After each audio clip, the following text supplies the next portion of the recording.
Let's go.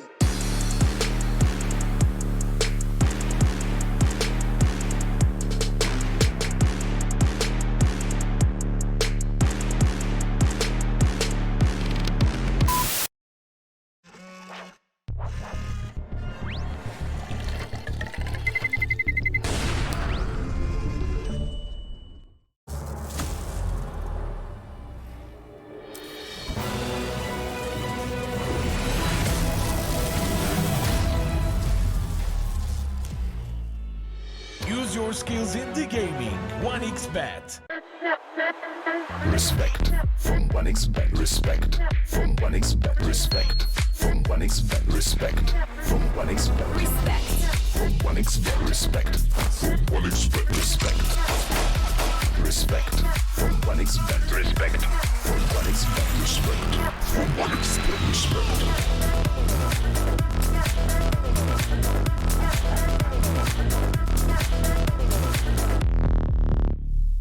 Hello, son. Hi, Mom. Pretty girl. This is Eva. Nice to meet you. Thank you very much. Your dad's just making his favourite dinner. It's duck. Come on inside. They're all probably too gruesome to tell you while you're eating at the table. How's your food? Is everything okay? Good, good.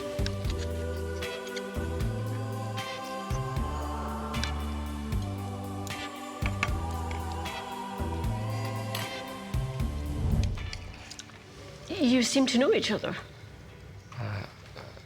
Yeah.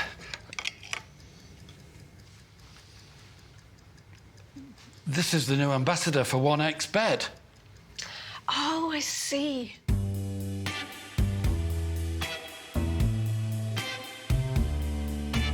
Everyone felt good when Eva Elfie became the new ambassador of 1xBet.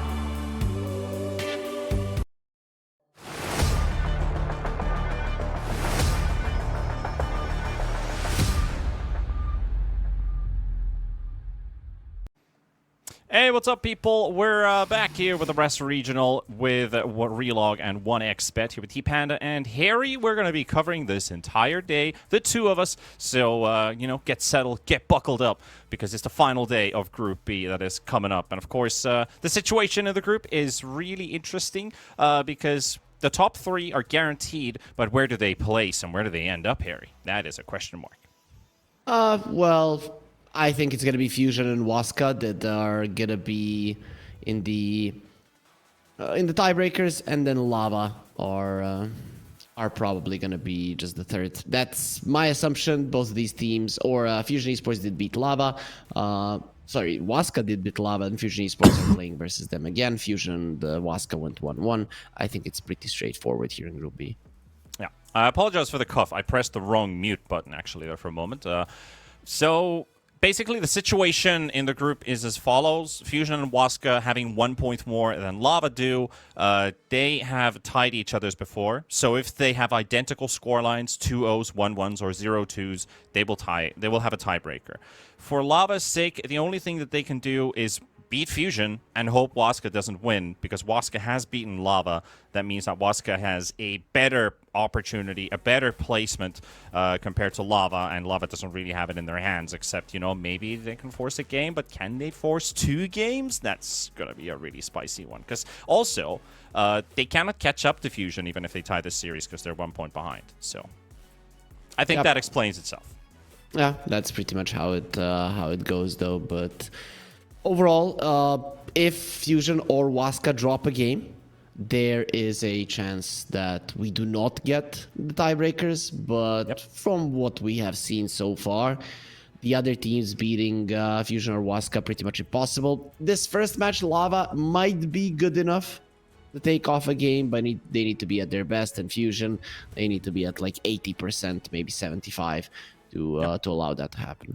And also following up the schedule, we do have Waska playing Universitario and then Kali versus Gods of Hell to end the day. However, we do actually have a draft starting, so we don't have any stand-ins. You guys are familiar with the lineups here. We'll show them to you anyway, just to get yourselves recognized who to watch this game. And Harry, I'm going to ask you the same question. Is there anybody else except Faker who you should be watching on the side of Lava? I think Pamplona has been playing a decent Dota in the past couple of months. I think you only look at Faker because of his famous what would you call the guy with the same name from the other game that we're not going to be mentioning right now. I mean, you can if you want to, because, you know, the game is actually live. People are starting to tweet about it. They've been given permission to talk about it, so, you know. No. I'm talking about the game that copied the worst game. one. Yeah, right. Yeah, Okay. We don't talk about bad games. That's a rule on our broadcast. On the side of Fusion, though, they did have a very, you know, fun series yesterday. We saw Leo Style at the point where he's building Desolator on Puck. You know the game has gone to a point where they are unstoppable. 2 games in a row. Game 1, very convincing laning stage. Game 2, not as much, but still a convincing victory in the end. So you could say the first game was like 100-0, the second game was like 90-10. So an improvement made by their opponents, but not an improvement that would change anything. So you gotta really look out for Fusion. They were on a hot streak since the first day we covered this team, and let's see how they end the group stage. Do they get to play any tiebreakers? Are they going into the play-ins? Can they win the group? That will be the wild one here, if they can actually pull ahead of Waska and Fusion. As you can see, the draft is live. And Harry, let's start talking about some heroes. We got two actually really strong ones through. Both have been favorites in the first phase ban section. That is also the Enchantress that I'm talking about. Not just the Tinker, but why are you so excited about the Tinker? Because in South America, nobody wants to pick it. Right? It's not like I'm super excited about a hero or that he makes the games very interesting to watch. It's just that nobody in South America wanted to play this hero. A lot of the times, he would just get ignored, whilst in other regions, people are grabbing it with their feet and arms. Just give me the Tinker, right? And it never goes through. And here, people are just ignoring it. So I'm glad that South America is also getting into the meta. Yep. Catching up, indeed. They built their own meta. That's always been the thing. SA doesn't follow what the world does. They have their own way of doing things. NA is more the copycat region. They copy what happens elsewhere. That's what we've always been saying. Though, this is the 5th Tinker, so currently 50%, 2 wins, 2 losses. You've got yourself the Grimstroke Inch double supports here for Lava, the Conka, and the Lesh. Very likely a support Lesh rank when we're talking about Fusion, because Leo Style would like to play a flashier mid. He had a lot of fun yesterday. Does he have as much fun versus Lava? Faker is a different caliber mid, though, so I don't think he needs to or wants to underestimate. I think he still will underestimate his opposition. He always does. Yeah, or at least it looks like that. It does. So we get a core tiny, right? I would be very surprised if Grimstroke core and Enchantress are going to be cores. I do like that Lava at least have a way to purge off the defense matrix. Yeah, I know that it just gets reapplied immediately, but that spell is just so damn strong that it's not fair. But that's good. It's good that you have a soulbind. Use it on one guy who doesn't have it, then it connects on the other guy. Status resistance doesn't help you there. Avalanche also doesn't care much about it apart from getting the BKB off when you have extra status resistance. But overall, Lava have picked quite nicely around this Tinker. They have a decent amount of burst, decent amount of jump, decent amount of catch, and this is how you want to play versus that hero. But that's where the Kunkka comes in, right? You delay all of this damage, and then the Tinker will be able to heal everybody up.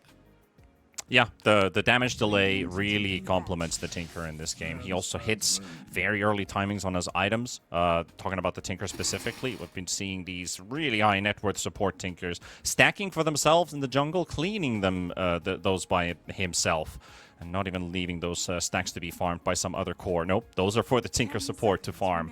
So you get these Holy Lockets, the Guardian Greaves, or just Mech and Locket very early on into the game. I do have to maybe address Lava's draft a bit here because, they went for Tiny Void. They have a decent amount of right click. You bring in the Sven for Warcry. But we did see a Void carry played out yesterday by Bobby Pato. He played a Battle Fury Void Spirit. Who the hell is Bobby Pato? Out of the Pato? laning stage. But he didn't really get that much results on the board because it was 3-0 and then he died 3 times in a row as soon as he finished the Battle Fury. So we were like, yeah, Void's a hero that fights. You got a Battle Fury that enables him to farm, so he can fight and farm, but honestly, he was just dying. Was it a stand-in, Bobby Pato? That's the carry. Haribo. Who's the carry? Haribo, Universitario. He goes with the name Bobby Pato. Oh, really? Yeah, Okay, Reba. same guy. Okay. Because I have no idea who that is, but yeah, the Void Spirit with the Battle Fury. I think Watson started doing it first, and he was insane on the hero, and now people are starting to copy it. But the thing is that you need to farm and fight. It's not easy. It's not just about going around the map killing creeps. You also have to be joining the fights all the time, and it is a risky thing to go for. It sure is. The Void carry has actually picked up almost 400 matches in the carry position. So really starting to catch up with the, not as much as the mids. It's still every 5th Void is a carry compared to mid. But still, looking at the common late game inventory, it's like you have Battle Fury, Manta, both complementary to the hero. You play Manta in the mid lane too. Bloodthorn, situational, but pretty good on the hero. And then you have Silver Edge, which is also a very common item built as a carry on this Void Spirit. So Silver Edge is making a comeback, right? A lot of the heroes that need to be broken, and it does allow you to do massive amounts of damage in a small period of time, which is something that complements the Void Spirit quite nicely. all right, and it does break the Fiery Soul off of the Lina. So do they want to do it? Do they want to put Tiny off lane, Void mid? They have that option, but how do they set these lanes? Do you play Tiny into the Lina? Do you put Void Spirit off lane versus the Lina? Could also work, but doesn't really get to harass the Lina, If you which is a wanna very lose. vulnerable hero. If you want to lose, yeah. I'm pretty sure that you're fine with the safe lane Void Spirit, right? Because you can dodge the X torrent in the lane. And this is going to be an offlane Kunkka with the 4 Tinker. So you would actually be quite fine in that lane. I wouldn't mind an offlane Tiny. I've seen some Chinese teams pull it off. Just go for the pipe as well, which is weird on the hero. Feels weird, but you can do it. And pipe is pretty much necessary in this game. So Lava can do whatever the hell they want, right? They can swap it around, apart from the offlane Void Spirit Panda. Stop getting those ideas into my head. I'm starting to like them. So, yeah, probably not going to happen. Teasing thoughts. But you got a minute to pick an offlaner then if we're going with this idea of Tiny mid Void Spirit carry. What's left in the pool anyways? There is a Centaur, right? That would be a solid one. Nobody picks Centaur anymore. That hero's dead. They do not pick meta him from time to time versus the Lina, right? Lina, Tinker, close the gap, get on top of them, buy auras. Not too bad. What about... Is there Timber in the pool? There is a Timber in the pool. Could maybe work if you want that burst versus the Kunkka delaying the damage. Too much magic slash pure. Alchemist Furion also through. Furion has a whopping 62% win rate currently in the region. I think it would be good on the carry roll and then send the Tiny to the offlane and Void Spirit mid. That would... I'd be down with that. So they go for the Shaker mid instead. Faker, Shaker. Adrian for the Tiny, Dodd for the Void Spirit. All right. So that's a lot of burst for the Lina. That's nice. The thing is, now you just send the Lesh to the mid lane and the Shaker is going to have a bad time. That's just how it's going to go. I don't think this is the game that Lava takes it off of Fusion. You have a Lina Sven, insane in the meta. You have a Lesh versus a Shaker. I've seen so many Shakers versus range matchups just not get to the timing that they want. And if you look at Fusion, they have 5 currently OP heroes pretty much in the meta, and Lava, they don't have a single one. Maybe you can put the Enchantress in that category, and maybe a Shaker in certain matches, not in this one. So it is Lava that is gonna have a harder lineup to execute versus a team that has been doing much better lately. Yep. So your draft analysis is, draft rating 5 out of 5 for Fusion, 1 out of 5 for Lava. I didn't say that. I love the Lava draft. I think it can work, but the thing is that you were trying to counter what is currently super strong, right? And a lot of the best teams in the world lately in some tournaments haven't been able to do it. So I would say that is a looks like a pretty straightforward 1-0 for Fusion. All right. I've been talking good things about Lava. I've been seeing good things from Lava. Maybe if I have to put a power ranking between the two in their current form, I'm giving it 60-40 for Fusion, or maybe 55-45. Lava supports are amazing. They have played so damn good Dota. Pamplona and Barbecue have made some of the better carry players and offlane players in this tournament look weak. Some have just fallen completely out of their level when they've had to play against these two. And there are games where you have your mids just wondering, like, well, we lost both of our side lanes. Is there anything for me to play in this game anymore? The answer is no. Pamplona and Barbecue have looked that good.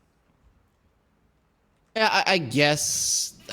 would I really put it at a 55-45? 60-40 or even 65-35 sounds a little bit more reasonable. I think Fusion... When the tournament started, I thought Waska were not going to be dropping a single game in this group, and then bam, Fusion comes in and surprises them. Plus, I think they've been looking more clean than Waska themselves. So I still think they're coming in this series as a solid favorite, not a heavy one, but a solid one for sure. And when you get 5 heroes that all of them could be first ban material, apart from maybe the Lesh, it's a problem. All right. I mean, I see where you're coming from. I'm, though, not going to change my stance. I do think Fusion is still the favorite, but I don't think they're even a solid favorite necessarily in this one because the form on Lava has been really good. So I expect them to play this game just as well as the ones that they've had before, even when the opposition is difficult to play against. They did lose to Waska. Well, Fusion did tie up Waska, which is the other top 3 team still in the groups.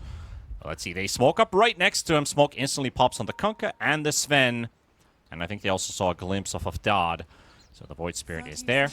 On the low ground, going to get hit by the stun. Doesn't have the time to react to it either. Barbecue, only a 2-man slow there. He is dropping pretty low on the Void Spirit. He wants to get a bit closer to the edge, but he doesn't have a path out. And Dodd, well, we've seen a couple of these plays here and there where your forced positioning ability doesn't get you far enough.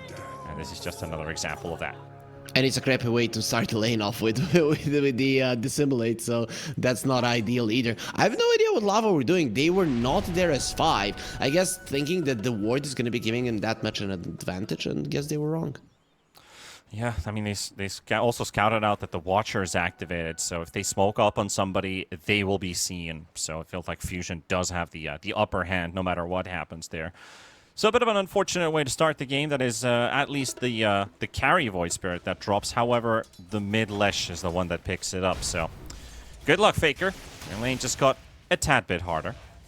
Yeah, and already it's kind of hard. Lesh is very good versus melee heroes. Shaker hates these type of harassers onto him. He just likes to use his overwhelming damage to win. But so far, Leo Style is playing this lane exactly how you should. And you can just do whatever you want with your mana, because you know there's going to be an early bottle coming. Yeah, with that first kill, really helps the situation here. Faker gonna have to feel the hurt of that. But then again, the side lanes, I think those are the ones to really keep an eye open for, especially how well does Lava handle this laning stage? What does Fusion do? Do they need to counter anything here, or do they just play their regular Dota? How do you feel the side lanes are going to go? Pamplona's actually dropping pretty low here. Prada almost looking for a kill here. One more right click should do it, but he doesn't have the movement speed to go all the way through. I'm surprised that they sent Pamplona to the bottom lane, right? Because it would have been a really good combo between the Tiny and the Grimstroke. Sven is not that high of a damage dealer. Void Spirit is not that high of a damage dealer in lane that early on to be able to combo that up. I'm surprised by this, but it's fine. But in terms of how the lanes are gonna go, bottom lane it's an X factor for Lava, right? Because you always have that toss back potential. Faker? Yeah, you have the toss back, and then you have the enchant as well, where you can just dispel Fiery Soul, you can dispel Warcry. And then top lane, I kind of feel like it's gonna be a wash, right? When you decide, maybe you can kill the Tinker, but when you decide to go for the Kunkka and the Admiral's Rum is just activated, I don't think that you're gonna be able to kill him. Yeah, Kunkka's a difficult one. You usually bring like 3 to 4 heroes to try and make it happen, but not really the hero to die in a 2 versus 2. Everyone just lacks the damage to take him down. 65% is also the health threshold when it pops, so then try and force it out. That is still a 1 minute cooldown. The Tinker is there to make sure that that never does pop, so he just straight up marches the creep wave. Meanwhile, also in the bot lane, Pamplona, Adrian, trying to prevent this pull from Prada.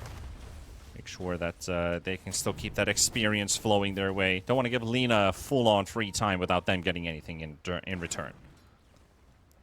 It is a 19 CS Kunkka. They are really struggling on their side lanes.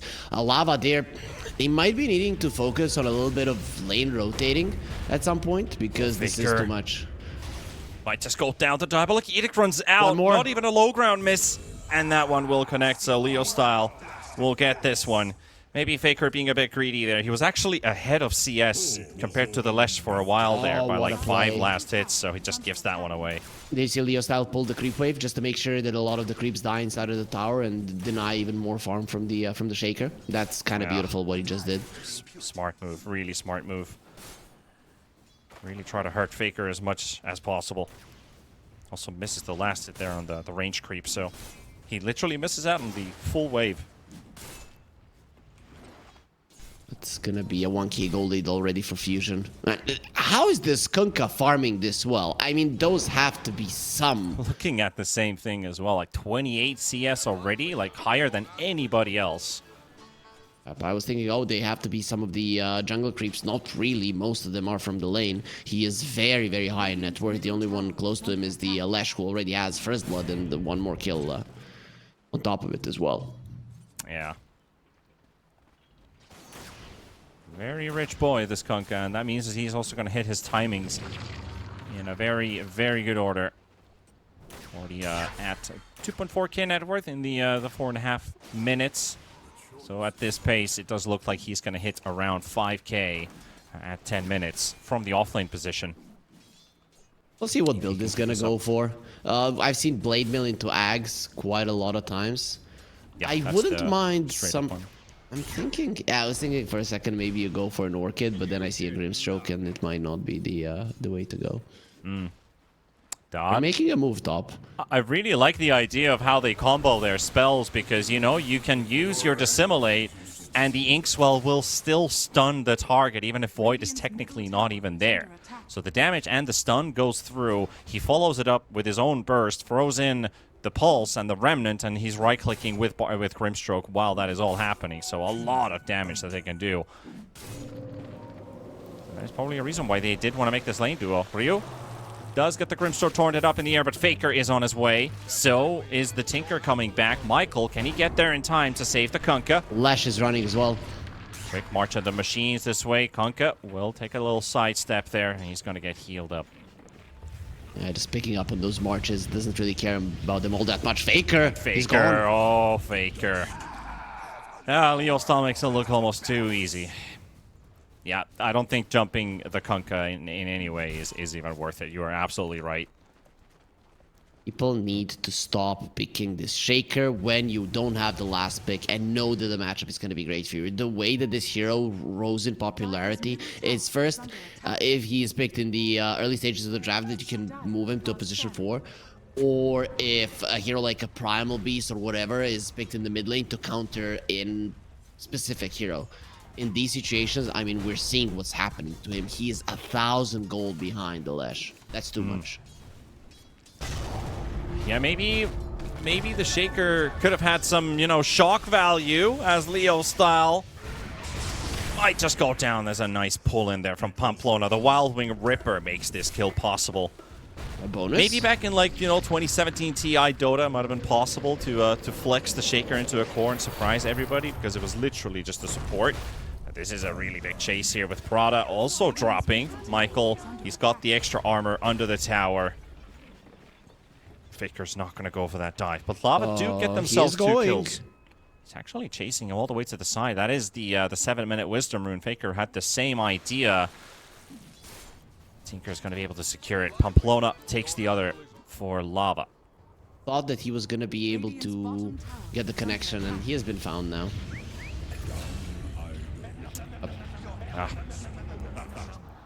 Nice Shaker. Pretty sad, right? What he tried to do is be faster than the Tinker and get to him while the Tinker was running towards the Wisdom Rune. He probably wouldn't have been able to pick it up himself, as there was no way for him to go next to a tier 2. Meanwhile, Wits is being targeted. Here's the enchant. Hadouken follows up. Dot. Dodge the stun. Laguna Blade will be soaked up. Dot does not 4 seconds have for a another lot of Lotus. HP, though. Wits might be able to pop another stun in a couple seconds, too. There's the Torrent. Will give him the protection that he needs. Has the Grok Blossom as well from this X-Mark. And that is applied onto Prada and View, so they will take no damage if Lava were to do something to them. But, you know, if they ran out of resources there, cannot kill Wits. Unfortunate for them, Lina gets out with only a bit of HP. Meanwhile, Michael is being targeted by Faker. Faker will finish off the Tinker. And Leshrac is also around, but Shaker, does he have a way out this time? Going back and forth, reading where the Leshrac is moving. Nicely done. Also, that Lina, when they chased her, he had 2 healing Lotuses. Used the first one immediately when he could, and then it did refresh. I think the cooldown is like 5 seconds or something. Yeah, it's like 6 seconds, yeah. Yep. That still allows him to live. Another attempt onto the Sven. Crash landing Tiny manages to get a perfect toss out because it also hurts the tower, and so they finish off the bot T1. Dot now gets to rotate back to the top lane, knowing that the supports are out of the way, or at least one of them, with still probably being low unless he went all the way back home. They will not rotate to the top lane to gank him. Yep. Okay, so at least Lava are opening up the map. That is a necessity if you want to go for these Blink Daggers. Even the Tiny is going for a Blink. I've seen so many teams lose because they don't get a pipe, and it just doesn't feel natural to buy a pipe on the Tiny, but I've seen it happen and it works. Yeah, and it could even just be like, if Enchantress has room for it, or the time to farm it, she might even be the one to get it. There's a Null Talisman. You don't get to see these Null Talismans being built these days, really. Well, there is one for the Enchantress, just arrives. Stick heal. There's also the Wisps coming in, and Adrian zones him out with an Avalanche. Hard hero to bring down. Even with the Lash and his overwhelming damage, you don't want to be running into a Tiny. This is the type of game where, with Lava, you don't want to chase these guys. Let's say you're chasing an Enchantress, she's really tanky, and then there's an Inkswell Echo and an Avalanche waiting for you. You can very easily lose your life. So it is... Fusion are gonna have to be a little bit careful when going for those extra kills. What do you think is going to happen in the next few minutes here? You feel like Fusion has any need to ramp up the tempo? You'd love to play a Lesh Snowball. You have the Blink coming up soon. And if they do start playing aggressive, does Lava respond? Do they dodge?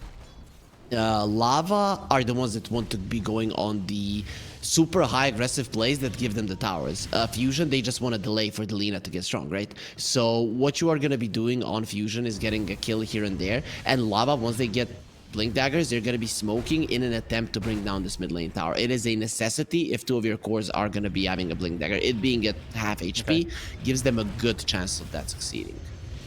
All right, well, let's just let's see if Lava does hit their item timings fast enough then to be able to respond to Fusion.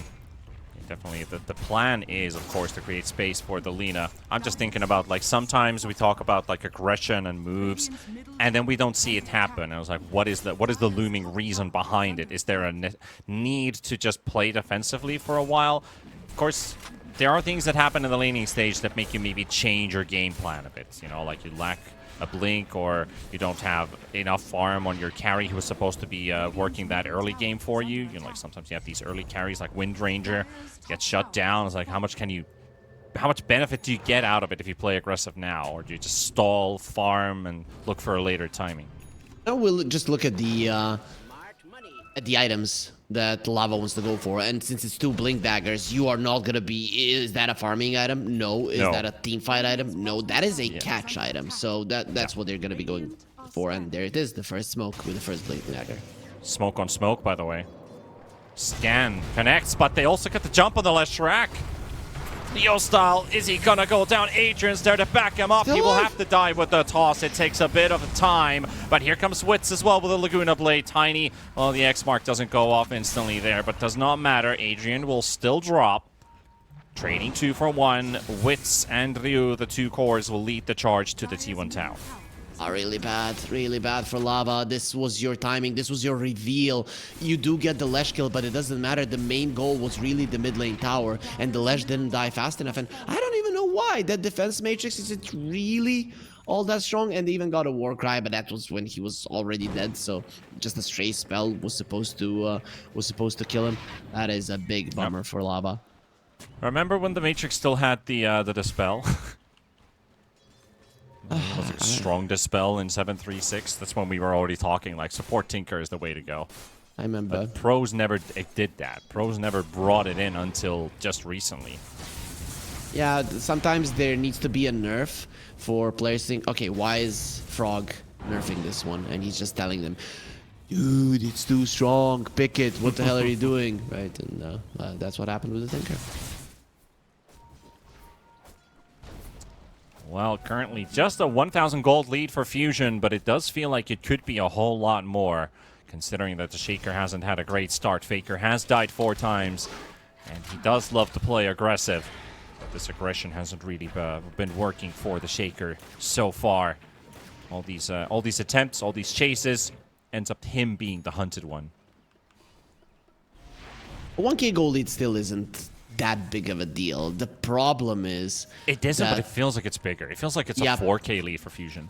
Yep, it seems like they're the ones dictating the tempo in a game where Lava has 2 Blink Daggers on 2 very, very good jumpers. It's a bummer, but you just continue the aggression. Continue trying to, from this bottom lane where we've taken down a tower, to go for the mid lane. Yeah. Goes the toss into the Inkswell. Sven is still alive through all of this. Tiny's the one who dies first, and Sven will not even go down. That's gonna backfire for Lava. Just the lack of damage in general. They will not be able to kill a support, and they will lose 2 supports as a trade-off for it. So, again, Fusion doesn't have to do much except show up, and that is enough. This is what I was talking about, right? One team has a lot of defensiveness with the boat, with the defense matrix, with the Warcry. The other team, until you get a shard on the Grimstroke, which he will have now, you have no defensive capabilities. And even that defensive capability, you are going to be using offensively. So you go in, how do you get out? How do you sustain through the damage on Fusion? The quick answer is you do not. And that's why you need more burst if you're going for a play like this. And we talked about it in the drafting stage. The Void Spirit needs to be active, and he is not. Plus, with the mid lane tower being down, he also doesn't have any ways of being active. No, not really. Of course, that Battle Fury at least allows him to farm, so he has an option instead of just, you know, we're not really winning these fights, so at least I have an option to farm. But yeah, you're right. We haven't really seen this Void Spirit around a lot. Meanwhile, Fusion deciding to protect their side of the map, and it does look like it might be Adrian and Barbecue. Maybe dropping again here. LSA connected onto the Tiny, and that X mark will seal his fate. So that's the second time in a row in a minute where both of these two lads fall. That's a another catch. Lava. They just can't get a break in this one, and this is the thing. At this moment, they are just. They don't have any ways to play, right? They did bring down the mid lane tower. How many smokes do they have on Lava? That is a very real question. None of them in the shop. I honestly feel like that Void Spirit should have maybe been a part of that those ganks. They needed just that little bit of extra damage. I think if they had the Void Spirit around, maybe they could have finally gotten those kills. Could have given some extra net worth. Now it feels like they've just been giving it to Fusion. Though that would mean Dot is not free farming the jungle at the same time and topping net worth, by the way. So there is a trade-off. There's always a trade-off to this kind of things. Can't have both. But I guess for Fusion, they can. They are very careful, right? They know the turnaround potential of Lava, and they're just respecting it. Laguna, boat, Tidebringer. Sure. Smack that Bombi out of the way. Exactly. Yeah, no point in Untouchable. Knows that the magical damage is enough to kill her. So just been focusing on other spells. The Impetus Poke. Much needed extra damage. You have 3 points in enchant. Already have the Overprotective Wisps, so Night Nature's Attendance level 1 is sufficient enough. This is unnecessary for Fusion. Do not push this tier 2 tower. It can very easily backfire, so just let it go. If you want, you can play around that ward, sure, but other than that, just get out of the area. How many Gleipnirs do you think we're getting this game? Are we just sticking with the Lina Gleipnir? Is that the Just only with one the we're one. gonna get? Yeah, very weird, but it is true for this game. Yeah, it feels like every single game there should be at least 3 while Wits comes out, but Faker also gets to jump on the Lina, but this time they cannot leave this halfway. They need to secure these kills, but Pamplona and Barbecue are dead. Faker will follow again, and Dodd is not nearby to help him out. Adrian neither. Adrian teleports to the bottom lane. Faker actually gets out with Wits dying, so he did get the Lina kill, gets out of this one. But it could have been an easier one as well with just a bit of extra damage. But Dodd doesn't want to play that fight. And Adrian, as soon as he goes in, he opts to just go out right after. Okay, so the thing is, there was no boat, right? There was only the Grog Blossom. But here's the difference, right? Pipe on the Lina almost saves her life. Basically, they barely got that kill. And sure, this is a win for Lava, let's say. But you're still not going to be having your Echo Slam, so you could expect Fusion to be even looking towards Roche at this point. Yeah, you could have a moment of defenselessness when you don't have your ultis and you're already a bit behind. So when you give up those, you know, you got those good cards in your hand, but you play them early. There might be a couple. That's a good word. They know that Fusion might decide to go for Roche right now, and you want to be aware, at least, right? And then you can make a decision. Either we're fighting, or we're allowing them to have it whilst shoving out all of the waves and knowing that we're going to be safe while doing so. Still surprised about how good Adrian's farm actually is, considering this game hasn't really been going in his way. Like, these ganks, these attempts that they've been trying to do, unsuccessful, but he still has really good CS and actually has Phylactery Blink in 19 minutes. It could be him not even having a Phylactery at this point, maybe stuck at like 7k, maybe even less net worth than that. So I am surprised how well he has been able to keep himself in this game. So outside of those ganks, he's full-on farming, and I think that's really important for your offlane Tiny. For sure. I think they saw that their blink timings weren't working out, and then they turned around to farm. Shaker, Tiny, and the Void Spirit with the Battle Fury, all of them farm relatively fast and on different sides of the map. And for Fusion lineup doesn't really go for pickoffs, right? So you can get away with it. That's why the gold lead is never really increasing. We are getting an idea that it feels that the game is completely in control of Fusion, but Lava are keeping up at least. Yeah. They are keeping up.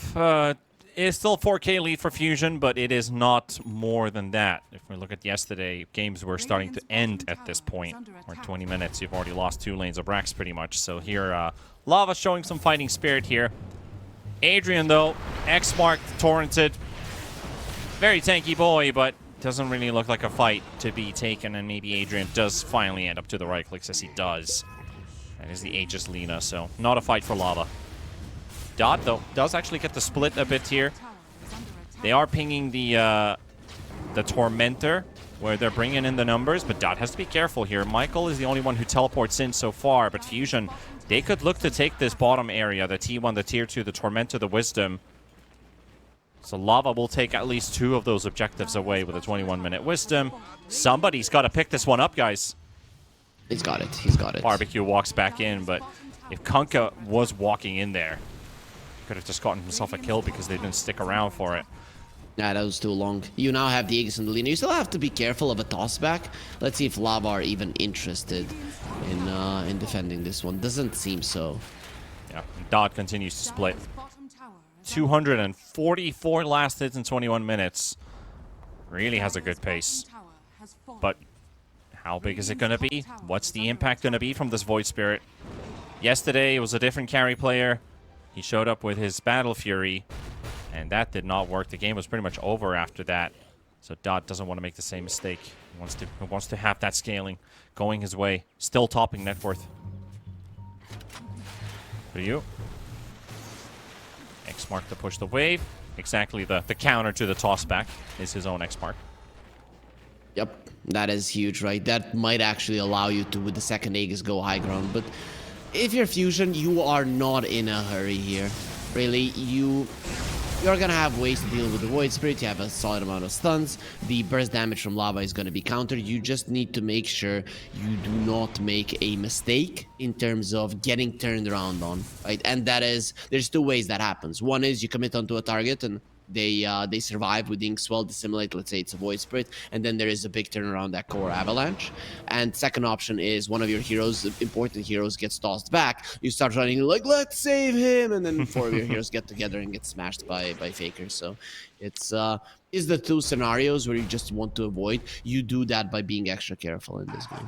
Yeah, Fusion definitely have heroes that end up grouping up when they want to take a target down. You've seen these few fights so far. Echo Slam is the one that opens the fight, which allows Fusion to then follow up in a stacking formation, where they just get close to their target, blow them up. They need to be in close vicinity to deal damage. The Shrek, the Sven, the Kunkka, maybe even the Lina in some cases as well, but probably not in the same stack as the rest of these 3. So you are right. Dodd is waiting in the trees. Do we finally get Lava in with a full 5 to fight versus this Aegis to protect their high ground? They have a plan for it. Dot goes in, goes straight for Michael, the Tinker being targeted, but just a bit of poke. Not too much damage dealt, though. Witz does get the Laguna. He deletes Barbecue, and Void does get caught with the Gleipnir, but he mantas away from the LSA stun. I don't know why he was playing with that, right? Just Manta immediately and run away, but he is fine. Without the Grimstroke, you don't want to fight, and buying him back, just it feels unnecessary, but you are going to lose a tier 3, potentially the Rax as well. Very good positioning from the Lina. Faker is looking for a potential Fissure block again on Lina. That might be a way to jump Witz here. There's Adrian, already a nice read with the LSA, and they've got the Tiny just stuck on the spot. Adrian will go down. Dot is in the middle of the fight. He jumps away. He gets X-marked right away. Kunkka has got his target marked. And there goes Dot, and Echo will not be used by Faker. He'll just drop as well, and I do think this game is pretty much at an end, as we do not really get the Void Spirit to play this game. I think this is, again, one of those cases you play against Fusion or Waska, or maybe in this case particularly you play against Fusion. You lose too many lanes, and you lose too many exits, that there's always a hero on the opposing side who might be farmed, but doesn't get to play the game. Oh, they're going for the next lane as well. That is how confident they feel. The Aegis will be expiring. Now when the Tiny comes back, Witz should get himself in a better position. This is too close to the tier 4s.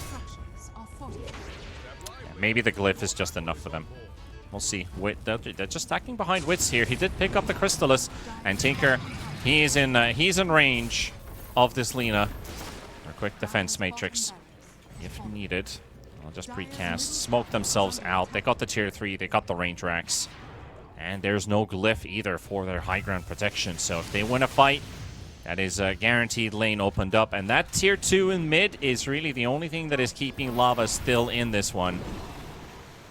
After that T2 falls, a team wipe, and yeah, you know where this is going. That T2 keeps them in. Look at that, they didn't ward any of the wards in their base. Fusion know exactly that Lava are out, and you smoke out. If you get an X on any target, they're pretty much dead. Only the Void Spirit could have something to save himself. Yeah, they see Dot in the lane. There's Shaker on the left, which they don't see. They do see Pamplona and Barbecue backing into the base. Now Barbecue finally finds the ward. But there's another one. Does he know about that ward placement? Fusion are just so good at this tug of war gameplay, right? You understand what Lava wants to do. Going in. Yep. Oh, look at that! Jump. The surprise attack. That is an ambush right there. How With the didn't you ward. see a fleet coming for you? What the hell? Lava didn't see that one coming. Maybe you know there was a lot of fog. Warships showing up out of nowhere. Instant panic. Yeah, I did watch Pirates of the Caribbean. I've watched a lot of pirate documentaries. Not even just the action-based movies, but shock in the seas when they start to catch up to you is scary. But when they show up out of nowhere, that's a whole different level of panic. And Lava, well, there is nothing to salvage at the moment, at least in this game 1. So I think they are setting their sights towards game 2 as they finish up with a team wipe, and that is not yet the GG call, but expecting it to show up any second. There we go. Plucky. I really like that, and they translated it as boo-hoo. It literally means cry, but yeah, this is a good translation on the English language. I really like that. That voice line. That works. That works in this game. I guess there are not a lot of tears being wept here, but you know, maybe some ironic sweats or some kind of that being involved in this game. But still, Fusion, they don't have to do any extra lifting, heavy lifting in this game. All of Lava's heroes are under 10,000 damage dealt. The carry void only gets to deal 5k total. Their ganks were missing that extra bit of damage. They backfired 3 times in a row. Then you start to think, well, what's the timing we play for? We push that back. We look for a later timing. Kind of like, is our TB ready with his Scotty Manta? We're losing racks here. We sell the racks until our TB is ready. This was kind of the same case with Dodd, that we wait for the Void to have his items, and then we fight again. Until then, we're just on the receiving end. You could have had a different approach, right? Let's say if the Tiny went for defensive items, went for a pipe, then the Shaker goes in. And even if you're lacking damage, you have something to fall back on. You have something to extend the fight so that you can go in with the second round of spells. But when you go all in like this, versus a Kunkka lineup, which is such great catch that the other side had, you're relying way too much on bursting them down. And the meta just doesn't work that way at the moment. That indeed it is. But hey, that's game number 1 in the books. We're going to take a quick break and be back for game number 2 with Fusion and Lava.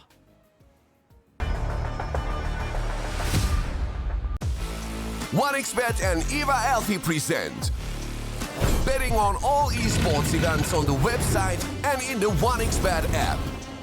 OneXBet. Play with Eva. The new OneXBet energy drink. So you don't have to limit yourself tonight with only one victory. You can bet on any game at OneXBet Betting Company, Dota 2, KS2, League of Legends, and many others. Big wins, fast payouts, reliable bookmaker. The new breakthrough and innovative phone with OneXBet app. With OneXBet app, you can register and start betting in just one click. Intuitive interface and thousands of sports events every day. User-friendly app. Big wins, fast payouts.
skills in the gaming. 1xBet. Respect from 1xBet. Respect from 1xBet. Respect from 1xBet. Respect from 1xBet. Respect. From 1xBet. Respect from 1xBet. Respect. Respect from 1xBet. Respect from 1xBet. Respect from 1xBet. Respect.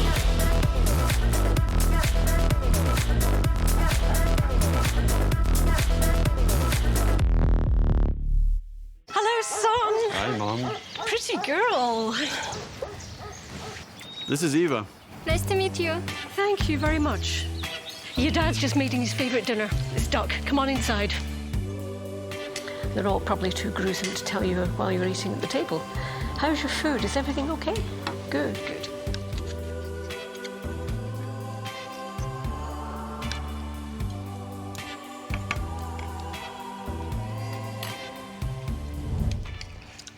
You seem to know each other. Yeah.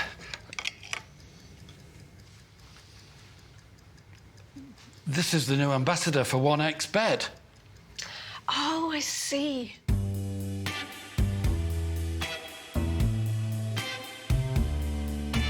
Everyone felt good when Eva Elfie became the new ambassador of 1xBet.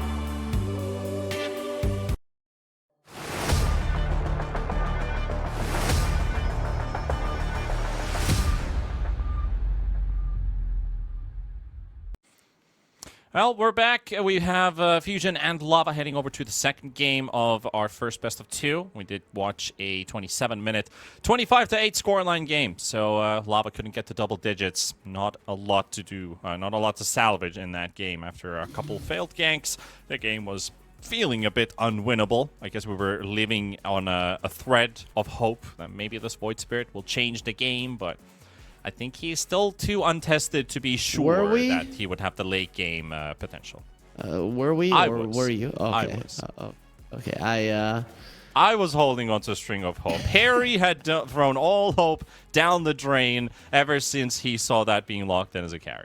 No. I right now? like no. I like the Void Spirit carry. That's another thing. Ever since the mid lane gank failed and they lost the tower, I was like, okay, this Void Spirit is going to be useless, because that is a time where he should have come, where his team needed him, Panda, and he just disappeared, right? You know the opening of Avatar: The Last Airbender, but when the world needed him the most, he vanished, right? That was the case with Dodd.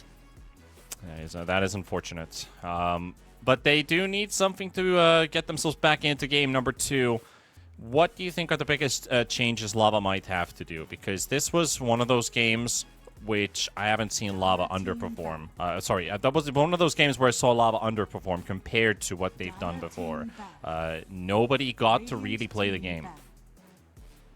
Was it more execution? Was it more draft side? Was it both? Was it neither?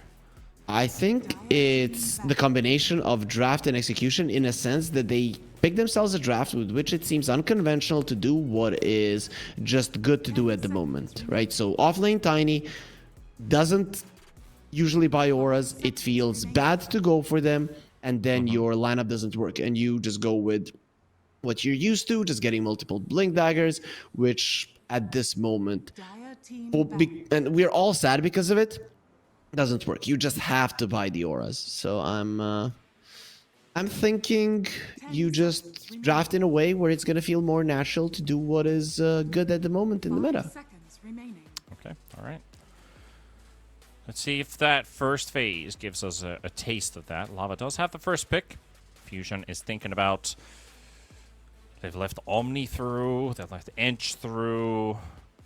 Primal, Lina, Pango. It's a lot of first phasers. I mean, they banned the Primal Beast. There's also Shadow Demon. All right, so they banned the Pango. But Shadow Demon is through, so that also leaves us with a couple good picks. Not only just the SD, which is premium tier in terms of supports.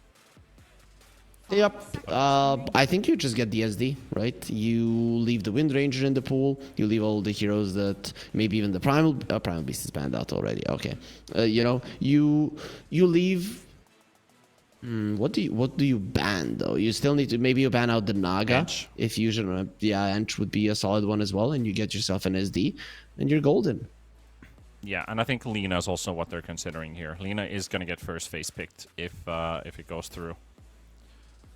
Not a But lot of then answers to the hero right now. You're gonna have two bans though, right? If you don't want to ban out the Lina, ban out the Ench now, ban out the Sven and the Naga in your 4th and 5th bans. And I think then you're still fine, because Lina won't have the best guy to go with her. I know that you're a hater of the center. I don't Sniper? know why though. They keep the SD, but that just made Sniper Lina look a whole lot better for Fusion now. And they've done that before. Yeah, I could see. You lock in Lina. You're not banning Sniper, because I don't see a lot of teams banning Sniper in the 2nd phase. And then you have 2 very solid heroes that this Centaur usually counters. 5 seconds remaining. So just get a... You could go for a sniper, right? The way that you deal with these backline supports that never want to show themselves is with extra vision. That is what sniper is going to give you. And then during nighttime, you could go for various moves. I wouldn't hate it. Okay, I definitely wouldn't have been able to guess that. Puck. Yep, that early. Remember the last time he had his first phase puck? Yeah, I think you and me cast it. Yep. 2-3 That days was ago. literally the first series when we cast Fusion versus Waska. They had the puck first phase, 10 and seconds remaining. Leo Stahl was the best player on the team, and they lost that game. Seconds remaining. Leo Stahl also yesterday with his puck. I need to get this. I need to look at his itemization. Give me just a second here as I search this one up. So game 1 of Fusion versus Universitario, our puck had Mage Slayer into Witchblade, into Blink, into Deso, and the game's over. 3 different types of swords in his inventory on a puck. Some people are just crazy, man. Yeah, it's just how it goes, right? But in that game, I remember they didn't really pick way too many heroes to deal with the puck in general, right? And I was being annoyed by it. Yeah, I'm seeing it now. All the routes, no hard lockdown for the puck. Of course, when the game goes long enough and you don't go for many defensive items in the puck, you will easily get taken out. So I really hope that Lava do pick heroes that are gonna allow them to do well versus this hero. The Dragonite ban makes sense, but there's a solid amount of more heroes that will allow you to deal with them. When Fusion played Waska, the first phase puck did face a Shadow Demon, so Fusion was happy to pick the puck into the SD in the first phase. But then we had counters to the puck. There were Kunkas, Underlords. Those are the 2 that you have to look at here for Lava, which would be good versus the puck. And you want I'm hard not saying lockdown still. I'm not saying that you pick the same draft that Waska did and you're going to beat Fusion just like they did on the side of Waska, because obviously different team, different players. But I am saying the Kunka is pretty good versus the puck, because you already get a good laning matchup in the mid lane, and outside of that you get crowd control and then also the sustainability for your team if you go for the Grog. And then the Underlord, which I also think is really, really good versus the puck because of the triple roots. You can't orb away, so you can just phase shift every now and then. You're still going to get stuck in another pit. Very nice. They get the Lina as a deny pick. The thing is, what do you pair it up with? Are you going to go for something like a Tusk? That could be a way to go. Clockwork is another one that would help you deal with the puck somewhat. So I would hate that. That would. I just wanted the Kunka. Like, just pick it right away. Wouldn't hate it. Wouldn't hate it. It is flexible. It's probably gonna lane versus the puck, but it's pretty solid versus the extra movement speed of the Sven too. Nice defense for the Lina. You get the disruption, then the boat over it, and the Lina does survive through it all. Wouldn't mind it. And it fits Adrian's pool too if they want to put it into the offlane. Like, he plays a tiny offlane. Kanka isn't really that much different to him. Yeah, would be cool. But you could also, speaking of the tiny, you could pick up a tiny right now, right? It could be a 4 tiny, 5 Shadow Demon, even though it's not the greatest matchup in the lane with Lina. It's still quite decent. And then you have this, potential tiny to put in the mid lane or a 4. Pretty good one.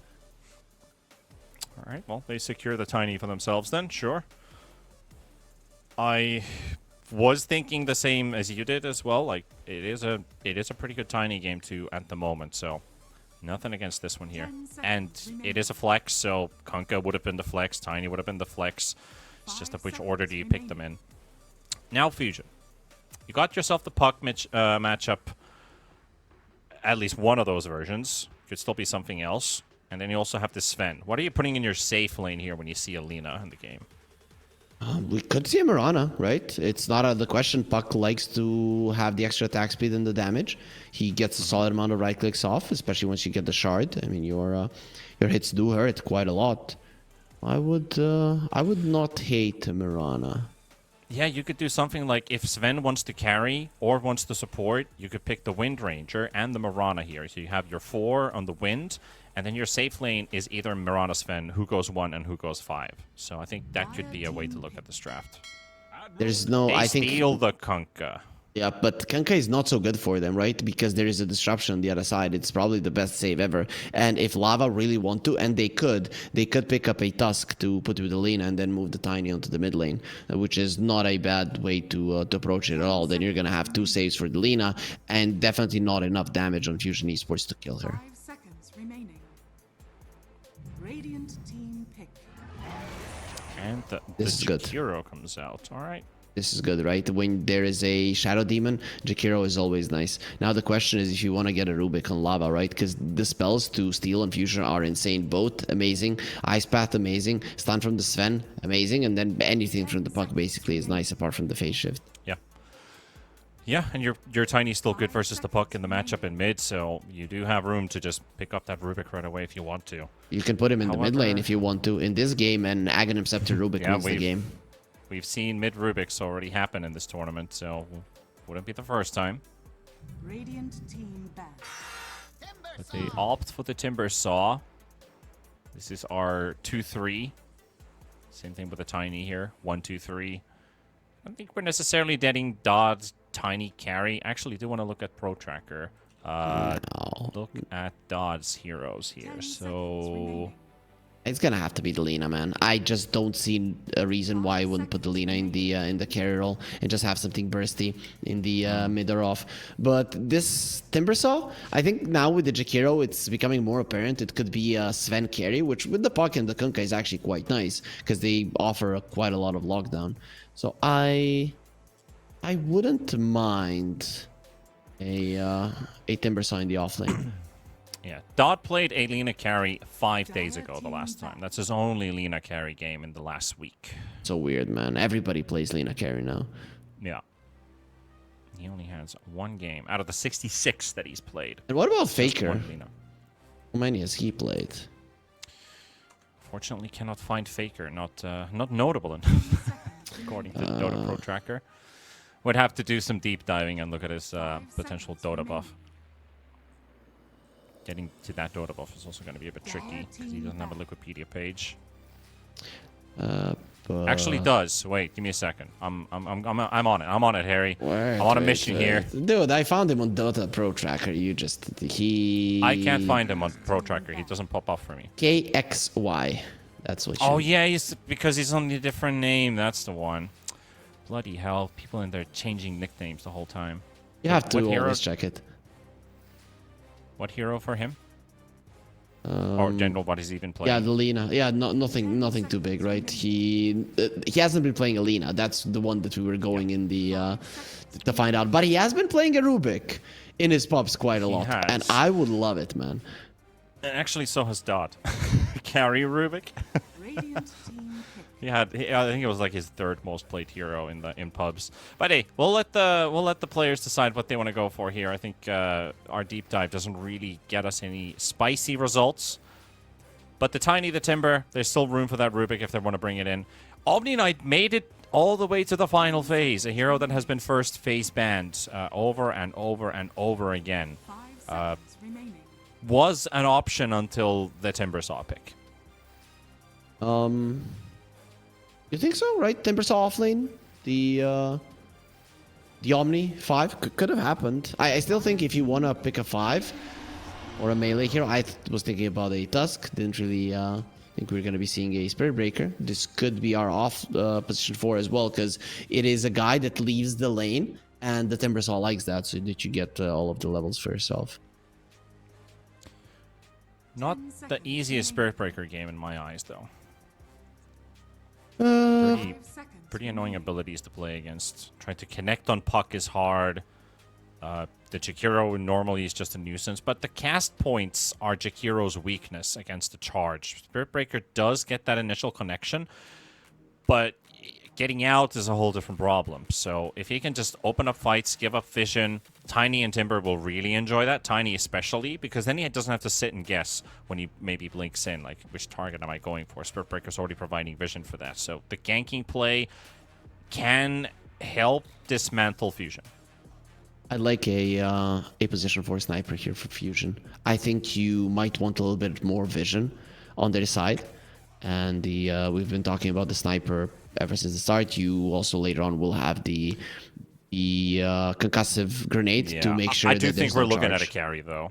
I do think we're looking at a carry here for Wits. So position for Jakiro. Fine. Sure. I'm not sure about this Morphling, right? There's so much burst if you ask me. Fusion Esports, one thing I really like for their side, and this is something that they focused on, is once the disruption gets used, you have so much follow-up. Waveform with the burst, the ice path, and then the puck and all of his spells, or the boat, right? Depending on what you use to save Dodd. So Lava are gonna have a hard time when they do save Dodd, when let's say he's going for a tower, to be able to rally around him. That avalanche, the charges, the angles are gonna need to be perfect. Yeah. And also one thing going for Fusion here, I know you say Morphling sounds risky, but it is a prime counter to the Lina. This is a, I could almost say, pretty much perfect Morphling game in a sense. He does, of course, suffer from the burst. I agree. There are chances Morphling can just get blown up right away without him getting any abilities off, especially in the early game, the laning stage especially. But still, these are excellent heroes for the Morphling to play against. The Tiny, the Lina. So good. Also the Timbersaw, even. Like, the Timber burst and tankiness that you get turning into him is also useful. The Timber Chain. LSA stun from Lina. The Crash Landing Toss for Morph. Yep, there is... Morph can turn into multiple heroes in this game, right?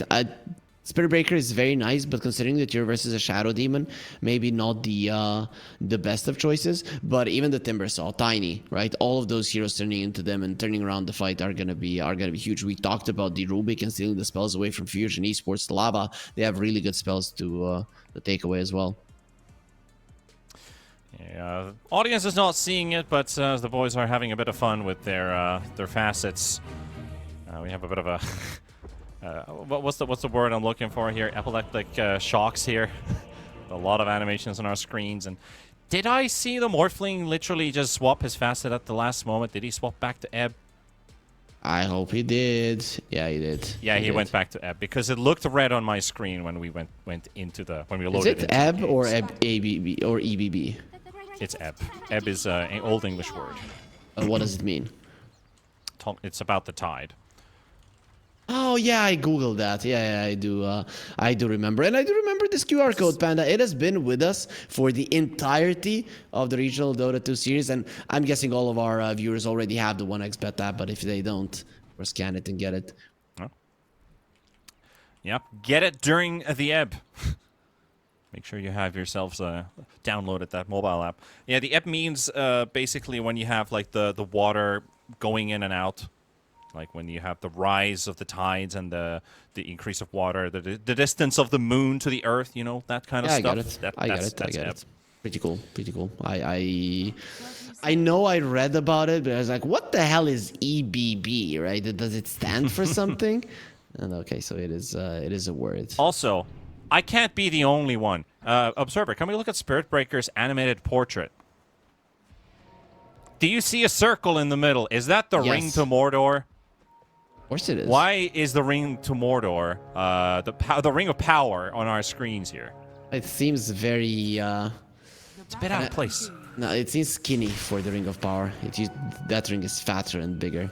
That is a really big ring, though. But you know, Spirit Breaker, he's a big boy. Yep. It is weird. I don't know what the hell that is.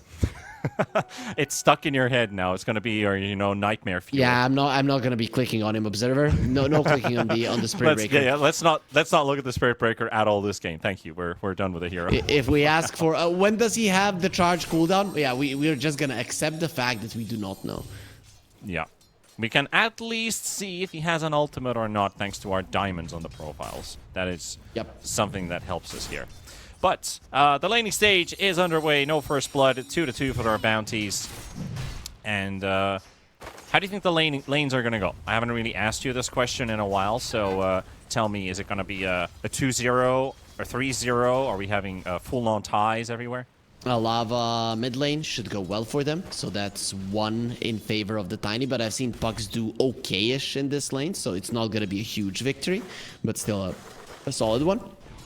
Then top lane, we're gonna see both of them farm. I guess Morphling will be struggling at the beginning, then he'll be fine. That's usually how it goes versus the Timbersaw, one of the only carries that doesn't really get burst down even when you get 6. And the bottom lane, I want to say I don't really know, man. I would assume there's more kill potential on Fusion, so I'm just gonna say they should. It's gonna be even in terms of CS, and then Fusion maybe get a kill or 2 on the Spirit Breaker. Let's go with that. I feel like that's the same thing, except they might be able to kill the Lina. Lina, yeah. Is a hero that you can definitely kill in this lane. So I see. I think I agree with you here. Fusion takes one lane, Lava takes another, and then the third lane is a tie. This is. I got into your head, Panda. We've been casting for so long, and I've been implementing these ideas on how things should go. I don't know if they're the right ideas, but I'm glad that we agree. Because the thing is, compared to a lot of people, some things that you say actually make sense. So there's something that I can agree with. There are things that I do sometimes disagree with, but most of the time, you're on the positive side of my spectrum. So. Oh, that's good. That's good. I mean, it's normal for us not to. You are a professional, Harry. Yeah. Very true. Very professional. Also, you have higher MMR than me, so. Not currently, right? Because I haven't calibrated. Oh, yeah, true. I actually have higher right now. True. I have 1 MMR. Is that how it goes? I think that's how it goes, right? No, I have 0 MMR. Dude, I'm like the worst MMR in the world.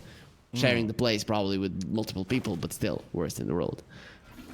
Well, I'm glad that you admit it out loud, but, a lot of people are going to be like, oh, Harry has 0 MMR. He said it on broadcast. Look at this clip. And now they don't believe your professionalism anymore. But I'm with you, Harry. I will stand with you to the end of the world. There's on my Twitch channel, there's still some clips of me, outplaying the big pros. So no problem. If anybody wants to check, they can still do it. Yeah, I mean, same thing for me as well. My MMR was never really high to begin with. Of course, I was close to getting to Immortal a couple years ago. Fortunately, that Immortal still remains a distant dream for me. But, I did actually find myself in a YouTube video playing against Miracle. That game did not go well, though. Or Miracle, yeah, I know. He has absolutely no chance. Yeah, that's what you get when he plays Bounty Hunter and I play Omni Knight without Repel. Why would you need a Repel? It can't even purge off the track, so why would you ever get it? Yeah, I'm just trying to give him an easier time, right? I'm surprised that this Lina is getting this much CS more than the Kunkka. I guess the Michael First Blood. Run! Sorry to interrupt you there, but we have to see the carry Lina not only get a lot of CS, but also the first kill of the game. Lava are doing well, right? We didn't talk about it, but really didn't predict. If you are to win versus Fusion, this might be the game to do it. Punishing the first pick puck is quite a real possibility. Yeah, maybe they do get to punish the puck as well. Maybe the answers in their draft were the correct ones. Michael on the Jakiro, unfortunately the victim of the first kill, but Ryu and Michael both trying to dish out some damage back to the Spirit Breaker as he went for that quick charge onto the Kunkka. Fortunate for him, level 2 Jakiro. He respawns really fast and gets back to the lane. I think that's also a bit of a downside, like in the laning stage, you get a kill off of a support, and you're like, yeah, we got a kill, hell yeah, that feels good. But he was only level 1, and he's straight back in the lane, and he has his abilities again. Yep. You ever think about that? No? Okay, actually, well, I'll let you ponder for a bit longer. Dot gets brought into the torrent. The LSA's there. Prada rotates in. And this is what I had pictured in my mind, that Fusion get the kill onto this Lina first. So in the actual lane, that's the first kill. Outside of the lane, that was first blood for Lava. Every night before I go to sleep, I think about it, Panda, just so if that answers your question. But the puck is starting to take over the Tiny. What the hell is with the denies in the mid lane today? Faker. This is not good, man. Just the fairy fire basically saving his life there. The quick silence from Leo style with the waning rift. As soon as that silence runs out, he goes for the quick toss and tries to run away, distance himself from the puck, has to pop the fairy fire to live in the lane. And the 6-minute rune is spawned. It is an arcane. Michael is bodyguarding it for the puck. Puck won't have that many Tiny's resources. rotating top. Okay. So he TP's in. Did they have a ward here? No, No. they don't know about it. There's a chance to pull off the Morphling here. Avalanche? Just need to be perfect with it. There's the Avalanche, but he got his strength gain on. However, it's only level 1. They need a bit more here. And it doesn't look like they have enough. Wits will get out. Yeah, Avalanche is just not that great of a spell to catch a Morphling. It's how it works. Very easy to react. Really liked his positioning as well on the Morphling, because he's not hugging the trees. He's more closer to the middle part of the lane. So if he sees a glimpse, he'll get the reaction, or maybe just straight up look at the Timber Saw like, oh, he's walking in, like, sure, this has to be a call for something. Yep, I think he wasn't expecting it though, right? He was in a good position in the lane, but mostly because of the Timber Saw and his spells. Nice deal. Yeah. Yeah, that was just a perfect reaction from Wits there, that he sees the Timber walk in and he pops it. Meanwhile, the 7-minute Wisdom Rune, Prada was able to steal it. However, he will pay for that with his life. Pamplona will take this one. Double Wisdoms for Fusion. That hurts Lava a lot. I mean, dying for some wisdom, not bad at all. I'm looking at the supports of Lava. They like to get their level 6s. Not necessary, though. You don't hate it that much. You know why it might be bad? It's because your cores are relatively greedy and don't like going to the jungle. Right? That could be maybe. That could be a problem. Yeah, maybe it is. They do have the level 1 neutral items available, so Dot is the first one to pick one up. So I'm actually going to look at how much jungling is there going to be in this in these early minutes, because you want to get all of your neutrals before 10 minutes. Those are really big items. You can think about the equivalence of maybe 1,000, maybe to 1,500 gold, some of those neutral items. Yeah, that's pretty much how it works. But when I first saw the neutral items, I thought there was gonna be a difference. Like, oh, we get their jungle, we get the neutralize them first. Really doesn't make that much of a difference. Okay, that's a lot of heroes for Pamplona, who just walked in with a haste rune. Timbersaw trying to help him out. There's the charge coming out as well, but Pamplona doesn't get enough of the poison stacks out. However, Prada almost dying to the toss. Faker will get the kill in the end. The Spirit Breaker gets hit by the coil stun. Leo Style and Michael will finish off another, and here comes Leo with the boat. Connects onto Faker, does get the avalanche off. He's really tanky, but he will run out of HP eventually with the same 3 heroes, and here comes Wits as well. Nowhere to run. Fusion for the cleanup crew, and Michael even lives through the chakram. Yep, run. Lava get pretty much just swept. That is a 4-to-1 trade. Well, that's what happens when Ebb comes, right? But Arcane Rune Puck, you also use the coil with the Arcane Rune. When you get all of your heroes back, when you're ready to fight again on Lava, there is going to be a coil. This is a disastrous fight for them, especially because they lost some of the stacks as well. It doesn't get much worse than this. Yeah, pretty much. Can they punish the puck in the mid lane? Yes, they can. Huge. In the live pictures, as this replay is still rolling on your screens, they did get the puck to fall up on that, but still a so much better trade for Fusion going on overall. Even if they kill that puck, it feels like a bit of a consolidation. Sorry, that word is hard to pronounce sometimes. Consolidation prize. I think it's a consolation prize. Maybe it is. It's kind of like when some people try to pronounce the word photography, and they're like, photography. No. But it is a photo. Photography. But it is a photo. Yeah, we're still for some reason looking at the looking at the replays because we want to see the puck die. But there's another fight in the mid lane, Panda. We just cannot catch up.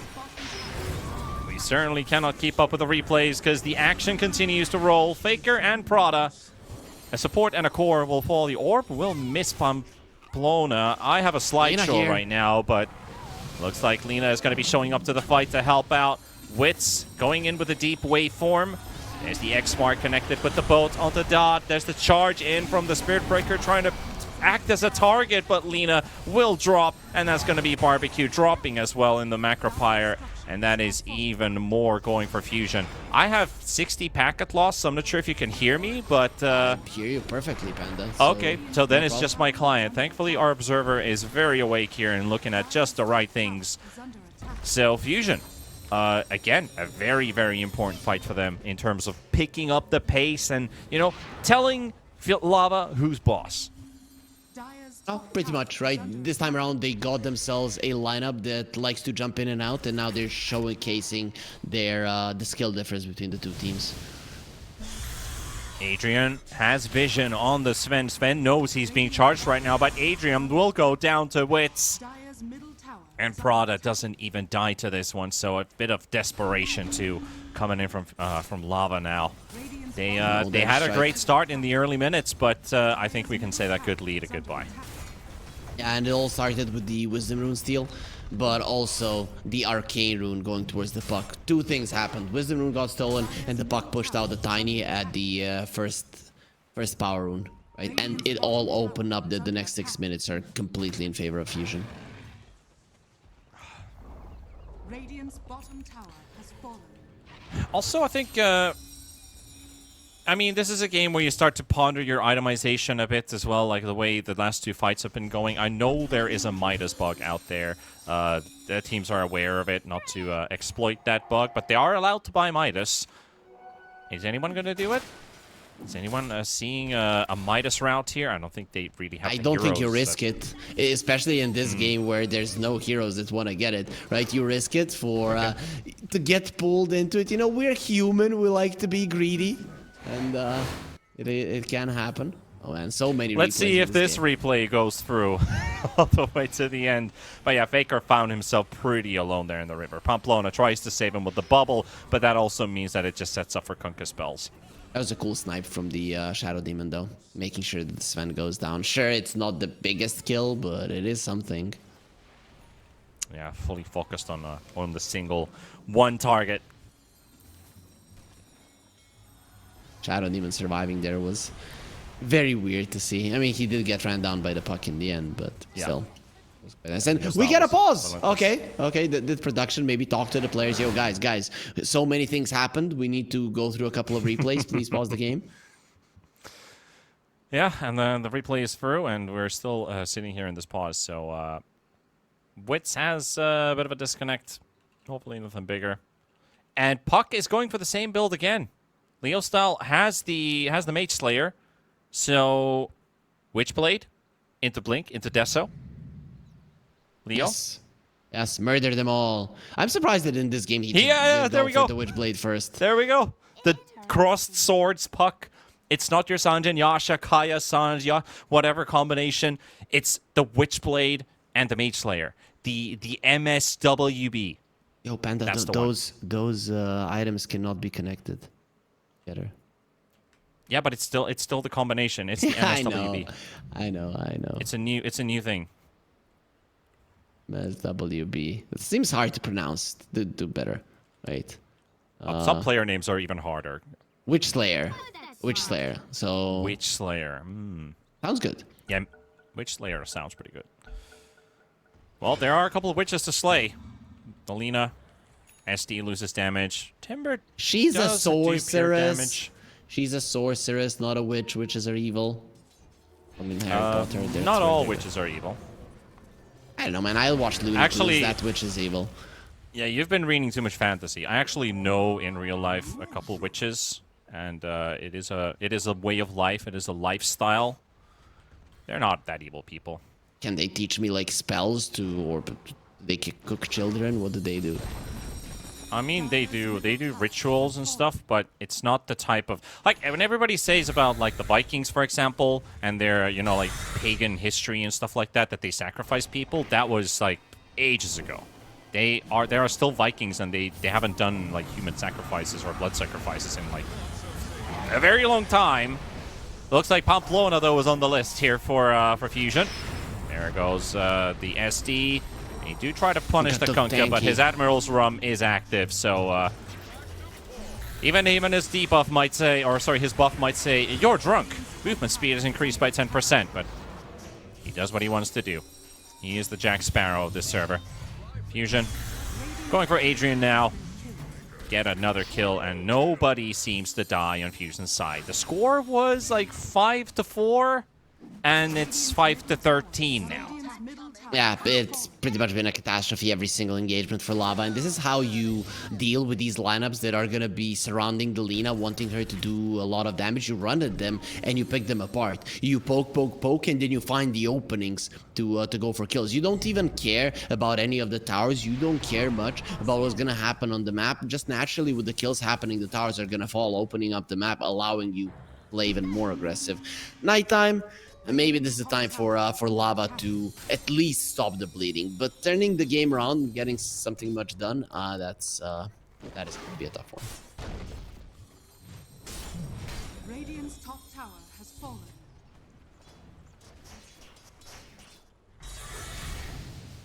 All right, let's see what Lava can come up with. What can they conjure? Or are they just a conjurer of cheap tricks? Well, Adrian. Timber Chain is quite useless versus this X-Spark. Pamplona will try to save him again, but Leo style lands the orb on time. Going for more. Lands the coil as well. Barbecue will not be able to get anything off. His charge on cooldown. His Nether Strike is available, but he doesn't have a target to cast on. As his buddy dies, he drops as well. This time Faker able to blink away from the X-Spark of Ryu. Yeah, I don't think that Kunkka was really paying that much attention to the Blink Dagger, and he completely forgot that that is a very real possibility, because he used the X a little bit too early there to pull him back. I mean, things were going a bit too well. Something has to go wrong at some point. You start relaxing when the game is looking this easy, because it really is looking easy. You get a tier 2 this early on. And you're not even targeting the towers. It's not like it was a move for a tower. It was a move for a random kill, and you just got so many more kills extra. Yeah, it's a move on the dance floor. On the other side, there might be panic. Pretty much how this is going right now. You know, Fusion, they won the first game, so they are out of reach from Lava. Even if Lava were to win game 2 somehow, ending up in a tie, Fusion would be away from them. Well, they do drop the Laguna Blade onto Leo style and hope to have the damage to kill him, but he's getting heals from his teammates. So even the ulti from SD, the Demonic Purge, is not enough, and now they're isolating the Tiny. Prada charging in. Michael waiting for the Ice Path to come back off cooldown, and Tiny will be focused on. However, Adrian got a solo kill on the Morphling as this is happening, so he got 800 gold for that kill. The coil coming out onto Barbecue. Take down the Spirit Breaker. Get 2 kills going Fusion's way. But that's, Adrian checking in. Yeah, pretty big. Pretty big for sure, bringing down wits. The problem is that you need like 10 of these plays, whilst the plays that Fusion just made are not happening. And Fusion are not going to stop anytime soon. So Lava are still going to be in a lot of trouble. But as we mentioned, during nighttime, it is going to be harder for Fusion to be making these aggressive plays, getting the extra kills, because you just don't have the same amount of vision. And the bleeding did stop. Net worth hasn't increased for 3 minutes. Net worth lead hasn't increased for 3 minutes, to be more exact. Yep. Win probability has increased by 1% for Lava, but it's in the single digits. How do you spots Faker bottom? Michael's also here. Bye-bye, Faker. Must be really awful when you're trying to split push, keep the waves out, get something out on the map, but lanes are your worst enemy. You are in this situation. This might not even be that bad of a death. You are really not gonna be that strong of a hero, and it's all about your Lina. So that's fine.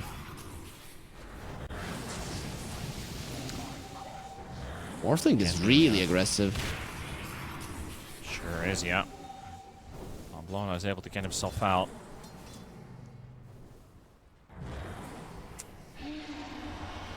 They're still going Adrian in. onto Wits. Dead. And they got the burst. There we go. Adrian with the help of his little trees. The whirling death. Nice extra burst damage. Take down the carry once again. Those are the 2 deaths off of Wits, both for Adrian. He cleans up another one. Ace is on. Lina is also there in the back line. Michael will hold on to his spells for now. Puck went in, Leo style. Dash What? comes out. Oh, he bashed him out of the LSA, and he's got 100 HP remaining. Shows up with the phase shift, gets himself the jump to the side, but the Waning Rift will not save him. Neither will the Orb. Adrian cleaning up kills. That's 4 in a row now for the Timbersaw. And Faker might And find he's- Michael. He won't. Feels a little bit too overwhelmed to go for it. 2 cores going down. Big deal. Nighttime coming into play. Lava striking back. This is huge, right? Because reducing the lead by this much before daytime comes, before Fusion are again gonna try to pick you apart, is a huge deal. No, not now. Not now, Faker. It's the same place he just died in. It's literally, it's the same place where he just got killed moments ago. It's the same place he will also dig his own grave yet again, next to the previous one. Dude, because last time it was nighttime, you're on the bottom lane, very deep out, Roche isn't there. Even if you die, nothing for the enemies to take. Now you die right next to the Roche pit as a mid laner. Like, that shouldn't be happening. So Fusion gets to secure Roche. Meanwhile, tier 2 at least taken here, but doesn't feel like a huge win. Even if, you know, Lava has been slowly corralling this game together. Their Lina and Timbersaw are both leading net worth now. Yep. Very much possible for them to win. But still, Tiny hasn't been getting anything of these positive perks Lava's been picking up. He's got 3,000 gold less than the other 2 cores, who basically got that much. No matter. The last 2 engagements. Help to burst the Morphling sometimes, and you're golden with the Tiny. Tiny is the type of hero because of the repositioning spell that there's a chance that in any game, no matter what happens, you're always gonna have impact. So I think he can still think about what to do in this one and make a move, make a good case for his team, because his team will still need him. Yeah, I do hope he does bring in positive impact, because he I've seen games where you have like these really big farm Tinies and how much they give to the team. Right now, Faker's kind of at the position where he's, I do one thing and I hope for the best that I can do it again. He doesn't have the items to keep himself up, or he doesn't have the damage, as Adrian's just being hunted all the way from the tier 2 tower. Now, a bit of vengeance, you know, Fusion. They find him alone instead of Wits being alone. He's regrouped with his full team with the Aegis, and they're going to chase Lava away from their triangle. Pamplona is spotted too, so make that a second. It all comes down to that Tiny dying on the bottom lane. He's there again. Okay, now when there's no Roche to take, sure, I don't mind him even dying that deep, but it's... Not again. Not again, Faker. Don't do it. He's fine. He's only gonna get killed in a minute. They're pinging him. They're TPing in. No. Bye-bye. Oh well. What can you do? I mean, he has a Kunkka and a Jakiro on him, so it might take a bit of time, but it's still his net worth, his levels. He's not exactly a very tanky Tiny, so it's the 3rd time. He is digging a graveyard of his own, I don't know, his previous bodies or something. I don't know what he's doing, but it's literally a Faker body farm in the bot lane. Making a mountain of rocks. That's the thing, because he's just getting turned into rubble over Can we just erect again. a big mountain in the middle of that lane? Yeah, it's just, this is where the Tiny died. Multiple times. Right? And this is how we have this mountain right now. Yeah. Every few minutes, a Tiny dies in this lane right here. You know, like a plaque written on it, kind of like a, you know, like a sightseeing memorial. I mean, you talked about some paganism and witches, so maybe we build the Tower of Babel. Yeah, maybe that is some kind of ritual that Lava is trying to do to break the game.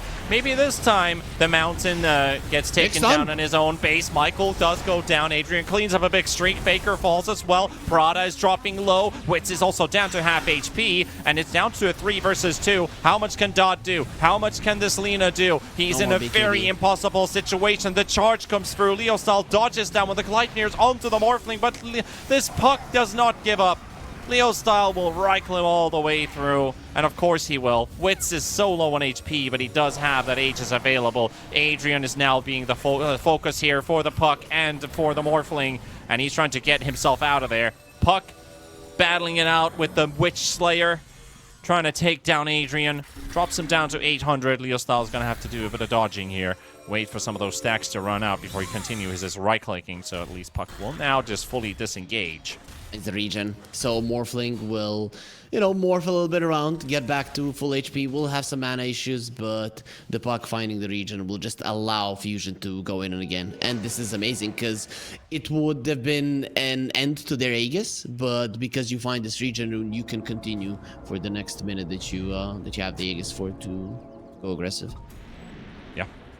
Faker this time in the top lane. His courier. Actually, it's the SD's courier. Leo Style scouts it out. He doesn't want to kill it right away. Kill the shark. Oh, do it. Jason Statham style.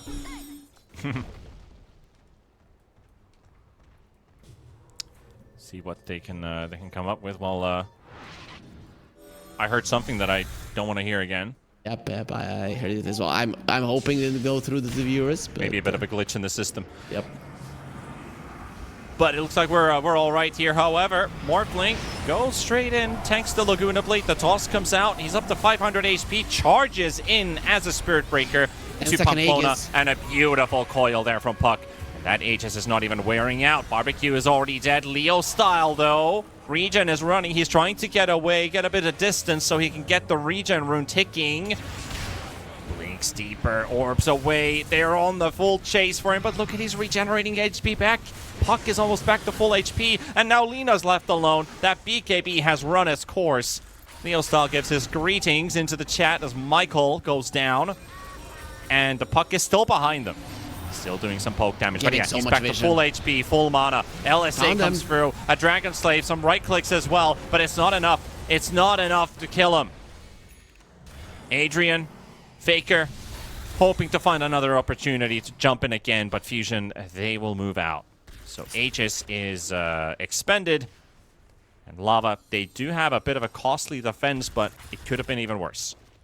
The only reason why this is working out for them is the high BKB charges of Lina. Now, when you are down to 7, it is going to be much easier for Fusion to continue picking you apart, right? Because you look at these fights and think, oh, they're okay, they're even. We delayed the Aegis, blah, blah. But then you understand that your Lina in the next fight is just not going to be able to stand her ground whatsoever. And if she does, those late stuns that connect while the BKB is expiring will cost her her life. Radiant's bottom tower. Not sure if you saw how many heroes were chasing Leo Style when he had that regen activated. Yep, everybody apart from everybody Lina, except for Lina. Yep. Oh, they were so greedy for that kill. I understand the need to do it, but the longer you do that chase, the sillier you start to look. With the Octarine Core now, it's going to be even harder, if not impossible. Until you get something like a Hex, just give it up. And I think this Timber saw... He's going for a Shiva's Guard. Why? Like, screw the Morphling heals. Just get a Hex. Get a Hex and blow up either the Puck or the Morphling before they get their Lincoln Sears. That's the play. Yeah, I think maybe an extra piece of crowd control could help them more. I feel like Shiva's maybe... I don't know if Adrian relies on his burst damage, but when Morphling is with his team, he's not as weak as he is alone. Obviously, that's a sentence just that makes full sense. I don't know why I haven't said it out loud. Everybody knows that.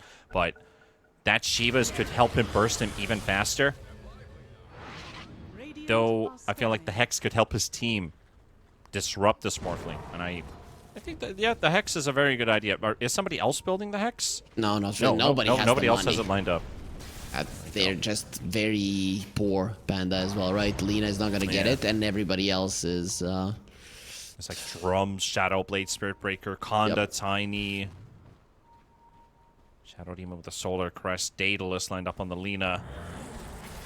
Radiant's middle tower is under attack. Also, again, the same thing as last game. Fusion has their obs wards inside Lava space, and Lava doesn't know about it. They need to start checking that, though, right? Especially because the fight was happening there for a long time, and Adrian does finish off his Shivas. Yeah. Well, top lane, Prada is isolated, and they will find a kill on the support Sven. He thought he would run into a lone Spirit Breaker, but Dot also shows up out of nowhere, and the Lina will clean that one up. Pushes her further, or closer, towards the Daedalus. Faker. Making the also, mountain. Taking a brunt of damage here from Michael and Leo style, especially in that macro pyre. The worst place in the world to be versus a Jakiro. You just melt. You're on a ledge, and that ledge is on fire. Yep. Nowhere to go, nowhere to hide. Imagine if, you know, you use macro pyre on a surface like that, and the surface begins to give up. Because it's scorching hot, you know? Is that good or bad, right? Because at least you're not going to get burned, but you're going to fall down to your death. You fall to your death? I mean, I think that's a good thing instead of burning to death. I think that is a horrible way to go. I'm gonna hope I have like some Targaryen blood or something at least. I don't know if I'm gonna survive a big fall though. I mean, I hope you don't. If you do, that's gonna be very painful. Meanwhile, the Morphling, good night. All right, Lava can definitely do that multiple times, and that was also with the help of their little Shiva's guard ready on Adrian. What's up, Fusion? We talked about the ward of Fusion in the base of Lava. Lava have the same thing. We don't have to deward it if we have one ourselves, and that's gonna be the second kill. Both of the heroes dying were the safe laners of Fusion, that safe lane duo, dying in the same place. Lucky for Fusion, it's not gonna be an early Roshi spawn. Barbecue's on top of Leo style. Adrian comes in here as well, but Puck able to jaunt himself to safety. Leveling up his herbalism there with the Lotus Pool. He comes back in, Faker. It's a good attempt on the read, but still gets the blink out. The gold lead has been decreased quite a lot, and Lava, they're gonna get to a point where the Hex will come out, because Adrian is getting a ton of farm. The thing is, Lincoln Sphere on the Morphling, he doesn't even want it. He's going for the Daedalus. Faker might try the same thing as before. Okay, he's TPing out this time. So the mountain will, or the mound of rocks will stay as such. But Adrian is here. It's not a time to die. This is the worst time to die. Oh, Beta Yules! Throws in the cleanse. Trying to get the Timber out of there. He is getting healed. He's actually reflecting quite a lot of damage back as well. Timber with the burst, but Pamplona will be the one to drop here. And another X-Mark. Timber is struggling to get out of there. Help is coming. They're bringing in the numbers. Barbecue. They got coiled up by Leo style. And Faker jumps the backline, takes down Prada, takes down Kunkka. So he'll find a double for himself, but they will lose the Lina in that coil. They will lose the Tiny at that as well. Nobody has a buyback. You were on point. This is not the fight. This is not the place to take that fight. 14,000 damage to the 5k of Lava. Not only did the Timbersaw mess up his Yules when he was getting out, maybe you even get yourself away if you don't get pulled in, but also the Shadow Demon, because of that, had to show himself and use the Demonic Cleanse, thus getting caught. Oh man, that Yule Scepter changed everything. Or a perfect X back, right? You could say that it was the plays of Fusion that made it so good. Ryu has played excellent on this Kunkka. 322 2 stats. Or 3-2-2-2. Yep, just the extra 2. Yeah. Can remove it, but it's not gonna change the it will not change anything. Not really. It's a really dead Dota joke. Yeah, we have a new one now. Yeah, it's mid-diff. What's the new joke in Dota these days? What's the new joke? The new 3-2-2? I mean, you said that there's a new joke. What is it? I'm saying that there's a new 3-2-2 joke because we have a new guy. Oh, yeah. Well, in terms of that, okay. I thought in general we had like a new Dota joke going on that people are using. But yeah. We won't reference that. But yeah, I mean the mid diff. I think one of these players also has a pretty interesting in-game nick. Have you seen that one, by the way? About the... It's also diff. It's I haven't. something else. I haven't Alright, really. Well, take a look at the post game. Well, not the post game. Well, maybe the post game graphic. You can probably take a look at that, but I'll leave that as a secret. I'll leave it for you guys to figure out. Ah, okay. However, what can Fusion do here? Smoke up to the top lane. Maybe if they catch Dodd, will be perfect. It is Lava's wards here, though. Does he see the Sven? The Sven smoke pops. He gets an alert from this one. Lina BKBs. But how far is that going to take you? If Kunkka gets nearby for the X mark, he just needs vision from Prada. That's all he needs. The smoke, beautiful smoke timing there as well. There's smoke on smoking on each other's, and they can't catch the Lina. Pamplona saving lives. It's still not good. And the puck's there. The puck goes in, and Faker has a chance for that. Where did he go? He's flying high, man. He was charged and tossed. You shouldn't be able to phase shift, but he did. And now Faker. Oh, he's going to get brought back in. No, he's not. BKB lasted longer than his X mark.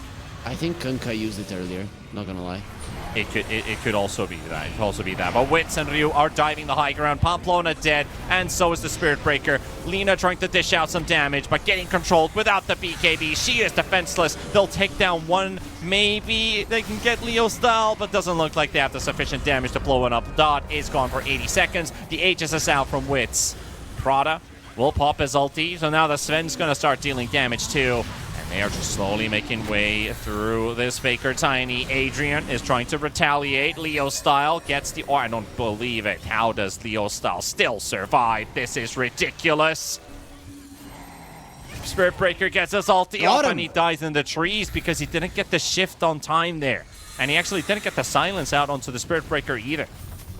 He thought he was out. He thought he was going to be getting out of vision behind the trees, but a lot of them were cut because of the Timber Saw. Timber promulgated and disseminated. Not a target that Fusion can work against anymore. Was the it was the Lina BKB force out that made all of this possible. And Leo Style is buying back. Okay, he's had enough. He wants the game to end right now. Oh, they missed the coil, but they they missed the path, but they don't miss the coil. Doesn't matter. You know where you can go. Does have buyback. Leo Style wants to force that buyback by fighting versus Barbecue. That's a great healing load. This is dangerous for the puck because he did buy back, but you have a glyph. Lava should be able to set up for one last fight. But it will be after the Megas. Glyph? It will be after the Megas. But now you're lost for certain. You could have at least jumped in with somebody with a Spirit Breaker, delayed it, and Tiny goes in and buyback. This way, it's just over. Someone's going to have to buy back soon. Faker's just dying for nothing now. All right. Maybe Lava is running out of the fighting spirit. Wits. Adrian finally buys back in. They were trying to get Fusion to dive them behind the tier 4 towers, but again, they're not falling for it. There goes Faker. They should go the Shadow Demon as well. Leo Style really packing a punch. Has that Parasma. He's in the fountain, and he'll die in the fountain. Not a friendly place to be in. Adrian pops the pipe as well, but the right clicks, they ain't magical. They're full-on physical. Wits hurts a lot. He does so much right-click damage right now. He hits for like 400, almost 500 damage. And on to the next one he goes. He finishes off the Lina, and that's going to be the GG call. Fusion will take the 2-0, and they're now in contention for winning the group. Lava, they have guaranteed third place in the group, basically, with this one. They will not go any higher, but a play-in is what awaits them. Yep, and with this, we are most likely going to be expecting a tiebreaker between the two top teams, because I'm having a very hard time seeing Waska losing to Universitario. This was the one series that I thought Fusion might drop a game, but Fusion and Waska, besides playing versus each other, haven't lost a single game. Yeah, they certainly haven't. We're going to get to talk more about the Universitario Waska series in about half an hour. But this one, you know, I still think we still get to talk about both of these two teams since their tournament run isn't fully over. You know, the group stage might be done and dusted. Fusion still might play a tiebreaker. But how do you think Lava, you know, you've seen them play against the top teams of this group. How do you think they're going to fare in the play-ins, that is? So in the play-ins, they're gonna be going up against Infinity. They are cooked, screwed, and dusted. Sorry, they're not gonna be winning that one. Infinity, kind of the only games that they lost were the ones that they forfeited, basically. So I don't see them losing to Lava. Even though Lava are a good team, Infinity are one of the contenders to win. I think might be the only one from Group A, even though they're not at the top. But as I mentioned, they had to forfeit some of the series. The only ones from Group A that can match the strength of Fusion and Waska somewhat. All right, well, that is later on to see. I do hope the Lava Boys will show up in the play-in stage. But as said, our next series is bound to start in about half an hour. We will be back then with Universitario versus Waska here with T-Panda and Harry Freak on the commentary. We'll see you guys then. Get your refreshments, whatever you need. We'll be back in a while. 1xBet and Eva Alfie present betting on all esports events on the website and in the 1xBet app. 1xBet. Play with Eva. The new 1xBet energy drink. So you don't have to limit yourself tonight with only one victory. You can bet on any game at 1xBet betting company. Dota 2, KS2, League of Legends, and many others. Big wins, fast payouts, reliable bookmaker. The new breakthrough and innovative phone with 1xBet app. With 1xBet app, you can register and start betting in just one click. Intuitive interface and thousands of sports events every day. User-friendly app. Big wins, fast payouts.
Use your skills in the gaming. 1xBet.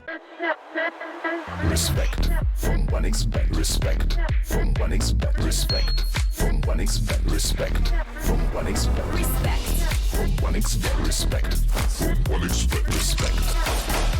Respect from 1xBet. Respect from 1xBet. Respect from 1xBet. Respect.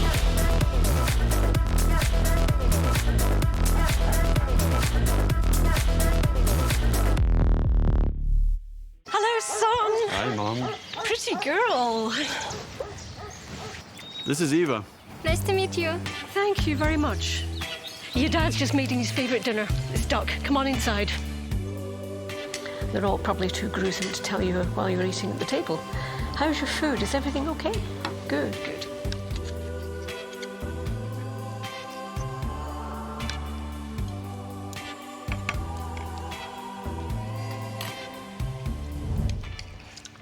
You seem to know each other. Yeah.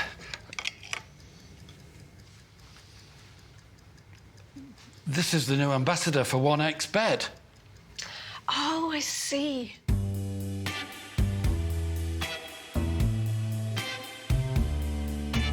Everyone felt good when Eva Elfie became the new ambassador of 1xBet.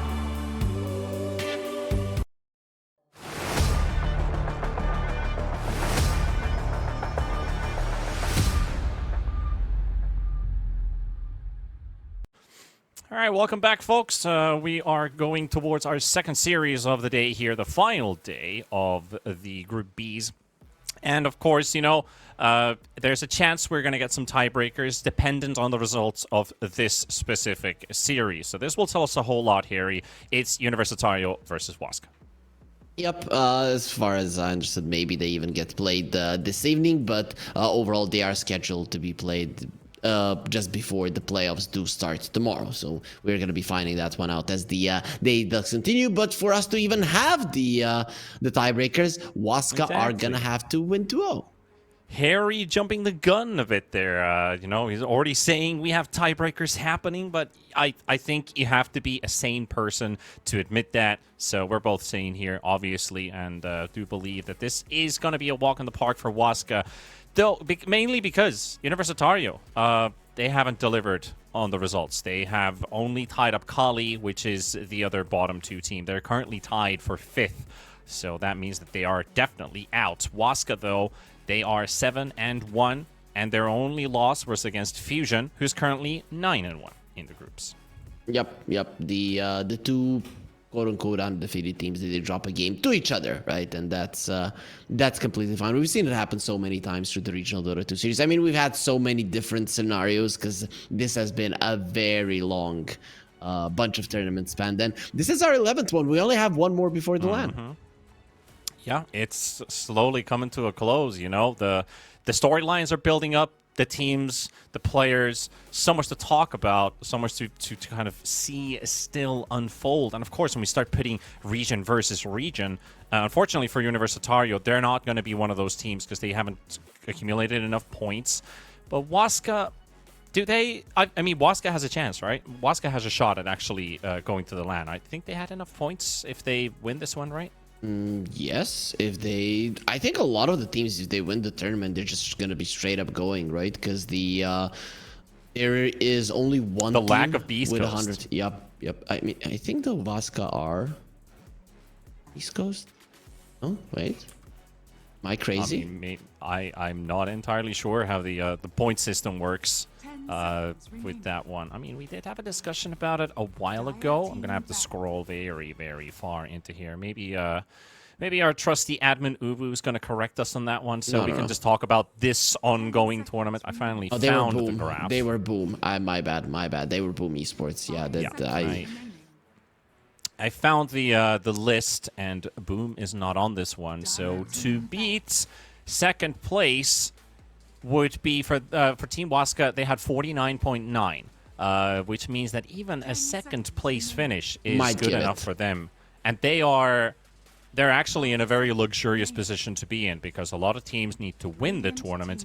They can go to the finals and lose that one. Just going into the finals means that they're through in a lot of scenarios. Of course, it is down to Akatsuki. It's down to Infinity. It's down to, well, not Lava anymore. I mean, okay, it is still down to Lava. I'm not going to count them out of that one. There's a lot of equations out there. I mean, if Waska goes second in this one, they're not going through, man. Right? Because Beast Coast have 100 points. You are going to have 99.9. That is lower than 100. And then the team that wins is going to have 100. So you have to win the tournament as well. Actually, yeah, because Infinity had 96. But they are getting points for getting further. So that is true, actually. Infinity does get points for getting into the play-in stage. It's enough for them to have more than Beast Coast has. So you're all right. You're all right. I'll take my words back. Well, that's fine. That's fine. You don't have to. Right? But overall, I'm just staring at this this leaderboard. It's kind of like there's so much math in there. There's so many numbers out there. It's kind of like, all right, am I getting the math correct here? Literally on the point. I'm gonna help you. I'm very good at this. I'm very good at this, man. Look at this. If Akatsuki, Lava, and Fusion can be second and still go through, That's it. Nobody else. How it goes. All right, See, yeah, I'm so a Waska's genius. not in that list. Thank you. No, because they have 49.9. I don't know how we got to that number, but they're 0.2 points away from being able to be second. So it is a fight to the Yeah. death. Well, I think that tells us enough. Let's talk about the draft here. Waska will open up with a Naga Siren. We have seen this in the 1 and 5 roles so far. Yeah, probably going to be a 5. I've seen a 1 Naga, wasn't too impressed. I think most of the reasons why people are getting it is because of the deluge, right? So you do the same thing from the support and from the core role, maybe even more from the support one. You are pretty solid in lane, you reel them in towards your carry to smack them in the face, you shove out the waves, you don't care even if you die, you get the heal on the, you get the shard for the heal earlier. So yeah, no, I think there's no reason in the current meta to put this as a carry, unless you see it's a really good Naga carry game, which currently with the Sand Kings, Shakers, and all of the other things, not gonna be happening. I will say it 1-5 because it's been winning in third-party tournaments. It has been winning as a carry in third-party tournaments. That's why I'm not counting out the 1. I did check up the numbers for LATAM, and there are 5 out of 5 support picks. So we're yet to actually even see a carry Naga here in the South Americas. Yeah, nobody wants to play the carry Naga here. I don't know. I think Naga isn't really all that popular of a carry in South America anyways. They do tend to be farming oriented in some metas, but this one definitely not. We've been seeing a lot of action. 5 seconds remaining. Yeah, the Naga for a lot of teams looks more like a European carry player would be playing it. Yeah, pretty much. Or Picks up a, that vibe. I guess, Chinese carry player as well, but China just hasn't been producing new talent lately. So it's mostly been the Eastern European new boys that are the gods of the Naga Siren. 10 seconds Yep, remaining. the spirit effect, like we called it when they won the TI first time around. Had that Yatoro trend going on that everybody needed to have an East European off-lane player, actually. It was Collapse, sorry, not Yatoro. The Collapse effect, which was everybody wanted a East European off-lane player in their team. Big battle for those. That's when we had like gaming gladiators type of teams being formed out. They were waiting for their player to confirm, can he get in? Can they get their roster together in time? Stuff like that. I mean, it wasn't even Gaming Gladiators. I think it was still Viking GG, and they were called. What was the mid team they were called? Team Tickles. Yeah, there were Tickles in between. That's when I remember talking with Celery about that effect. But it has stayed that way for a couple of years. You know that you and me are the casters that cast the first Gaming Gladiators game ever. Do you remember that? I did say that to a friend of mine yesterday, that I've cast the first ever game of this current iteration of Team Spirit and Gaming Gladiators. We did get the honors on that. And remember, they picked the Mars in that game. Yep, and we thought it was a reference to something. And we called them out because they never played a Mars before that. They even tweeted about it. So first tweet about the casters from Gaming Gladiators was us, and then they had such a good successful run. I feel like a part of it, Panda. I don't know if you do as well. We've definitely been a part of that story. We have our moments. There are tons of moments in our casting careers that we've gone into, but this draft looks pretty ordinary. Yeah. No Vipers, no Pudges, no Dazzle mids so far. It's a pretty straightforward draft meta-wise.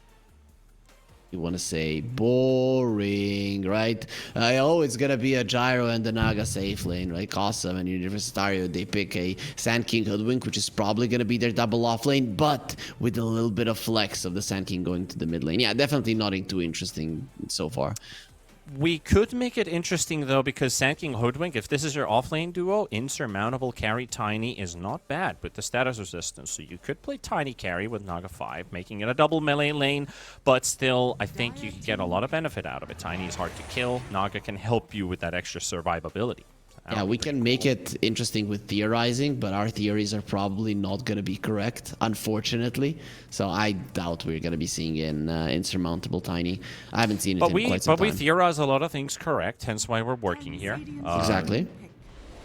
But it's something that I can wish for and hope for, because sometimes they do happen. I mean, we've been talking about, Rubik mid would be nice, and they're probably not going to do it, but I'm talking about it, and then they decide to pick Rubik mid. You never know what happens. But Monkey King, though, mid or carry?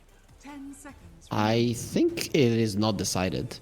right? You will see Tiny goes What mid. would You you can like? put the. I would like mid lane Monkey King. I've seen mid lane Monkey Kings get a first item 8 toss. I mean, obviously you go for the Gleipnir, but you get the 8 toss and you just continue to demolish everything. Now with the Enigma, Monkey King carry isn't that bad versus the Enigma, right? But then if it is an Enigma Tiny lane, that is a bit more dangerous. Yeah, that is a bit of a dangerous lane. Enigma falls into a pretty interesting place here because his impact with the Black Hole is actually pretty huge. It is enough to kill heroes on the server right now. There are not these super tanky strength heroes that you just can't deal with your pure damage. That it's just a damage being dealt on a target, but it's not enough to kill. This game, you can kill anyone of any of these heroes. Monkey King doesn't generally build up over 2.5k, 2.4k HP, usually very damage driven. So that is usually enough for an Enigma to just solo Black Hole and try and kill a Monkey King as well. That can work. Yep. Definitely can. You do have long range spells to cancel it, but nothing that goes through the BKB. So maybe Universitario are going to be thinking about that later on. But you ban out the Bristleback, so they're thinking that Universitario don't want to be laning the Monkey King versus the Enigma, which is fair, right? In a situation where you don't have a perfect position to put with the Enigma, sure, Monkey King can do well. Bound Strike is not that bad. Same is true for the Primal Spring, especially when you have a Jakiro there. But with the Tiny in play, that is like the partner for the Enigma. Every single offlaner knows it. And there are 4 heroes Enigma struggles in the laning stage. And actually 5 heroes he struggles. One of them he still wins in some scenarios. You have Bristleback, you have Templar Assassin, you have Morphling, TA, and then you have the Gyrocopter, which is already picked in your team. So this is a pretty solid game in Enigma's laning stage. There are no straight-up hard counters in terms of ultis against him either. So that's why I really like this Enigma pick. Which one do you kind of win against? Morphling, right? Morphling is the one where you have, like, you're stronger in a specific timing, you lose that advantage, and you gain it again at some point, because Black Hole doesn't allow you to use that shard, which would enable your shift. But in the laning stage, they are kind of like, it bounces back and forth. You have weaknesses, and then you have strengths. Just like how everything should be, perfectly balanced. Waska, I'm guessing they're gonna pick up a mid laner right now, something that's naturally gonna be doing okay versus the Monkey, if that's the one that you lane against. All right. Well, 1.5 minutes. Waska's got plenty of time to pick here. They banned the Bristle and the Alk, 2 heroes that they probably maybe struggle against a bit. They don't deal so well against those 2. We have seen Alk also in the off lane, but in this case you have Sand King. You could put Monkey King safe lane again. Like you said, we don't know yet. But if they decide to pick, say, a Templar Assassin with the Monkey, if they want to put Monkey mid, TA, safe lane, Jakiro TA is pretty annoying to play for both Tiny Enigma or even Gyro Enigma if that were your 4 and your 3. Hard for Wask. All of the heroes that they have already played as a mid laner kind of suck versus the Monkey King. A lot of their mid laners were melee. So even if you pick something to be like a Viper if you're scared of the Monkey. Nah, that's not a hero that you want to play. All of the mobile heroes are not good because you have a Sand King initiation. The follow-up stuns are quite solid as well. Hard pick for them. Not gonna lie, this is why they are taking such a long time. Yeah, it feels like it falls into a Void Spirit. And the Invoker is good for the Jingu Mastery plus the laning matchup. Yep. That is something you're really looking for, maybe. Yeah, I like the Invoker. I think that's a really good suggestion. But they go Nyx, and that's gonna be a tiny mid most likely, unless they're gonna put the Nyx there, which I doubt. He's gonna get squashed.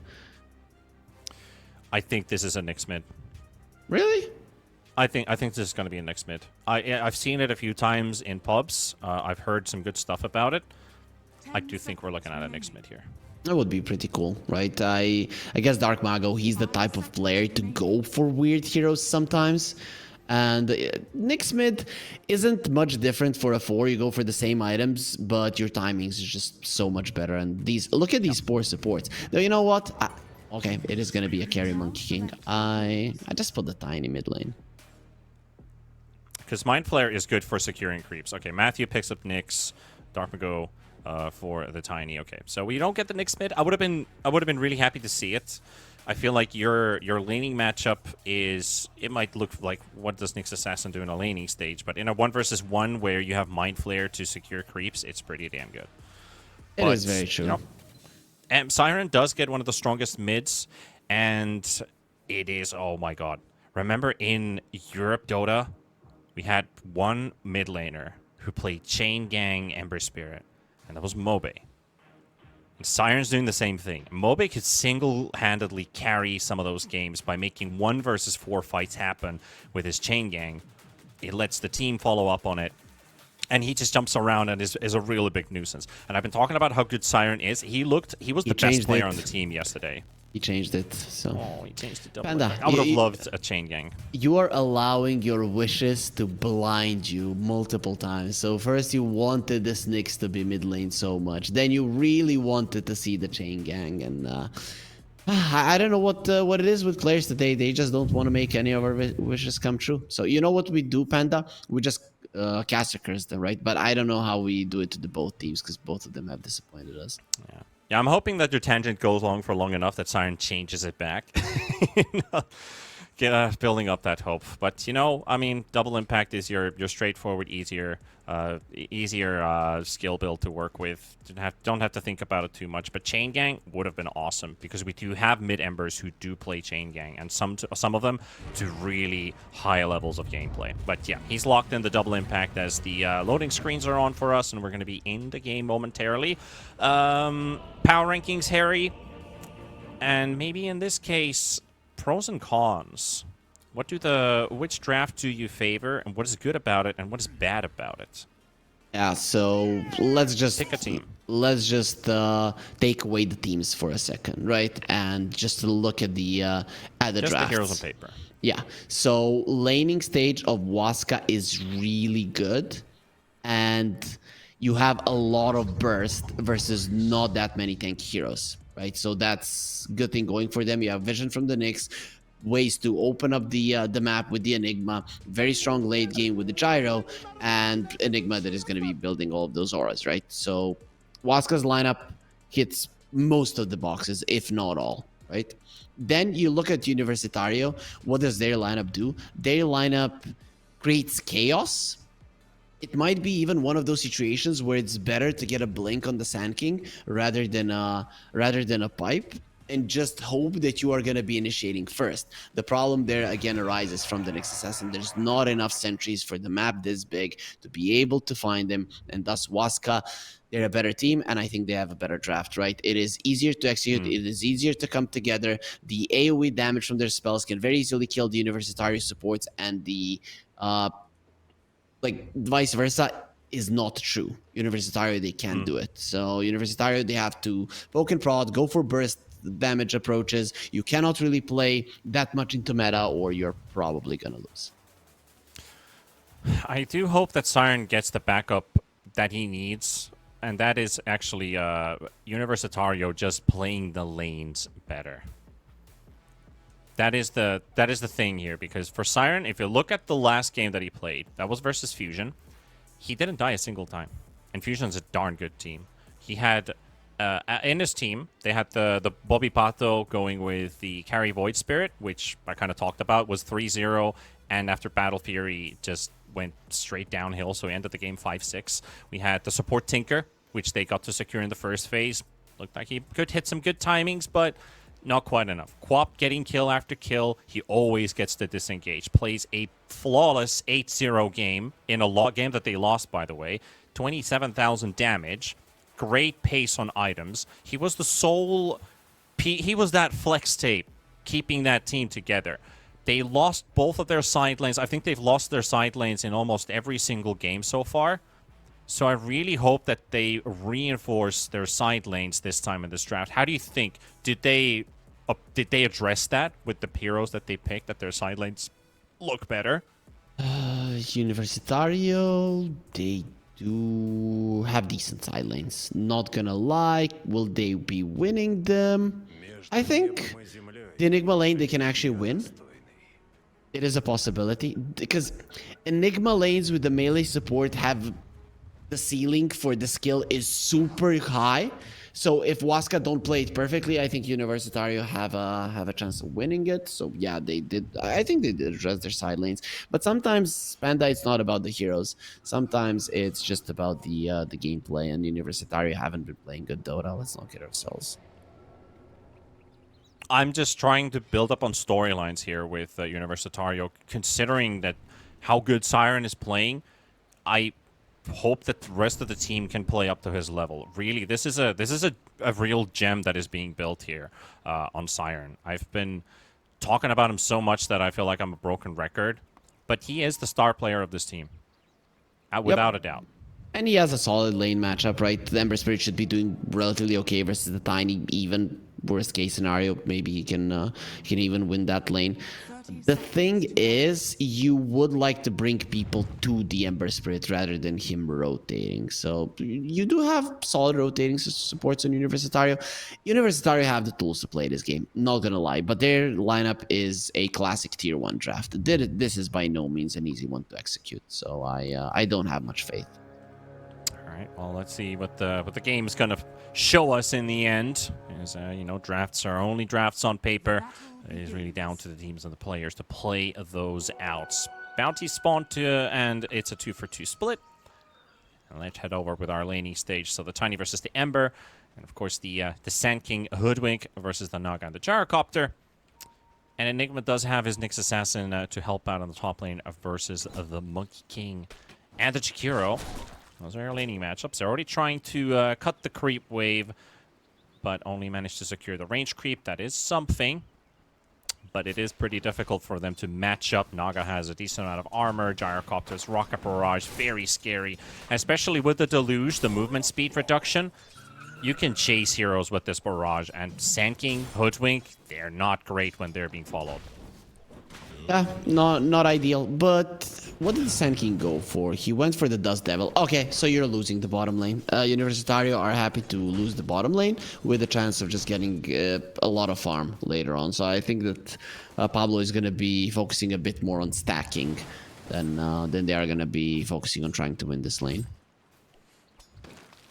Yeah, we do see this this Dust Devil being used a lot on Ancients, like ancient stacks.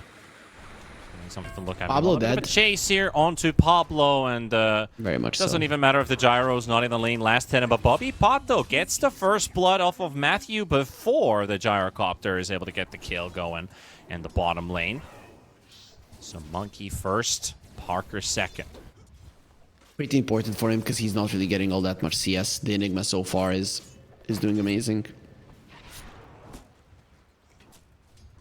Yeah, they don't want to spend their spells on the Eidolons, but I think this is one thing again with the Jakiro. So your Liquid Fire would be AoE, right? Yes. But the Liquid Frost is single target. That doesn't help with Eidolons. Not that big of a deal, right? It is actually a pretty big deal when I look at it from an Enigma perspective. I feel like that is actually pretty huge because Liquid Fire is like you use it for pushing towers, right? That's your tower pusher. Liquid Frost overall is just better damage output. But in terms of the lane, if Monkey King can't get close to the Enigma, a Liquid Fire could be a really saving grace here. So here's how I look at it: level 2 Dual Breath and the Boundless Strike kill the Eidolons. So you do not need it. If it was some other hero that can do it, maybe. This way, not that big of a deal. Do they want to use that many spells on them, though? Well, Parker takes Nelson. Nelson, who has only picked up a couple CS so far. Gyro already 2 kills. This could be one of those games where Gyrocopter hits insane net worth early on. This keeps on going. Look at that. The Tiny is crushing the mid lane. I mean, your boy is being destroyed. He's only now going to buy a Blightstone. I think that Blightstone needed to come out earlier because the way that you play versus a Tiny, you utilize that he has 0 armor and you punish him, right? You can trade when he picks up a tree. With this way, you just lose the CS battle way too much.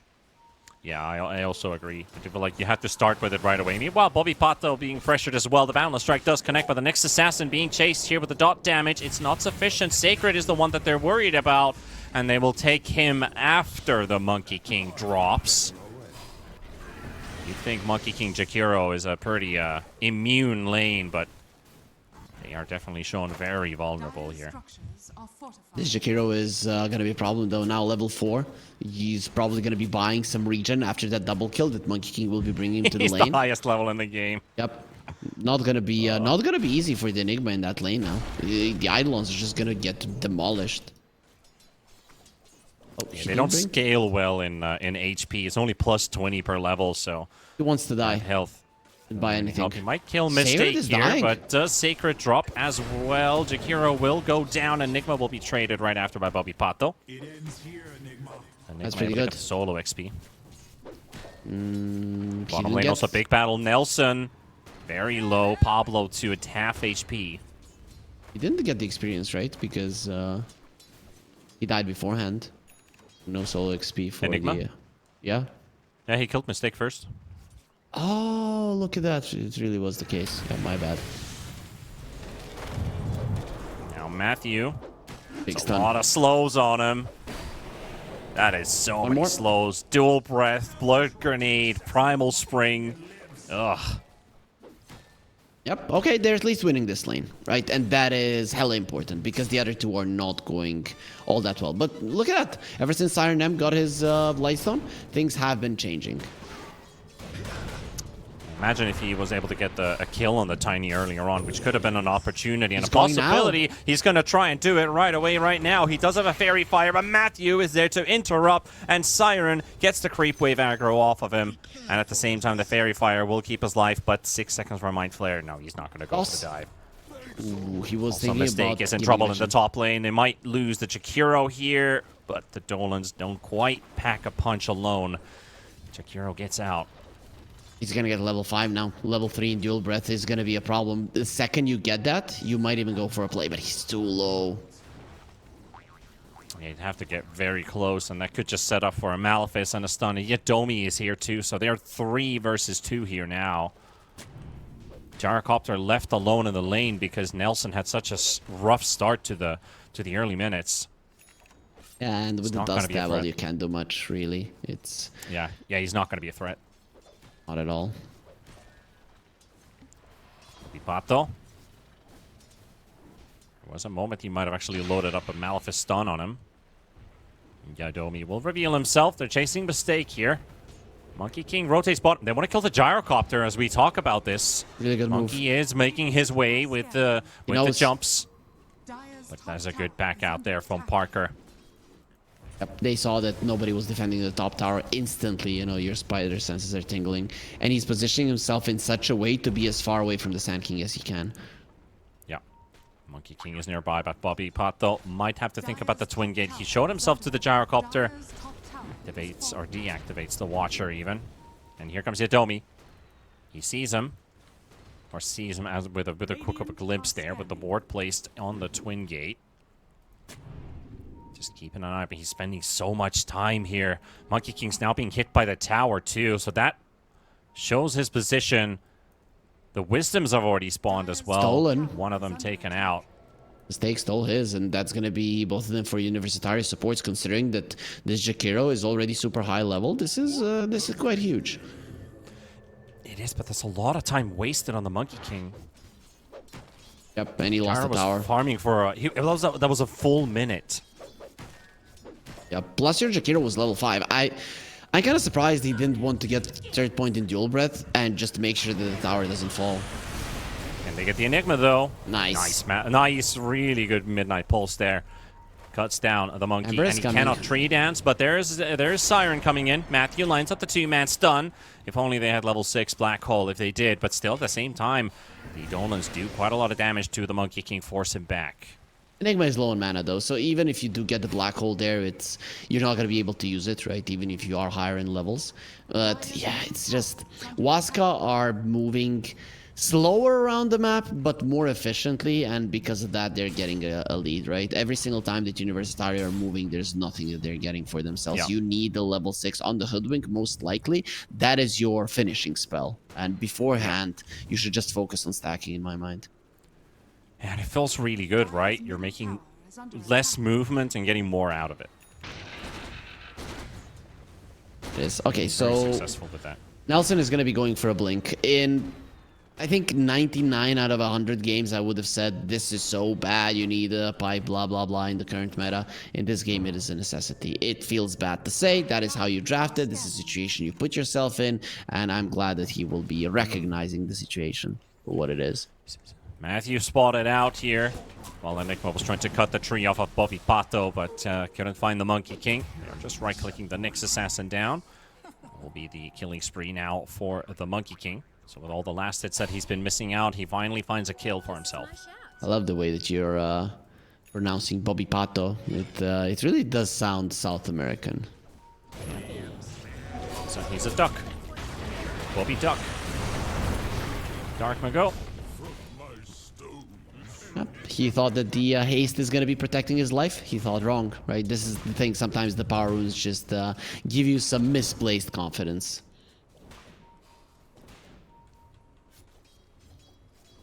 A couple important kills there for the Dire side, but still the big impact kill to gain this game. They missed out on it. That is Parkus Gyro, who's just hit 5,000 net worth.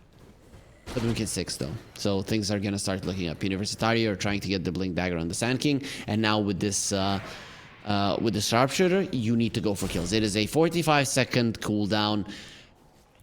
Finger of Death damage spell, right? In terms of how much it does, you need to be using it on off cooldown basically every single time. Even if it takes you a lot of smokes, doesn't matter. Get this game under control, especially the top lane. Enigma needs to be shoved out.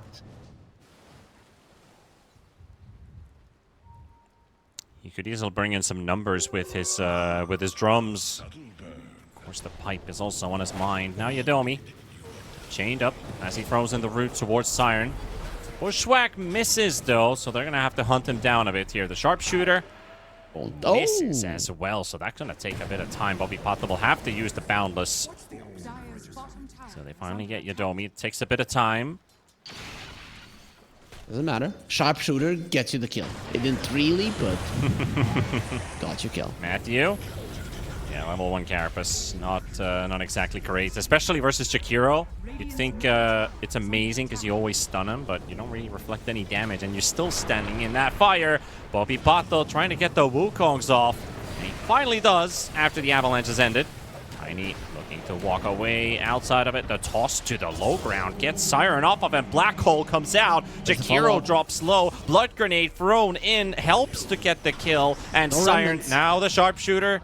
Connected onto the Naga Siren here, but it won't really slow him down. Sacred, all of his spells are on cooldown. Do they have it damage with the web? Yes, they do. Yadomi got the kill there. Deluge helps him secure it. This kind of dives are gonna work only if you have the Sand King there with the Blink Dagger, who's now changing his mind. Oh, he's gonna be going for a pipe, and this is just not the game. Universitario, all of the other heroes are supposed to be enabled by him. He wasn't there. If he was there with the Blink Dagger, for which he did have a gold for quite some time, I think we would have been seeing a different story. But considering, though, he only has 1 point in Burrow Strike, it seems that Nelson didn't really understand. And he also didn't really have the mana either at that time, so he would have had to slow down his Blink progress to save mana. So there could have been a chance that he didn't even have necessarily the money to get the Blink on time in the previous minutes he's been farming this item. So yeah, missing out on the impact of the Sand King, and Universitario have to play with pretty much 3 to 4 heroes until he is ready to join in. Nelson was the stand-in a couple times, but it looks like Universitario might have just locked him in the final roster. At least I don't think I saw a notification about a stand-in for today, but I did see Nelson was mentioned as a stand-in a couple days ago. But he's been playing with the team pretty much ever since. Yep. I mean, we can't even say he's been doing a good job because Universitario have just been losing, and when you're losing, you're always trying to change something. Yeah, but we have to be honest. His performances have been pretty weak. So in every game that I've been looking, Nelson, most of the time he has had this Sand King in his hands. The laning stages haven't gone really well. Missing out on some pretty crucial burrow strikes here and there. So maybe the stress has maybe also caught up to him. Just a bit of a cold streak, which he hopes to snap at some point. But right now it doesn't look like it's going to get any easier because he's just hunted down. by a scuttling Nyx Assassin. Walks straight up to high ground to him. Carapace stun on the Sandstorm. That is something that this Nyx Assassin can always do. There is almost, I would say, 100% chance that there's a Sandstorm active on the Sand King. The moment this mid lane tower for Universitario falls is the moment when this game completely falls apart. 4k gold lead now, sure, it is a decent amount, but it doesn't look like Waska are completely overtaking the game. It soon will. Yeah. That was a pretty easy spell combo, and Pablo missed that one in the end as well. So a bit of shakiness there. The Bushwhack into Sharpshooter should be a guaranteed combo there. It's not going to kill the Tiny. Yep, but it is a bad Loaded it up for a bit sign too long. that you are missing it. Nice. Good Nice Quelling trick. Blade there. Beautiful. And he has And the he turns for the kill. Turns around for the kill. Oh. But the toss is not going to do enough. And now with Nelson tuning in, Narkmako will drop the songs a bit late there from Yadomi. It's not in position on time. That was the Tiny making his own play, though, so he instantly pays the price. Raindrops, right? This is something that you need to have versus a Tiny with these supports, especially a Hoodwink. Hoodwink has decent strength gain, though, but very low level still for that to kick in. Yeah, that is minus 120 damage, so pretty important when the toss with the crash landing. It's pretty high damage output. Nelson, he's in a bit of a no man's land. Not entirely sure what he was up to, but scouted by a ward by Waska. Just getting caught in the river. His team needs help. That's what he was doing, but he doesn't have a blink to help them with. That's the problem. Yeah, he hasn't lined up now. Pipe Naga doesn't feel like a takes good farming Assassin. item, though. They're trying to apply pressure from the side. They can make a solo play onto the Jakiro Yadomi. Just drawing their attention, keeping them busy. Ember Spirit spotted. Enigma was thinking about a black hole there for a second on Siren, but the supports are too far away to follow up on it. You're poking because Now you want this Nelson. tower. Now Nelson also returns here as well. Sharpshooter loaded up, and Pablo has yet to land a sharpshooter this game. It's another miss. Matthew walks up on the high ground. Yadomi is there to think about following up with a Reelin and the web. And here comes the gyrocopter, the big bad Parker. But Parker actually might just end up dying here. He does. Nelson with the epicenter will get himself a big crucial kill. That's a 10,000 net worth gyrocopter just falling for nothing. Sigurd dropping the black hole. Siren is ready to go in though. Help out his buddies. Nelson, another burrow strike. Huge. Beautiful cleanup. This has got to be the best play that I've seen from this Universitario offlane. And thank goodness as well, they did need that so badly. This is also a mistake from Waska coming into that fight, right? You saw the pipe on the Sand King. You know that the enemies have nothing to force out the fight with, and you are forcing it out as well while you don't have the sleep. I understand the pipe of the Enigma is giving you confidence to go forward, but not to just walk in onto the high ground, even if you think you're going to be getting that first kill easy. Very important here. We see the whole sequence start all over from here. The missed sharpshooter and still chasing Yadomi, but Matthew walks up on the high ground. It opens up an opportunity for Waska to fight. The big shock value of Parker, even though he did get caught by that initial stun from the Jakiro, slowed him down a lot, and then he just ends up in a bad position. But I have to commend Nelson here. The last Sand King game, we didn't see an epicenter the entire game. In here, a great epicenter, some really good burrow strike lineups, and the pipe keeps his team alive.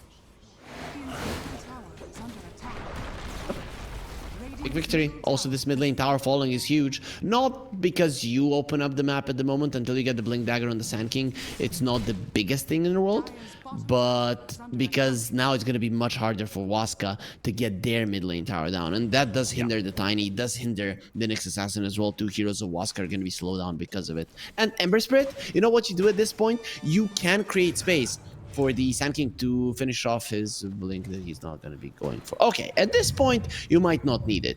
The Ember Spirit just postures aggressively around the mid lane. Very hard to get killed. You protect him with the Ward and the Sentry, and you delay until the Sand King is ready with all of his auras to just come together and win a 5 versus 5 fight. Not a bad plan. They can go that route as well.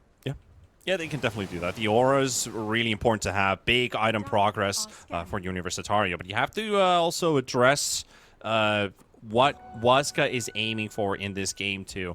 Of course, Parker has been pretty much free farming all along. His CS is insanely high compared to anybody else on the server. And his appearance in that last team fight fell flat. It fell flat really quickly. Parker didn't even get to mobilize and like basically just move himself around in that fight because he was caught from one stun to a second and basically dies inside that. So they want this big, mean gyrocopter to clean up Universitario. Waska, they need a 2-0 from the series, and for a small moment, you might start believing in Universitario capable of tying this series up. That would ruin the tiebreakers, and actually an update for all of you folks about the tiebreakers we were talking about at the pre-studio here. He jumped the gun a bit. The tiebreakers will not be played today. They will be on schedule tomorrow as planned, but Tiny gonna get jumped in the mid lane. That's a pretty big kill here. Nobody there to help him out. Yadomi's coming in with a song nearby, but not in range with the Song of the Siren. So they're going to have to sack him. Matthew gets to burst out onto the hood. Wake up, Pablo survives with the Crimson Guard. Nelson, but that's the black hole. That's canceled as well by mistake. Pablo finally down. Yadomi's down as well. Sacred's going to get pummeled down to the ground.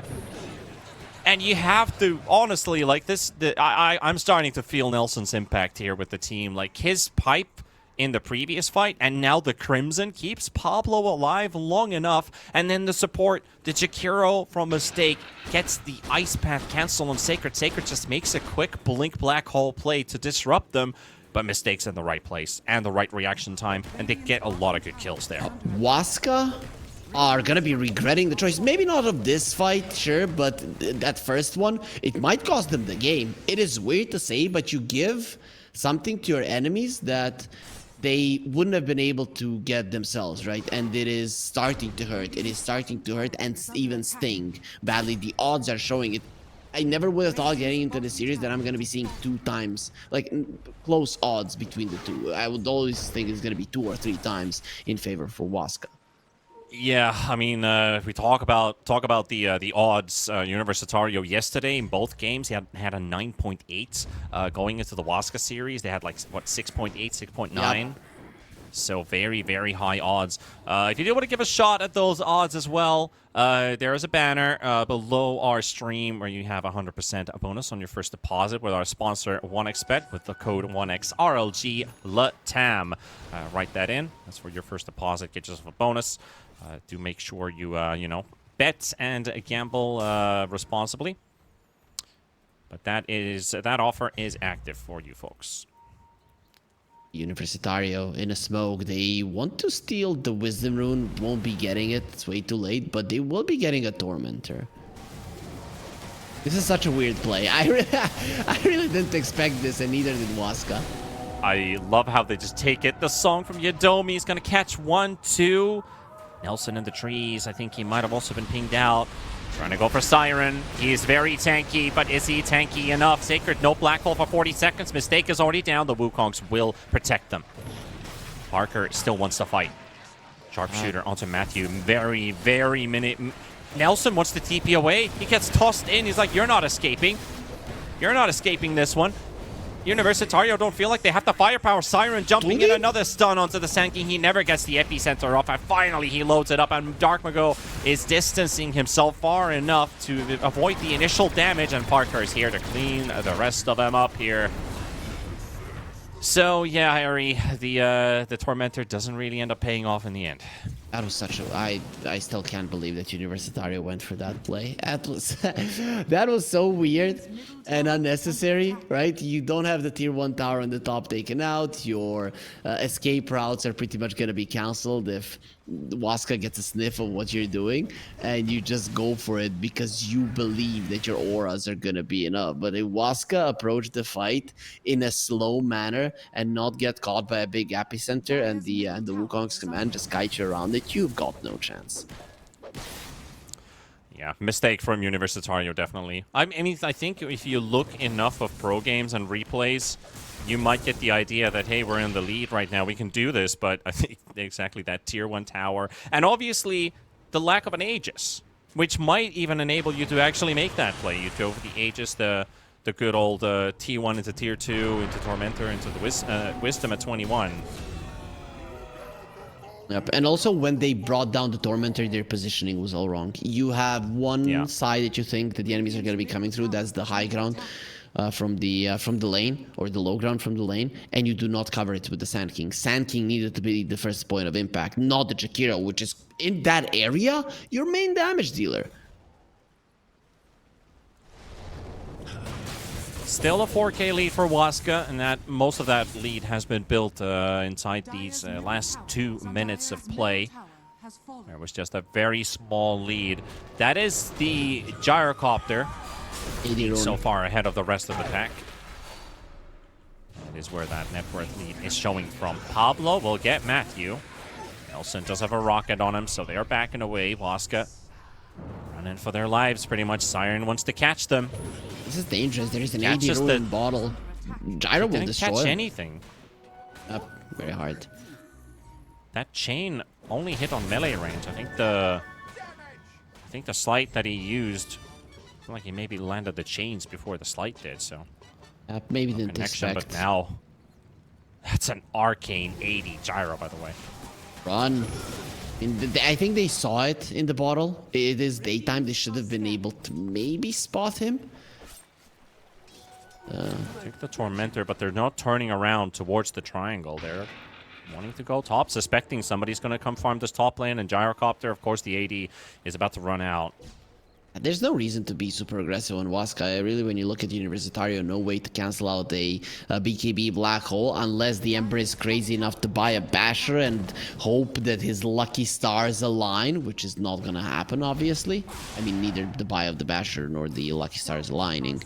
So you do not have to hurry with Waska. If they thought that they were on a timer with the lineup, they would have went into the triangle, tried to force the issue. Really, no reason to do so. If you go into the later portions of the game, you're pretty much fine.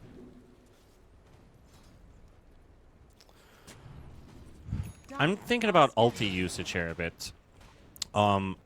If Waska were to consider building 4 staffs, like we already have 2 of them lined up here, if you jump in, you wipe your opponents, they don't get their ultis off, they'll be stronger when they respawn. So then you just play the map, you don't get to push.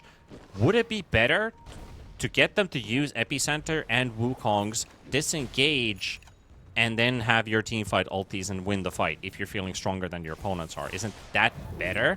Of course, it's a bit riskier because you might end up losing somebody, but then they don't have their ultis when they respawn. Well, the thing is, Is that a way to look at it? I think the way to look at it mostly is you can survive through the Wukongs and the Epicenter with the sleep, so it can be a 2-in-1. You don't really have to think that those spells might give Universitario a fight. You can win versus those spells being used in a good way, even. Yeah. My point is, if they just wipe Universitario without them getting their ultis off, I do think that's maybe even a bad thing for the few minutes that follow after. Maybe, yeah, that it could be bad for Waska. Yeah, but of course, this is we might actually get to see that ulti usage because they're doing Roshan, and again, Waska are responding just like the Tormentor. Dark Mago catches 3 heroes inside the pit. Bobby Pato, the Wukongs is out. Yadomi is waiting patiently. Roche is down to 800 HP outside of the pit. The Epicenter, the Black Hole is cast as well. Siren is going to be caught in it. He's going to get taken down. The Roche kill, it's snatched by Parker. Dyer gets the kill. Parker snatches the Aegis. The song is only momentarily cast and instantly it is cancelled because they know they can wipe them here right now. And it's a trade of almost everyone dying. Jakiro gets to teleport home, but Waska gets so much out of this one. Universitario, they're probably shaking their heads now. They should have went with your plan, Panda. Don't use our ultis, right? It would have been better. Just lose the fight and then have your ultis back when you do respawn. But I guess Wukong's command and the Epicenter aren't the longest of cooldowns. Yeah, I mean, you will lose some objectives, maybe the bot T2 tower, but I guess like at a fact, like, I'm still getting back to you have AoE control. You can just use a 5-man black hole if you get that opportunity and use nothing else and win the team fight. And then you don't have it when the opponents are respawning. That's what I'm getting to here. I know you're rubbing a bit of salt on me here, like, yeah, they shouldn't just use their ulti. They shouldn't even try and win a team fight. No, I'm serious. But the thing, I've talked with pro players, and sometimes they do, if they have the luxury for it, they will try and make that with simple items like Force Stab, push them out from these AoE controls. So there's truth to it. Matthew, though, burning in the river. The water's not really helping him too much, but it is enough to keep him away from harm because Parker, Dark Mago are taking over the front line, and Parker's just hammering towards Nelson. Once this Sand King out of the way, he's pushed out from the Wukongs. His mistake drops as well. The Flak Cannon singing its song, and Bobby Pato drops as well. And now we're seeing a very decisive Waska. This is not looking good for Universitario Matthew at this for the point. snipe. Snipe or the bait. Autumn. It's enough for them to get interested in him. It is enough for them to get interested in him. Siren walking back to the low ground. Remnants away. Mistake. Interesting tip there for his carry. Not sure why, but when I heard you say mistake, I was thinking, who made the mistake? What's going on? But no. At this point, this game looks kind of over, right? Because Waska, they have this over-farmed, over-tuned gyro that just cannot die with the Aegis. The interesting fact that he's going for a Rapier, so Waska really aren't taking this game seriously. If you're taking it seriously, you're buying a Satanic. And he is. Okay, they're taking it seriously. They take it back. Dire's bottom tower has fallen. They are also in a position where it does start to look a bit difficult to actually give this game away to Universitario anymore. Considering the Waska wins two team fights where they were, well, one team fight where they were maybe slightly behind, except maybe the Gyrocopter. And then they closed in that gap, and then Waska's like, well, it's a pretty 50-50, but they're making plays they probably shouldn't make on the side of Universitario. Nelson, Goodbye. he's kind of at a spot where, like, he knows his fate's already sealed. Oh, you never give up. You fight until the very end. He has a Yules, but he's not using it. That is going to change anything. Meanwhile, a bit of a reel in. Yadomi, the fisherman, catches a big lake dragon. Did you know dragon in Finnish is salmon snake? So you are more in tune with like the Chinese dragons? Maybe, you know, Kirin's. Yeah. Oh, okay. Maybe Okay, that- so maybe I mean that'll be like literal translation, right? Yeah. Okay, cool. Radiant's I'm just middle tower curious what everyone is like. Dragon, you know, Drache, Drake, and then salmon snake. It's just such a combo breaker compared to all the other Nordic and Germanic languages. Can you say like how it's said? It said lohikäärme. Okay. I mean, you for guys, salmon and käärme for snake. you guys have a weird language that even linguists are like, where does this come from, right? It's not connected to any other language. Yeah, not even our neighbor Estonia. Nothing to do with our neighbor Sweden. Nothing to do with anybody. Yeah, except for Hungary, actually. You put it in the same spot, but they Hey, we got a black hole set up here. Huge one. That's gonna be the ceiling deal here. They are living through it, but they're so low to try and fight back, so it will take a bit of time. Meanwhile, Bobby Pato and Siren helping out with the Gleipnir to focus on Sacred. They've already lost their aura carrying off of Nelson, but Siren is also down too, and Bobby Pato finally isolated in the end, so no real change here. GG call, and we're done for the game. Yep, it is gonna be a easy first game for Waska. You could say they made one mistake of underestimating their opponents and going for a fight whether they didn't need to, but these are the types of series where you don't need to play clean. I would argue, though, that I would want them to do so. You get into this mood of maybe clowning around. Tomorrow, the playoffs will start, and it is not smart to put yourself in a position where you aren't 100% serious even with muscle memory. So I'd want Team Waska to go full power in game. Yeah, and at least force themselves into the tiebreaker. You don't want to give a chance for Universitario to jump in and snatch a victory from you, because that would mean that then they have to play tomorrow after. I mean, they don't even play tiebreakers in that case. They just directly play their series right away, and that would give a free day off for Fusion. Took that earlier series, but you know, anything can happen. But one thing that is for certain going to happen is an ad break. We'll be back for Game 2 in a bit.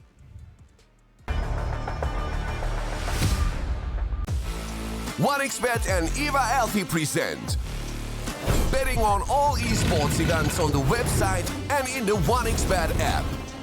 OneXBet. Play with Eva. The new OneXBet energy drink. So you don't have to limit yourself tonight with only one victory. You can bet on any game at OneXBet betting company.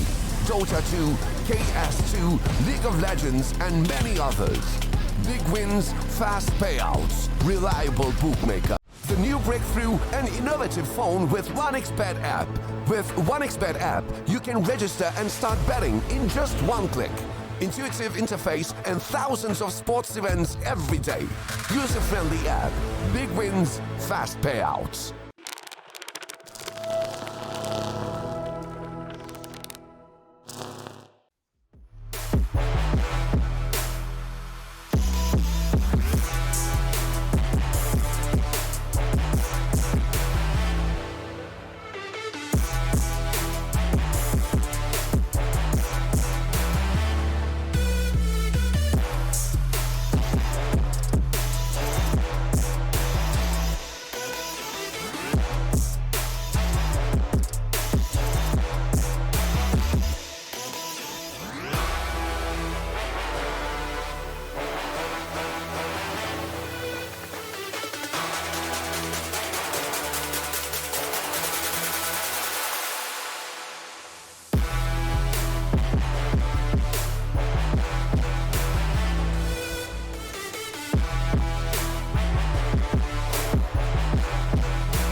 your skills in the gaming. 1xBet.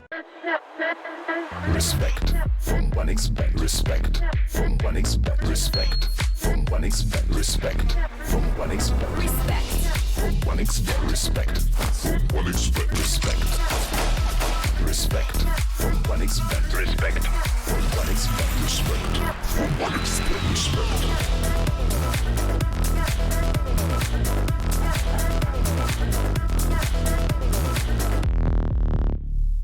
Hello, son. Hi, Mom.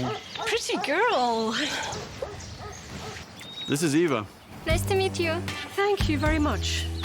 Your dad's just making his favorite dinner. It's duck. Come on inside. They're all probably too gruesome to tell you while you're eating at the table. How's your food? Is everything okay? Good, good.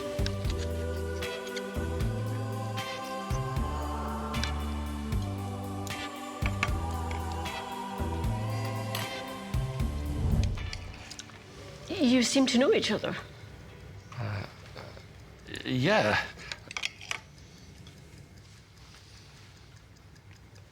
This is the new ambassador for 1xBet. Oh, I see.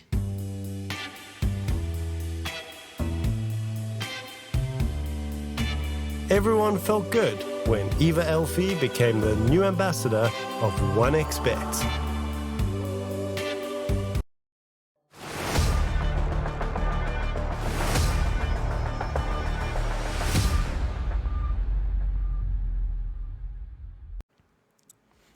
All right, folks, time to head over to game number 2 of our second series. We're at the halfway mark now, Harry. We got Universitario in a tough position. Of course, you know, they are already confirmed out. Waska, they get this game, but at the same time, I have to go back to, like, the laning stage, what happened after the laning stage. I feel like Universitario did a big upgrade. Nelson, most importantly, because I haven't really been highlighting him at all in the previous games. When we were casting yesterday with Bowie, we were like, well, when are we getting that epicenter? We're probably not getting it, not in this fight either. And it felt like the team was very, like, all over the place. Siren's trying his absolute hardest to, you know, keep the game up. His farm is insane. He's topping net worth even in a game where they're like 7,000, 8,000 gold behind. But this was a big upgrade, a big improvement in those two big team fights that they started early on. The pipe timing and then the Crimson Guard timing right after, where they're able to stretch and actually beat Waska. But then mistakes. Oh, they gave that game away, which could have been a start of something beautiful. Yeah, it could have, but Waska were controlling it in a sense for the most of it. You know, this is why playing in a tournament versus better teams is important for you. It takes away the pressure, right? You don't know if Nelson versus a weaker team, if he would have played as well as he did in that game, because he would feel the pressure. Oh, we need to win. We need to. You're coming into the series not expecting anything, right? So you can let it all go and show us everything you got. And Universitario, they did show up quite strong with this kind of a performance. Some of the other teams might have actually dropped the game to them, so I'm quite happy for it. And a couple of tournaments like this, you relax completely. You get even into those games that you can win more relaxed. You have more faith in yourself, and then we see a different story. It is a bummer that this is going to be the end of the regional Dota 2 series, but for future tournaments, it is going to be meaningful for Universitario. It is. Every piece of experience that you can get is going to carry you somewhere, in some direction, either up or either down. But one thing I still want to see in this last game for Universitario is what can they do about that safe lane? Can they get their carry to move like Bobby Pato? I think he made the right idea, rotating to bottom, but he spent too much time in bottom waiting for that gyrocopter to show himself. That was the 6-7 minute rotation when he had very low CS. He was looking for a kill. It's the right call, but it took too long. And then they back out. It's like it spent a minute. He's not getting any farm. He's not getting any kills. He backs out. And at that time, he lost his tower. He had to TP to the tier 2 tower at that point. So one thing that I have to look out for is what is the safe lane going to look like? What is the safe lane duo they're considering? When do they pick his hero? They've been picking his hero, Bobby Pato's hero, that is usually in 18th or 17th, sometimes in the final phase. But they do want to secure Siren, I think the overall star of the team, a good matchup for himself, and then they start to look at, okay, who takes the bullet? Is it Nelson? Because it does feel like Nelson has to just lock in his hero right away. That could also impact his game a bit, that he has to play rough lanes. That's why, I mean, they did set up the lanes well for themselves. Not gonna lie, that was fine. And I like the way that Universitario drafted in general, because there was a decent amount of flexibility without getting lost in it in their draft. So I think there they did a good job. You're right, Nelson might have gotten the first pick, but it is a Sand King, and it is a flex towards the mid lane for a very, very long time, with Siren M being able to pick it up if he wanted, and then they last picked the Ember for him. So overall, in some ways, Waska didn't really target the Sand King all that much in the laning phase. And even if you're giving the guy the first pick, Sand King is a pretty good one to give, because with a couple of stacks, it's going to be fine. And that is one thing I think Universitario didn't do as well as should be expected from a team at their level. They didn't stack enough for the Sand King. All right, well, let's see what this Game 2 draft is going to bring us here. We've got a Jakiro and a Naga in the first phase ban, so we're definitely looking at something different here. And you did mention the Sand King is a flex, but Siren doesn't play Sand King, so it kind of just directly locks him into the offlane if they decide to first phase it. He doesn't play it at all. I don't know, man. How can you allow yourselves not to play it? You have to be able to in the current meta, because it's such a good first pick. Yeah. I mean, in the last 9 games, he's played Quap, Ember, Razor, Monkey, Furion, Pango, Tiny. So very traditional mid build-up, basically, in these last few patches, you could say. He doesn't have a Dota 2 Pro tracker. Can I find the funny thing is, when he played Razor mid, that's his only win. Versus Kali, the Razor mid gave them the victory. I don't know. Okay, Siren's gone 23-0 and 18 in this game. 78,000 damage. What the hell? All right, just pick that Razor mid. Give it to me. Do it now. Do it. I don't think it's possible. I'm throwing you the link. I mean, just look at that. Like, how often do you see a mid Razor solo carry the game? Pretty much. Like, if you just look at the after game stats, like post game stats, those are some sick number he's brought on the board. Like, yeah, it's basically only him, right? Everybody else is contributing, but it is the Razor that is pretty much winning everything. And they did ban out the Marcy in the last phase, the last ban in the first phase, so that was also, I think, like a big credit why that Razor probably looked so good, is because the buffs the Marcy provides. So we're going to go for a Pango first, and this Pango has only been played by Siren. Let's see if Nelson has also played some offlane Pango, maybe stretch it to the offlane position. Did they? They responded to Shadow Demon with the Pango. It's just so sad, man. You want to get your shield with the jump, and then he just purges it off every single time. It just makes the Pango so much squishier. Pango has been insanely tanky with a double shield crash. Those shields are kind of insane. But this Shadow Demon feels like he just counters everybody in the current meta. I don't know what the hell is wrong with this hero. Yeah, it's a. I didn't say for no reason that this is a premium support at the moment. Number one. I think number one for sure. It would easily be number one. I can't think of another better. Clockwork, Hoodwink, they've always been, or at least have been around. Hoodwink even a longer time. I think ever since the hero was released, I don't think Hoodwink has ever disappeared from the meta. But right now, Shadow Demon he's too good against so many heroes. So maybe Universitario want a piece of that. They pick up the Rubik. Yeah, but remember the Luna Shadow Demon Centaur meta? And always the play was first pick Shadow Demon, respond with Rubik. But that meta was all about the disruption, though. It really didn't rely on the demonic purge. all that much, and now he relies on Demonic Purge. You have the Disseminate, Promulgate, and did you see in later portions of the game, you just use it on the Roche, she loses 20% HP. It's kind of not fair.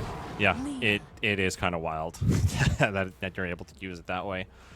But that's just how it works. I mean, SD is gonna get hit by some nerf hammers in the next patches, but we literally just had a patch, so 10 seconds let's see remaining. if we're gonna have to wait who knows how long for the next one to drop. Bowie Had thinks so we're many getting updates one this before year. TI. He thinks we're getting a patch before TI. He's saying that last year it came 5 days before it, and I think he's kind of right with that one. So I don't believe that'll be the case, but who knows? Yeah, depends on the development of Deadlock, maybe. They have Yep. ideas for the Dota patches. But a very this is a meta draft, a very strong start for Waska. So now you need to respond to this Lina somehow. Are you comfortable with the Morphling on your carry position? Second most played hero for Bobby Pato. You After don't have Lina, the that 18 is. pick. You don't have the 18 pick. It's such a dangerous hero to go for here, right? Because Waska could get a burst type hero, something that can surprise you. Yeah, but you can last pick that Morphling if it It's goes getting through. banned out, right? That's just no way. Well, that That's a Nelson might hero? just be Nelson's only played 4 heroes so far. Sand King, Doom, Mars, Timber. This could go either 10 way. This could be seconds safe, this could be remaining. offlane. Can you offlane Brood versus the Lina? I feel like Lina 5 seconds doesn't remaining. necessarily have the kill potential, and neither does the Brood. So you could play this Brood as a 3 and be happy with it. If the Clockwork makes a mistake with the cogs, you could go for the Lina. Incapacitating Bite, Lift, reduce the damage, and you can kill her. So there is kill potential from like level 4, I want to say, on the Brood. Very hard for me now to get the idea. It used to be different while Silken Ball was active. Yeah, maybe late laning stage you can pose Exactly. a threat. Yep. I think so. But at the start, it's going to be very, very passive. Get your levels and start working your way through. Yeah, it could work. Clockwork, though, is a hero that just walks all over the place. Maybe at that point, Lina just rotates to Universitario's safe lane through the Twin Gates and tries to look a kill there.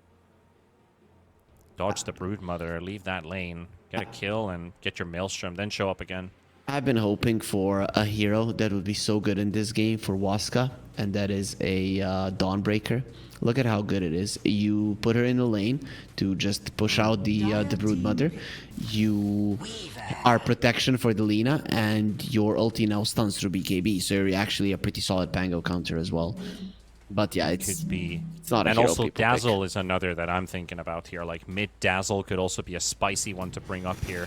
Aghanim's is wonderful. team It back. just destroys this Broodmother. Admiral Conquer. But that is also a hero that does work.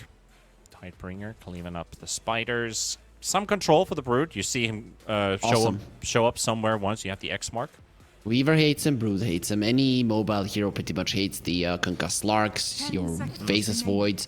It is just very hard to play this hero. And with all of the ROM buffs that he contributes at the moment with, it is a huge deal for the Lina, right? How do you kill a Lina that takes 50%, 30% less damage? Doesn't matter.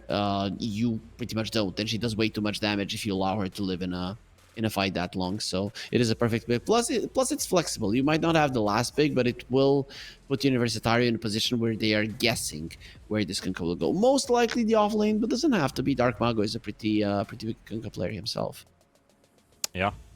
You have your options. I think Kunkka's also happy versus the Pango in the mid matchup. So both will get their benefits there. But the final phase. So where does this Brood go? Waska's considering 2. They could ban the Morph, but in their eyes, I think Weaver carry. carry Brood off lane. Weaver is not bad versus Delina, right? You're talking about the Morphling because of his mobility and a chance to get into her face. Weaver does the same. Plus, Weaver can do damage to Delina even from afar. You go 10 through seconds her with remaining. the skitter step. You have a shard. You go to the side, and she still takes seconds damage, remaining. right? So you're even able to kite out Radiant team back. a satanic later on down the line. So I wouldn't make it past them. That this could be a a carry Weaver, but you have a last pick, so Universitario. It could be, yeah. I think Waska has to ban Morana, but Universitario, one more offlane ban here. Because it does look like they're 10 thinking Kunkka seconds goes remaining. into the mid lane. What do you take out Dire here? team ban. Okay. They protect the Pango with the Primal Beast. Yeah, I should have mentioned Primal Beast there. He usually does get banned out very early on, so I'm kind of surprised that the hero even made it this far. Yeah, kind of like the Omni Knight earlier on today, where it's like it's always first phase, then you had the final phase ban. 10 But I do think you ban seconds Morana. That would help the Brood. That would help the Weaver, even the 5 Pango seconds to remaining. deal out extra damage. So let's That truly is a see. support that you're Dire suspecting here. team pick. Get rid of the Monkey King. That would be a carry. So they pretty much got rid of heroes to get into Lina's face that she doesn't like playing Radiant against. team Makes sense. pick. And they protect as well with the Centaur. It's a good pickup here. Centaur though has been falling off in the trends. Not a hero that you're looking for too Templar often. assassin. Choose your hero. But in this particular game, it's great repositioning value for Lina. And Bobby Pato picks up the Templar Assassin. So, the first time we get Nelson on a new hero, the Broodmother. And then we also have Sacred with the Centaur, who goes up against the T8. What do you think about that TA versus Centaur lane? It's a good one for the TA. You needed a hero that's going to be able to lane well versus the Centaur. With the Monkey King being out, the TA is pretty decent. I like this Universitario draft. It is quite cool, right? You have some minus armor to help the TA. I mean, 3 heroes that provide minus armor: the TA, the Weaver, and of course the Pango. You have a Broodmother that creates enough chaos in the fight and gives you vision to be able to find the Shadow Demon, which is a huge deal. You're good at taking Roche. Your team fights are quite decent. Your laning phase, solid. I want to say your safe lane is going to be fine, and your mid lane is going to be fine as well. Off lane, there is a chance you struggle. We'll see. We'll see how well they do versus the Clockwork Lina. Yeah, I think Universitario this time around they might have an easier time than in the previous game. All right. I mean, one thing that I worry for Universitario, with all that physical damage they have, Centaur is an excellent Crimson Guard builder in this game. Probably the best in the game to make that item. So there's an item timing that can really hurt Universitario's damage output.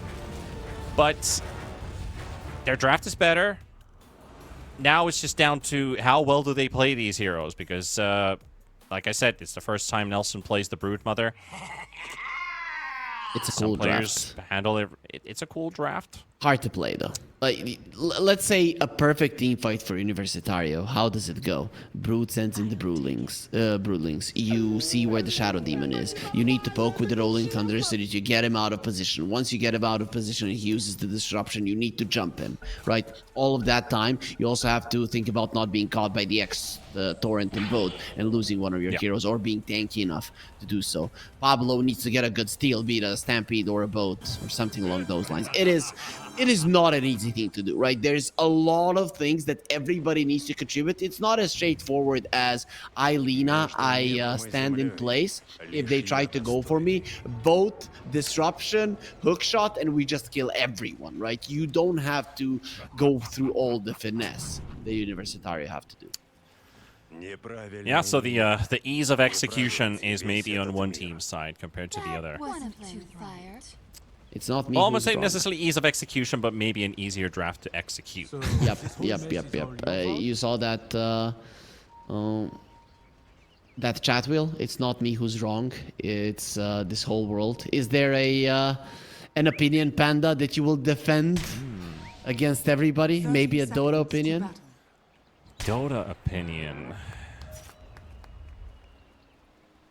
You really made me think now.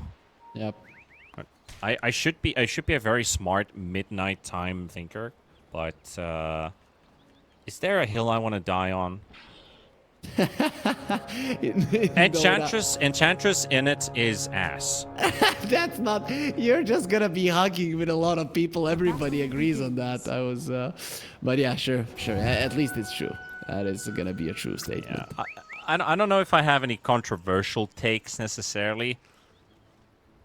I do have a lot of ideas. You know, I have a lot of ideas from time to time. I think about these crazy ways to put it. Actually, there is one. We talked about this with Bowie on the previous broadcast, and we were talking about Shaker Axe versus Mars Arena. So you have abilities and you have items that allow you to get out of the arena. Okay. Even though Shaker flies a mile higher than the arena wall, he's still unable to escape it. We had an idea that we should buff Shaker to have not flying vision, but flying animation, so unobstructed movement when he casts his W, so he's able to jump out of the arena, but not give him flying vision or flying mode, because that would be OP in terms of, you see everybody with your W click. That would be broken as hell. Then people I talked to complained about the idea, saying, Shaker's already a strong hero right now. Why do you want to buff him more? But I think in some sort of game mechanic, like gameplay mechanic sense, he jumps so high, he should just get out of the arena. If we are just putting him on that, if it's just versus the arena, I don't mind it, but just don't put the Shaker as he was, that he jumps, and if you stun him, he just continues to fly. Right? So, remember that? That was kind of dumb. Yes. You stun him, it's like, I'm still going away. Yep. Nobody Yeah, cares. I'm still going away, exactly. Mistake? Oh, he might just die here. Oh, the illusion gets the last hit. Oh, that is pain. That is pain without the S right there. Oh. He saw himself go so far out. Level 1 Shukuchi has a 15-second cooldown. So the moment it ends, they have 11 seconds to kill this hero that has no mobility. His only option is teleport back to the tower, which is pretty much right nearby to him. And now they also jump the TA in the bottom lane because he's left alone in this lane. And he might meld up, but they have a sentry placed down. Bobby Pato dropped so weak because he doesn't have his Weaver around in the lane. But yeah, that SD disruption illusion ends up getting the last hit, killing the Weaver just before the TP finished. That is horrendous. It is a huge mistake on the Weaver's end, right? Especially because he TP'd to the lane. He should have known that there's gonna be a sentry before going for the first Shukuchi. And then you make a mistake, you get disrupted during the Shukuchi. We've seen this multiple times in different games. Even the best players in the world, they make mistakes. And you know what is also an issue, Panda? Is that you are playing a Centaur versus a physical damage lane, and you're doing well. Yeah. Happen. Matthew just missed a Shadow Poison, which might cost him the kill, but does he have the damage to finish him off? 2 points. Got him. There we go. That does it. All right. He'll make a bit of a deeper dive, but the Illusion's attacking the tower, so he's good. And now Mistake. Oh, the punches Matthew's delivering. Also the Menace, which we sometimes highlight because it's a very small buff, but it builds up over time into a lot of extra damage. It's so strong, and people have gotten used to it. I'm low. Gone. I barely ran down. 4-0 for Waska. This 1,000 gold lead already. Yep, and you're losing the mid lane as well. I guess Kunkka is the type of hero that doesn't really lose a mid lane to anybody, but Pango is the type of hero, maybe not really, but the type of hero that the Kunkka hates playing against. They can literally just go and run you down. I'm surprised he didn't take a point in the lucky shot and 2 points in shield crash and try to play the lane that way. That could be a solid approach versus a Kunkka. Yeah, you have to be a real specialist on Pango to do that because we barely ever get to see those lucky shot points until like level 7. Yep, very rarely. And maybe not even level 7. Sometimes we see it so much later on happen when you have you need to max out both of your abilities, you need a point in your ulti, and you don't get your benefit from the level 10 talent of the +4 lucky shot armor reduction, which would make a level 1 into -7 armor. Waska, Parker, Hog saved by Yodomi, and the Lotus heal with the magic wand. Nelson going for a bit of a wraparound, but Yodomi's positioning is great. Those cogs save his life. Yep, beautifully done by Yodomi. Parker is still quite low, so I don't know how happy he is with the current development. Having the tangos should be able to get back up to decent amount of HP to continue laning. Yeah, and at least he can drop those branches now because he does have a magic wand ready. Yep, plant the trees. For the previous branch tango to end so he can eat another one. He doesn't drop actually even use them. He wants to keep the stats. Okay. Yeah, I'll use them more. Sacred dodge the Bottom bug. fighting. Straight to Bobby Pato, drop him down to 50%. Sacred is also taking a sizable amount of first, but this TA just having so many difficulties getting in or staying in this lane. CS-wise, you're doing okay. Matthew responded as a kill here, but the stun goes through, and Mistake has to help him out with the Shikuchi, but Sacred still gets this one. And with the help of the creep wave, I don't think he's going to be doing enough. Wait a minute. Yes, he does. The double kill before he falls with the help of the creep wave. Weaver's weakness is his small HP pool, and Centaur Broodmother alone. Sacred. Oh, Broodmother left all by himself. Nelson down to Parker and Yadomi. That's the 7th kill in the first 5 minutes for Waska. this is a catastrophic laning phase. Sure, mid lane, I can get behind it. Top lane, get behind it. This bottom lane losing so much, and the center being so close to the Vanguard already, this is game losing, game breaking. A lane that you should have won is just gonna turn out disastrous. Yeah, at least they get to respond on Matthew once again here. Bobby Pato and Mistake hunt him down, but it is fluctuating back and forth. But I still think Waska's getting the better out of it, especially considering how things are going in that mid matchup. Not a big difference between the two though. Siren only 200 gold short compared to Dark Mago. Yeah, I mean, as I mentioned, Kunkka doesn't really lose the lane versus anybody. Yep. Maybe a Viper, but the Pango is the type of hero I think that it was don't more like about the Kunkka isn't beating this lane that hard. Yep. Small CS difference there. That's more of what I'm getting at here. Sacred goes down too, so another kill bottom. I think Siren M could have won though. I think he could have won this lane. If there was like a real big Pango specialist in it, this is the type of hero that Kunkka can 80? slightly lose to. He picked up an 80 rune, and they saw the Weaver with that freshly placed down ward there by Matthew. But Pango goes straight back to the mid lane. Now there's the threat for Waska. If they make a play somewhere, this Pango will definitely want to rotate with the. Oh my God! Can they please fix this tooltip? It's amplified damage, but in the bottle it says rune double damage. This still Really? exists. Yeah, it still exists. Hover over the bottle and Pango. It still says double damage. So technically, whenever you say DD, you're not wrong. Yeah, even the Pango says double damage. They need to remove those wastelands. Waska will lose Yadomi, but they did get Nelson. Small price to pay. That does hurt them a bit more, yeah. Lena topping net worth now. Parker up 3.6. And Brood's at 2.3. That is the biggest problem. Now you are not sure with the Brood what you want to do. You would have maybe wanted to get away with an Orchid. With the game going this badly, you probably can't, and you have to go for the auras. And you're not even gonna have them at a decent time. It's not good. Yeah. It's kind of like the last game for Nelson, yeah. Have to build the same items every game. But he's not a Sand King, right? So not gonna be farming nearly as fast unless he opens up that tower, which I think now Waska are just gonna be focusing on not giving it away for a long time. Yeah, and you're a 2.3 strength gain universal hero. So your HP pool requires specific items to become even more tankier for the Crimson Guard, while in the bottom lane, TA is surrounded by hostiles. They're TPing in. Mistake is here. Rubik is also TPing in, but here, as he said, the Kunkka going for the dive, the X mark, the boat. Bobby Pato has a meld, but the refraction's not off cooldown in time, so perfectly timed there by Waska to get the core out, and now they can hunt Pablo, but do they have the crowd control? Yes, they do. The stun from Sacred, and another attempt to go through the portal, but the cogs also cancel him out, so Pablo's escape.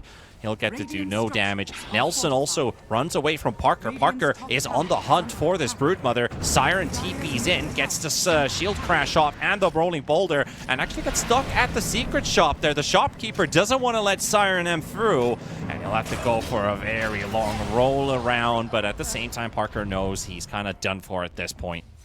And this was unnecessary from Parker, but we come back to the fact that they are... I don't like that they're not taking it 100% serious.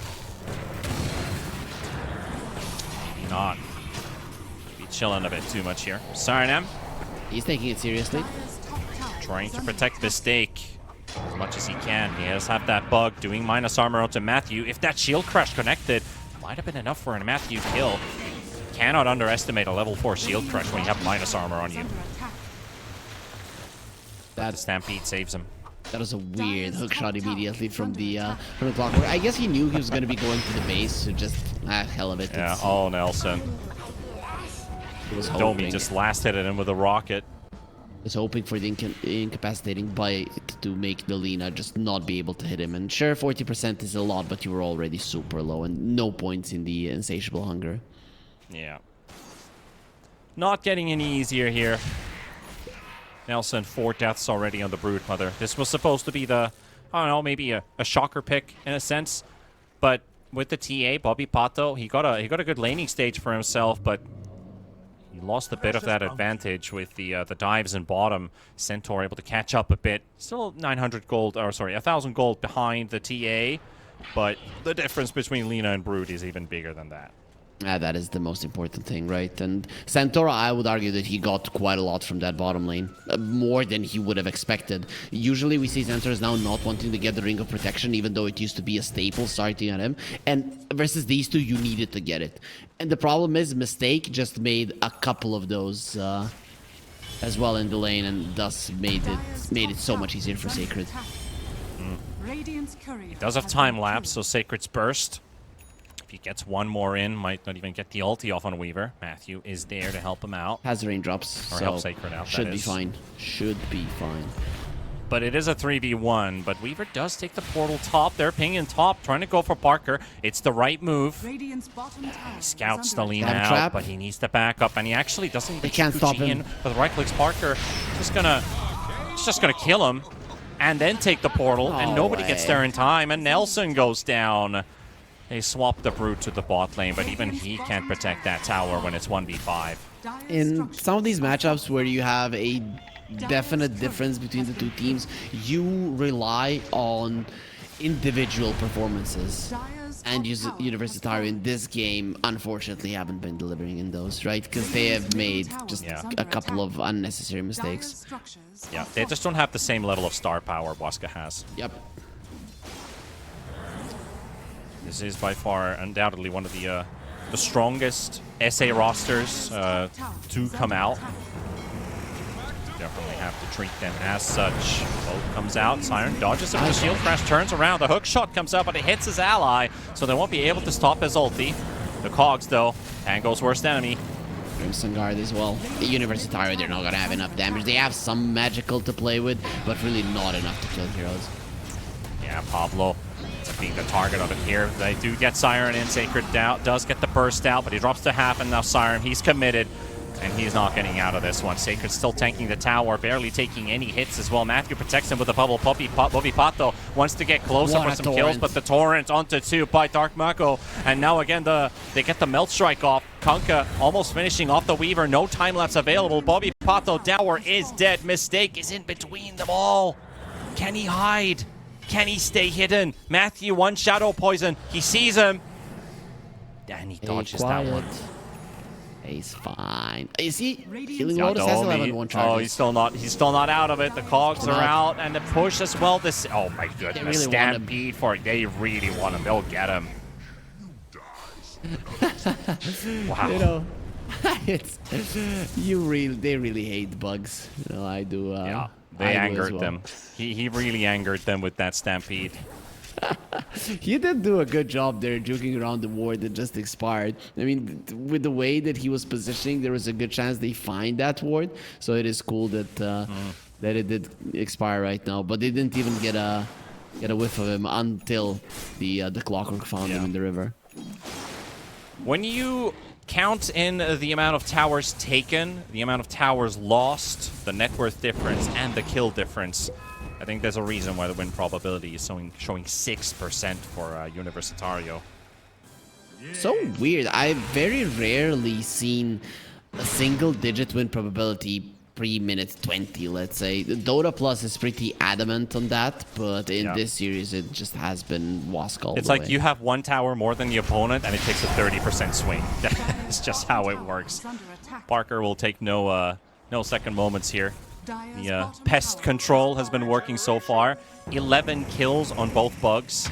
Or sorry, 11 deaths on both bugs. I guess you could say kills. Also, Wask has been cleaning out. Parker does go down to Siren and Pablo. Cool about the Kadabra. Siren, of course, is the... oh, Bobby Pato down. Just too deep. And found them wanting. That is gonna be... He's gonna try and keep the lane deep, at least. So, I'm curious to see if the Rubik holds on to this Laguna Blade. I guess you do. You can go for another play. If you use the Fate Bolt Laguna Blade, you could bring that somebody down, and considering the Crimson Guard at the moment on Waska, all of the physical damage of your heroes isn't going to be coming in handy much. So, can Universitario smoke? They should. They most definitely should. Yeah, the Laguna's definitely a powerful tool. How much damage does it do on Rubik? Let's see. 777. Right, 800 damage, basically. That's a very clean number. Alright, just went up to 812. Yep, ruined it with the level up on Arcane Supremacy. Yep, it was very nice. While it lasted, for people that want to know exactly how much damage a spell will do, alt-click, hover over it, and then you will get all of the bonuses. Mistake that's a really spotted, bad cutting time waves lapse. here, but Yadomi bring up this Weaver. They'll bring in the numbers for it. So that's 3 heroes. Does that allow Universitario to make the smoke connect? Matthew and Parker. This is a good time actually to go for this play, but too early of a Rolling Thunder maybe from Siren M. They still haven't scouted out Parker. They find Matthew, and they use everything on Matthew, and now Parker retaliates onto the Rubik, takes him down, and Siren's ulti has run its course because he used it so early. Bobby Pato targeted by Sacred, and Siren M will go down, but Bobby Pato, he's not more fortunate. No blink. He's just dead. He'll kill himself. Look at that. Parker didn't even want to use his Parker. Yeah, okay. Thank you for the sorry, but yeah, that was... Maybe he was lagging. I don't know. At least Bobby Pato's getting a bit of an XD into chat, you know. That was... I mean, you gotta laugh a bit because, you know, he did null strike himself to death there. Okay, so are you good in Spanish? What does this mean? No. Okay. I just hoped. But my you hopes said sorry, are now gone. Sacred. yeah, okay. That's how much I understood from that. But me dijo algo. I have no idea what that means. You read it well. At least somebody. It might honestly be believable. I'm not gonna lie. Even though I don't understand the language, I sometimes pronounce them really well. I've had that talent since I was a kid.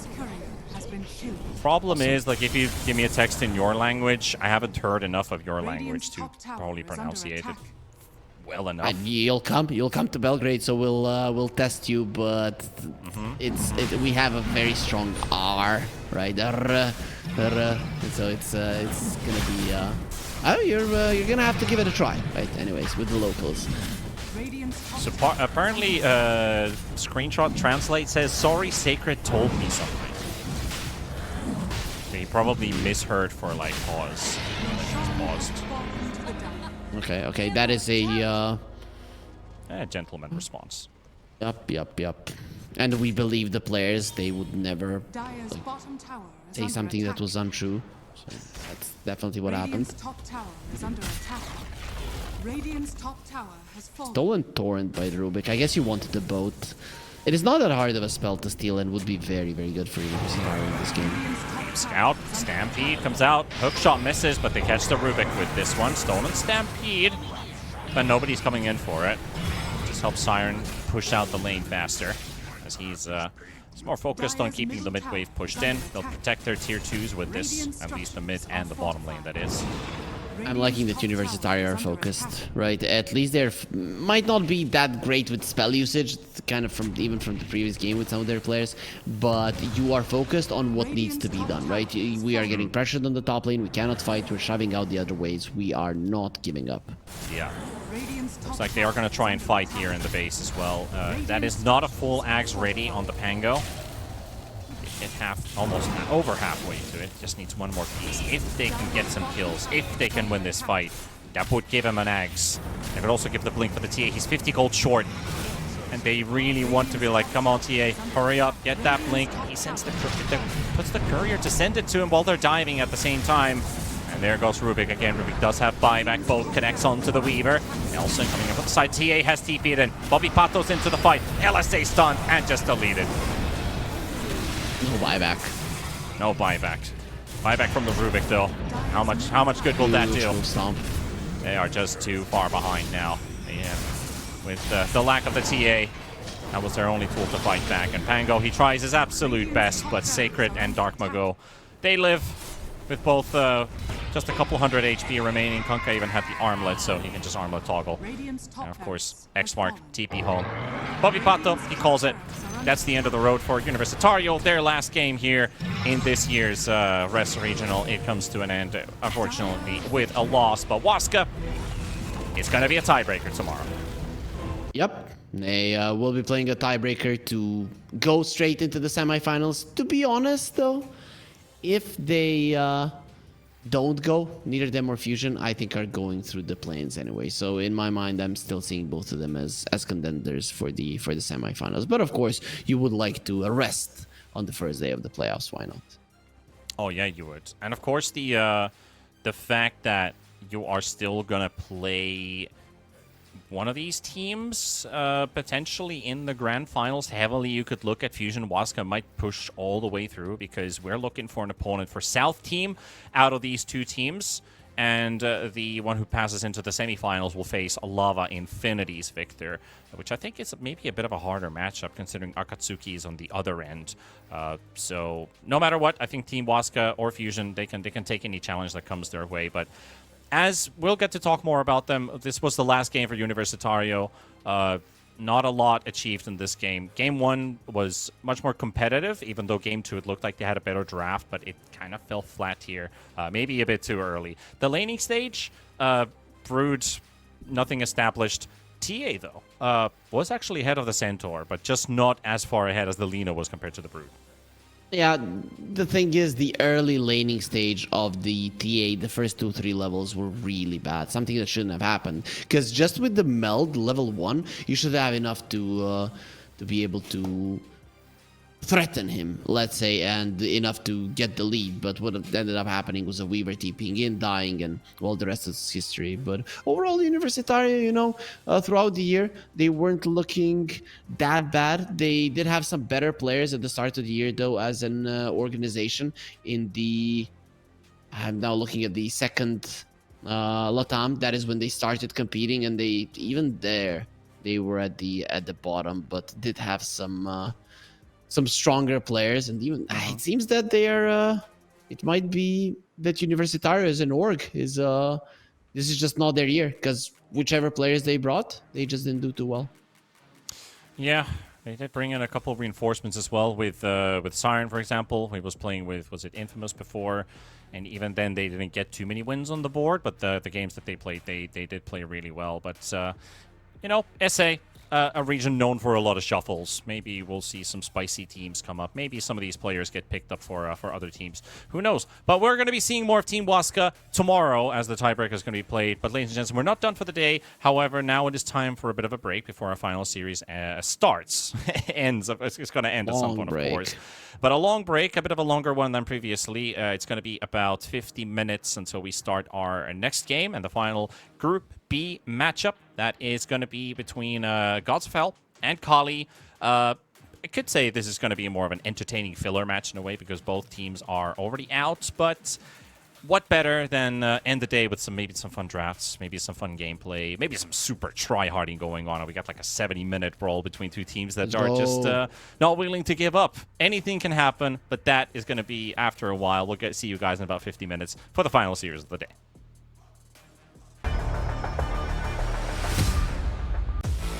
OneXBet and Eva Alfie present betting on all esports events on the website and in the OneXBet app. OneXBet. Play with Eva. The new OneXBet energy drink. So you don't have to limit yourself tonight with only one victory. You can bet on any game at OneXBet betting company. Dota 2, KS2, League of Legends, and many others. Big wins, fast payouts, reliable bookmaker. the new breakthrough and innovative phone with 1xBet app. With 1xBet app, you can register and start betting in just one click. Intuitive interface and thousands of sports events every day. User-friendly app. Big wins, fast payouts.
Use your skills in the gaming. 1xBet.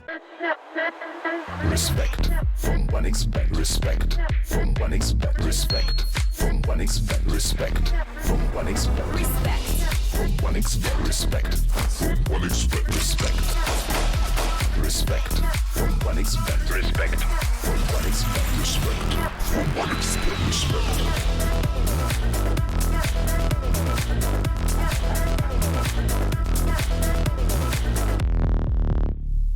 Hello, son. Hi, Mom. Pretty girl. This is Eva. Nice to meet you. Thank you very much. Your dad's just making his favorite dinner. It's duck. Come on inside. They're all probably too gruesome to tell you while you're eating at the table. How's your food? Is everything okay? Good, good.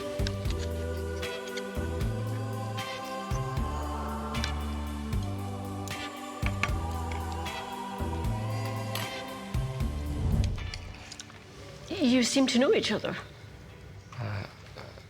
Yeah.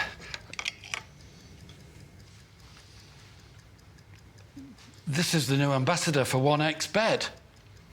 Oh, I see.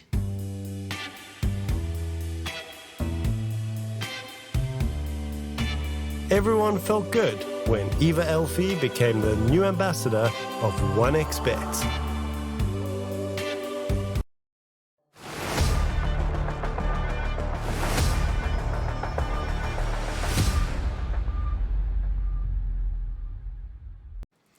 Hope you folks have had a fine evening or day or night, wherever you are watching from. You are watching the Relog Res Regional from LATAM, here brought to you by Relog Media and 1xBet. And our last game of the group stage is about to begin, Harry.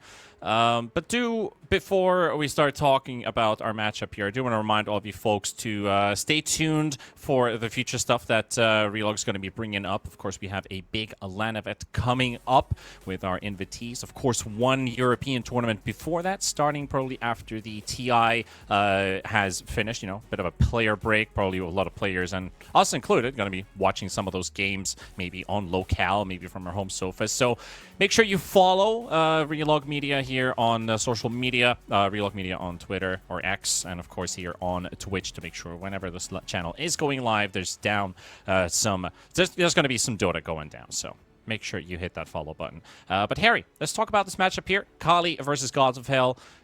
Let's be honest, it's a filler match. It's a feel-good series to end the day.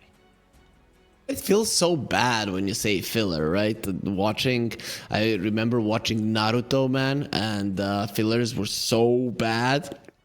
So yeah, now I don't have high expectations. Did you just compare us to an anime, you filthy man? How's that? I took a bath today. You're not. I disagree with that. Anyways, so I do expect them to give us a show, right? This is South America. A lot of the games that even don't matter for them, they play it for the pride, the youngest region of them all. So I think it's still going to be quite fun. Well, that's what we're hoping for here. Both teams are already out from the play-ins and the playoff stages here, but you look at the group situation, nothing can impact their standings here, but they are fighting against each other's who's going to be better on the leaderboard compared to the other, because the team that lands 4th place gets circuit points. Even though it's not going to be enough for the LAN, you can say that you are in the top bunch compared to the rest who got 0. So, of course, there is, a little bit of pride to play for, of course.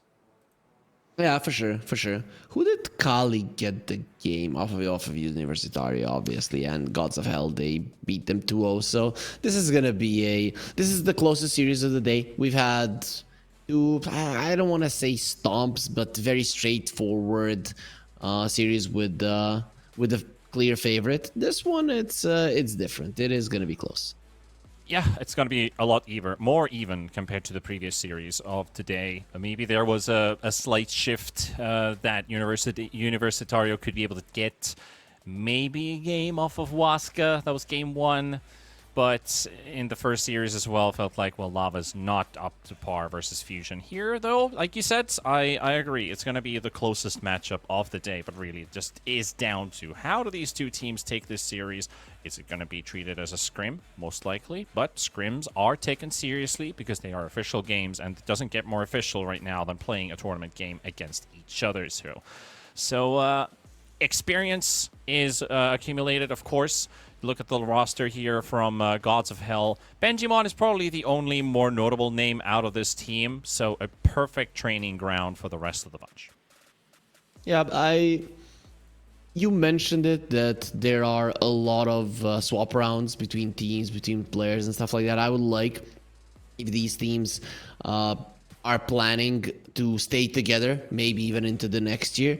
And then, of course, this match is going to be so important for them. But if they're already thinking that once the rest goes down, right, and the TI ends and all of the shuffles start happening, that they shuffle themselves as well, then they're probably not going to be taking the game all that seriously. Yeah.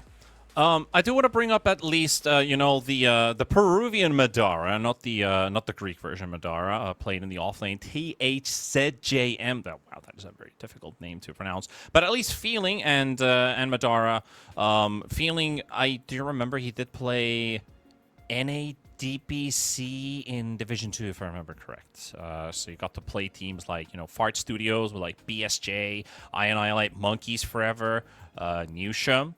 Jenkins was in that team too, at least some of the games that he played.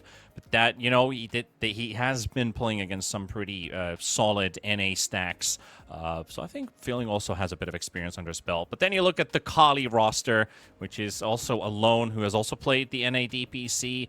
Austin and Destroyer, if I'm correct, have been playing SADPC. And I'm not fully confident. I don't know about Arzent. Maybe Arzent has played too, but definitely, Division 2 players all around. I mean, Alone did participate in the last qualifier in TI. And that too.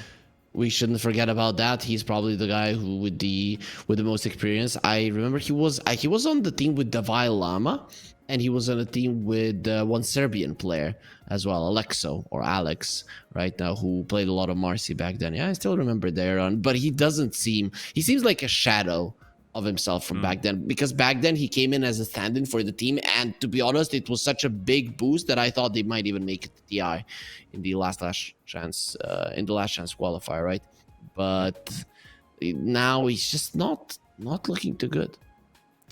Yeah, the Alone played with Witz, Ryu, Michael back in the S-Star Backs roster in May. So yeah, that was exactly the TI qualifier roster you were mentioning there.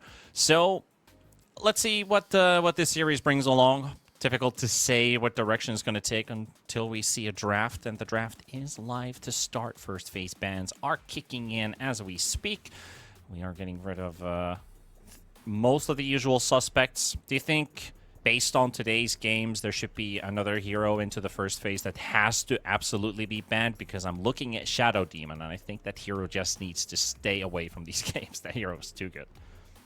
He is too good. I think he's probably the only one. Even the heroes that we naturally, the Maranas, the Linas, the Tinkers, Dire team back. sometimes just don't care about them. So I would say Shadow Demon is probably the only one that every single team is. At least they're taking the Ember Pango. The Chen, is that a first one for today? In terms of bans, I would assume so, yes. Yeah, I would also bet on that maybe this Chen, actually looking at the Chen statistics, he's banned once in this tournament, and that's the second one in total. So Gods of Hell, maybe they've played Kali in scrims and they've been seeing that hero there, but Chen really hasn't been making it here in the SA region. I know Kips is feeling a bit disappointed. She's a big Chen enjoyer. But we do get the Sand King in the first phase.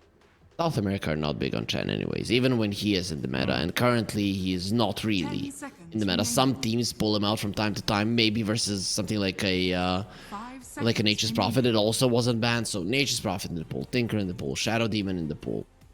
there's just so many strong heroes that these teams just don't seem to care about that much. Yeah. Some of the... I think the teams that are going into the play-ins have been picking up the Tinker. But outside of that, doesn't feel like a lot of people are giving it a lot of value here in SA. And it does look like we have our own kind of series meta building up here, because we start with a Nyx Assassin out of all things. Nyx that has been... we've seen it once today, and that was overall the second Nyx Assassin of the tournament. So that will be a third now. Yep. So I guess it's good versus the Sand King, especially the Dust Devil. But even the other one, because you have the Nyx Sense, people tend to forget about that one because there's no real indicator when we are casting it unless you're playing the Nyx. You have no idea about it. Radiant What are we gonna pair it up with, though? What do you think?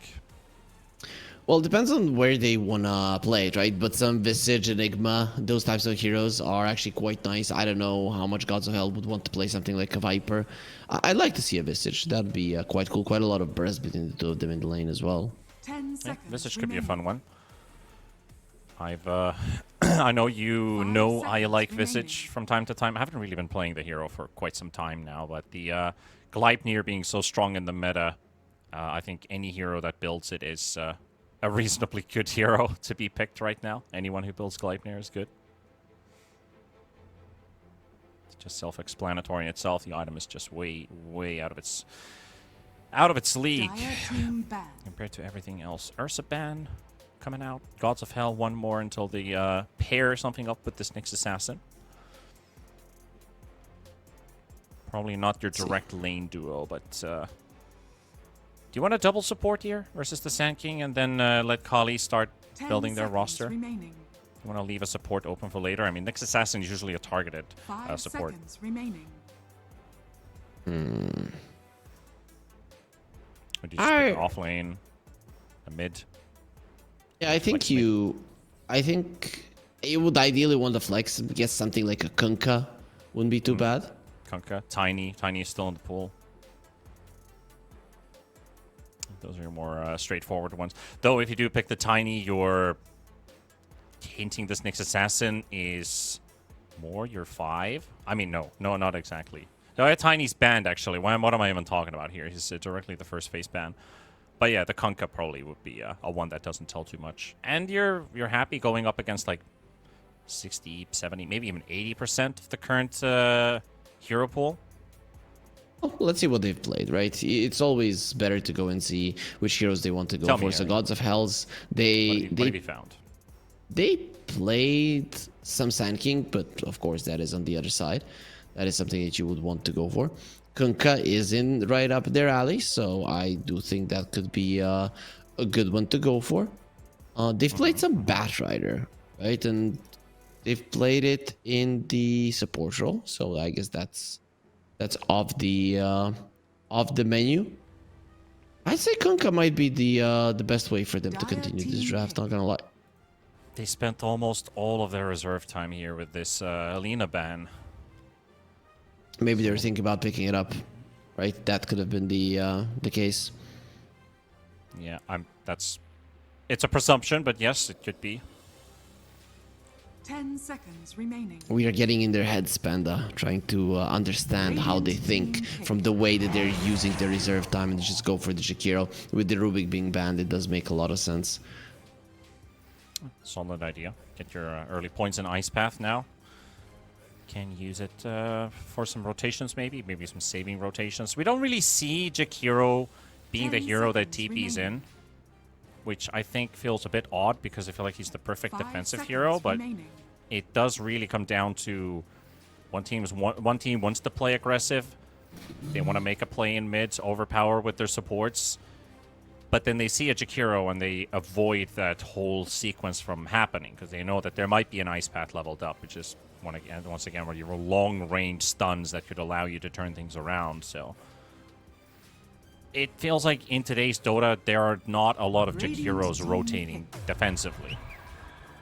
You don't want to be TPing the Jakiro in when the enemies are going for one of your heroes, is because first of all, you are slow If it's not right next to the tower, it's a problem. And if it is right next to a tower, then they are in your face, which the Jakiro hates. It's very easy to dodge his spells if you're super close to him. I mean, you can dodge the dual breath, but if you just disperse with 2 of your heroes, then it's going to be fine. Jakiro is very good turnaround hero if he is ready. If he's not ready, that is a problem. So you would much rather have a safe support TP and a Nyx assassin that is going to be able to get the stun up faster. That wind up time of the Jakiro, like, it really takes too I huff and I puff. Yep. And until you finish your sentence, all of the pigs are already out of the house. Yeah, pretty much. Then again, you see the support duo coming out, so you have the freedom to pick yourself a Storm Spirit. There's no room for a Disruptor counter when the SD Marcy is already out there. Unless Kali wants to flex Marcy into a core position, putting Sand King mid, Marcy 3, then you could maybe pick a Disruptor, but not a hero that also gets a lot of love. But in SA, Disruptor is definitely a hero that they play. They do from time to time, but I'm still leaning towards this being a support Marcy. The Brewmaster comes out. I'm surprised they did pick up a Storm Spirit, right? Without any saving heroes versus a Sand King.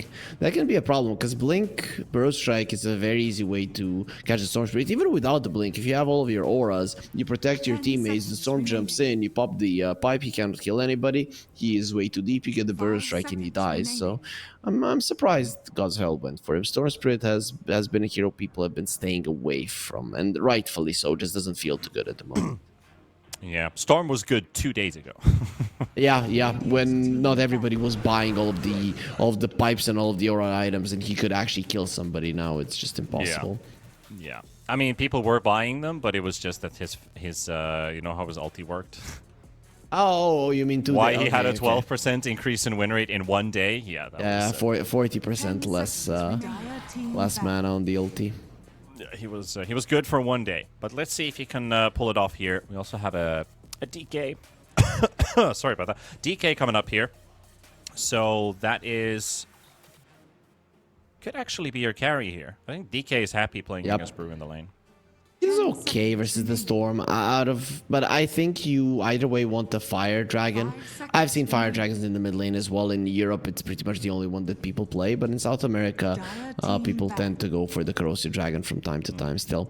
I do think versus a Brewmaster, though, that you do want to play a carry DK, right? Versus a Storm, you're not going to struggle in lane, but you're not going to crush it either. But versus a Brew, they don't really do anything. Play heroes.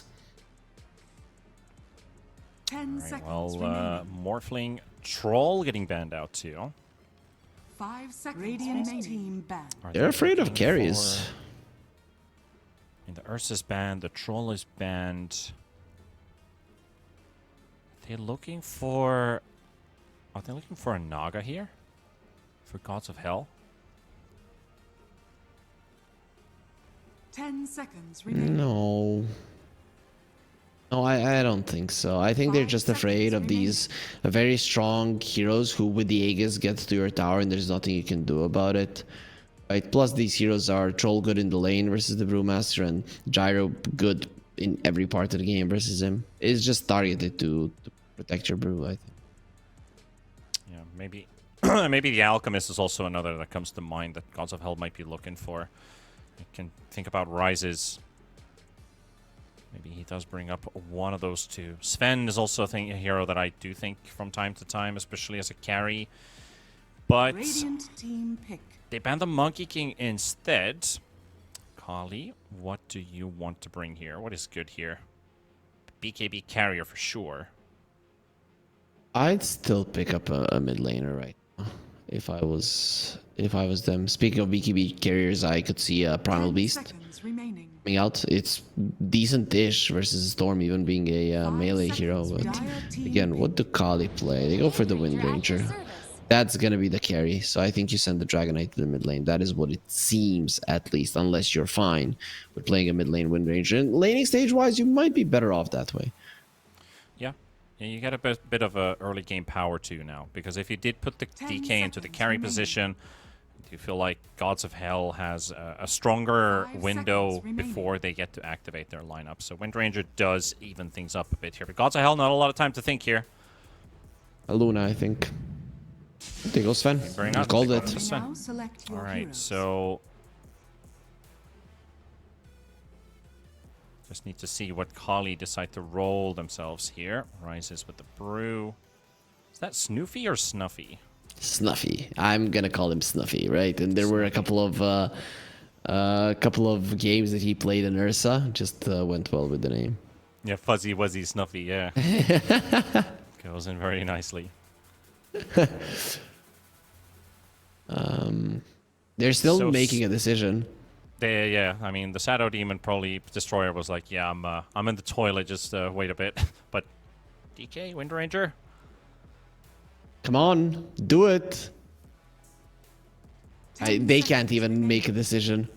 Robo Z Wind, carry DK. So that's what they want to do in the end. Are you happy with this? I'm okay with this, right? Because range hero versus storm, it's quite nice. Static slide does allow you to do better in the lane, but in general, you outrange the storm, so this is going to be quite solid. And with this, it's pretty much going to be certain that it will be a fire Dragonite, which is what we wanted to see. Certainly is.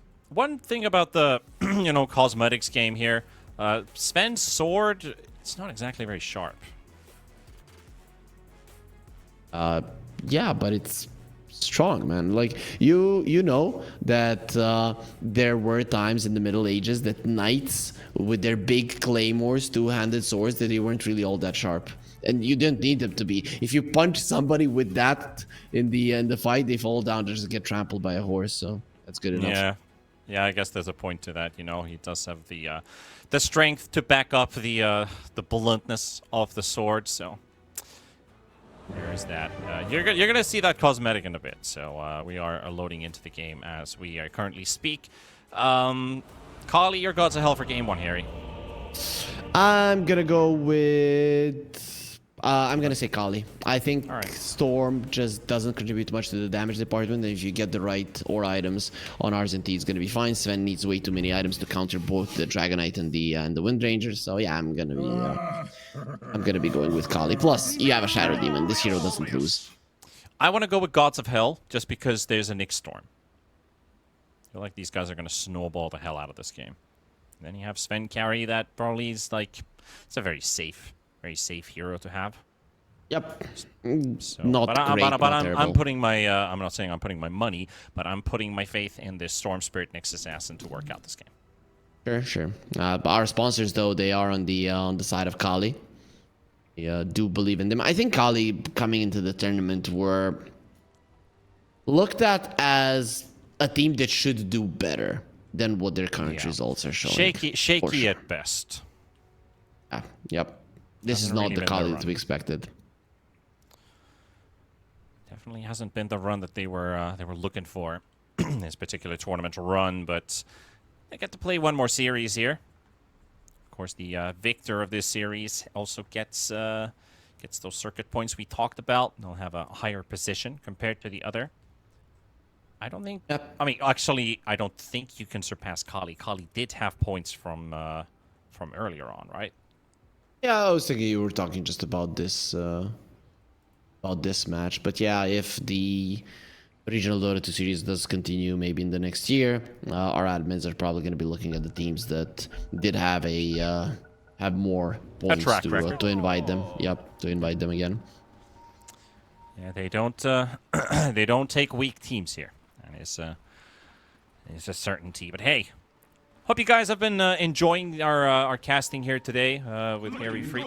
If you have enjoyed our casting, do feel free to give us a follow as well on social media. We don't usually do a lot of shout-outs, but I do feel like maybe it's time. You should check out Harry Freak on X. Not sure if you have a active... Do you have an Instagram? Do you have a... I have one. Yes. And I don't post too often. Yeah, dude, I'm Harry Freak everywhere, right? Who dares take my name? All right, that's easy to find. Mine might be a bit more difficult to find because it's different in different places. T_Panda on Twitch, T_Panda Dota on X and Insta. If you want to drop a follow, it's very much appreciated. You don't have to, but it does help and it does support us as well in our work. Waiting for the game to properly kick off. You know, we're underway, but testing grounds for now. Arsent is nearby for Dire Heroes, so he's going to have to think about this decision-making here. He's also literally on top of a The ward. battle begins. Decide to run away, please. Yep. But in the river, we do have rises, though. Surrounded. Maybe the Sand King lives, but the Brewmaster doesn't. Austin with the body blocks as well. Dark Black wants this last hit, but Destroyer... I think the Blood Grenade is the one that credits him the kill. So, DK, no matter how hard you want to get that right click off and you know you're getting the kill, there's nothing you can do to dot damage. So, Shadow He messed up. He should have just gone for the 2 hits. But he's like, I'm gonna be last hitting him. I'm gonna be last hitting him, and then he just makes a mistake. Yeah, makes a mistake on that one. Good thing to have the Marcy in your team, though. You already have Flying Couriers, so this Shadow Demon is already bringing in a Magic Stick, Tangos, a Sentry Ward, and that's gonna fly to the lane relatively quickly. I've seen so many games this innate ability making a difference, especially when the enemy team have something like a tiny Monkey King, even the Nyx, trying to hunt the couriers, and you just cannot one-shot them. It's so annoying being a melee hero now that we're all used to that one hit. Talk about good innits. What about Enchantress? Are you like an Enchantress lover that you can't play the hero because of the bad innate ability? Then you want it buffed? Because everybody else gets a buff and Edge gets nothing, which is weird. Wait, they did change it? Oh, yeah. Oh, so it's harder to hit the creeps in the jungle, or they smash you more. Enemies can deny easier if they... Nothing changed for Edge. Everyone else got stronger. That's my point. They didn't nerf the Enchantress. They just didn't give her anything. She fell behind without nothing being done to her. And she's still being picked up and still being strong. Still being picked up, but they should definitely do something about that token thing. I've had tweets about it. You can also look those up. Some good conversation about the Enchantress. We still call them tweets now that it's X or X's. I've never really called it X, to be honest. You called it now. I was surprised. Yeah, Twitter is. I said Twitter or X because some people might not know what it means, but it is Twitter. Yep. Basically, the place for me to post polls from time to time.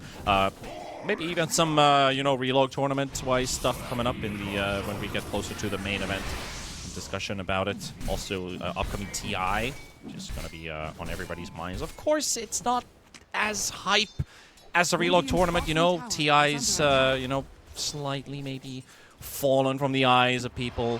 2 weeks before the event, we did get most of the announcements, but only got the in-game compendium, the battle pass. Yeah, we've been hyping this thing up for a year, basically. So obviously we know where the hype is at. Yeah, something to wait for and look forward to. Dark Black finally gets his kill, and off of the same target too. It is Rises who will end up dropping with the Brewmaster. So only in the early 2 minutes, Kali finding a second opening. Why did he force it that much? Like, even if you kill the Marcy, who the hell cares? That's weird. Now they get the return. Got him. On top is Mr. Hanzama. Takes Austin down. Destroyer with the help of Arzent will punish Feeling. Jakiro has been playing pretty deep in the lane, and they go straight under the tower for the Sven here for a quick burrow strike. And too much damage. It is again the Dust Devil. There's a ton of melee. Arzent is going to have to deal with this game, so I think the Dust Devil is pretty handy, but at the same time, he can't really get away from Sven's big right clicks this game. That's fine, because the Shadow Demon is going to be stacking for you. The best stacker in the game. You have him on your lane. Obviously, you're going to be going for the farming facet. Oh, all right. I thought you were pointing out that he's fine with, Sven hitting him for free because he doesn't need a support with a sentry around. I was like, oh, yeah. The whole jungle part. That makes sense. That definitely makes sense. You underestimated me, Panda. I always expect the best of you. You have the high ground. It's not mutual. Don't slice my feet and my hands off with your lightsaber, please. Sven getting jumped on again. Arzent really loves spamming that burrow strike on the Sven. Even though he only has like 250 HP, but he knows if he gets the stun in, Shadow Demon gets another poke, maybe an extra Shadow Poison. And one thing that I'm a bit surprised about, Jakiro does have 300 gold, but he did not want to invest on a stick and a lane with a Shadow Demon and a Sand King. Yeah, especially now with the Stinger being giving you a Yeah, he gives stick as charges well. now. He doesn't have it just yet, but of course next level There we he's go. going to be leveling it. Now he just bought it, and he's sending it in. No? That Did he makes a lot sell of it? sense. No, you... Come on, Jakiro. Dire are scanning. You're a Something big is old coming. tease. He wants a Windlace. Destroyer takes away the Water Rune from the Storm Spirit, making Benjimon's life a bit more miserable. Robo-Z coming in with a Shackle Shot into the Power Shot. The Raindrops will not protect his life here. And Hansama with feeling. Talked about not Jakiro good. rotations. We finally get Gotta one kill where them they both. fight, but they are still 3 versus 2, and now it's a 2 versus 1. The Destroyer and Hanzama both going down. Robo-Z, 3 assists to his name. He's got money to buy his Boots of Speed now, or just upgrade straight up to his Magic One. Maybe even both, because he gets the lane for himself. Good thing for Taffy's Storm being is pressured. he respawns at least back to the lane before the creep wave is gone. Arzent, 1 more second for the Burrow Strike, but Don't do it. would have to use a Lotus for that one, so Sven just salves himself up. Yep, would have been a bait probably. Level 1 Burrow Strike, it is a question if you even get the connection, and then even if you do, Radiant if you don't get the structures kill, are you fortified. might die on the tower. But they're diving him now. Again, Snuffy though, much tankier than last time around. Arsent, at least he's not tanking the tower. The creep wave is under the tower, but healing is dropping a lot of dots on top of the Sand King. Burrow Strike in, the creep wave is helping him kill the Jakiro. Might actually get the kill before he falls, but no. Meanwhile, Dark Black does take down Rises at the same time, so they will get another kill on the Brewmaster, and Sven survives the Shadow Poison too. Close call. Destroyer doesn't have the Disruption ready. He also doesn't really have the mana either to use on the Sven. And Dark Black gets another kill on the bottom lane, so he finishes off both heroes from I was about to say Gates of Hell, because it sounds more natural, but it's Gods of Hell. Yep. The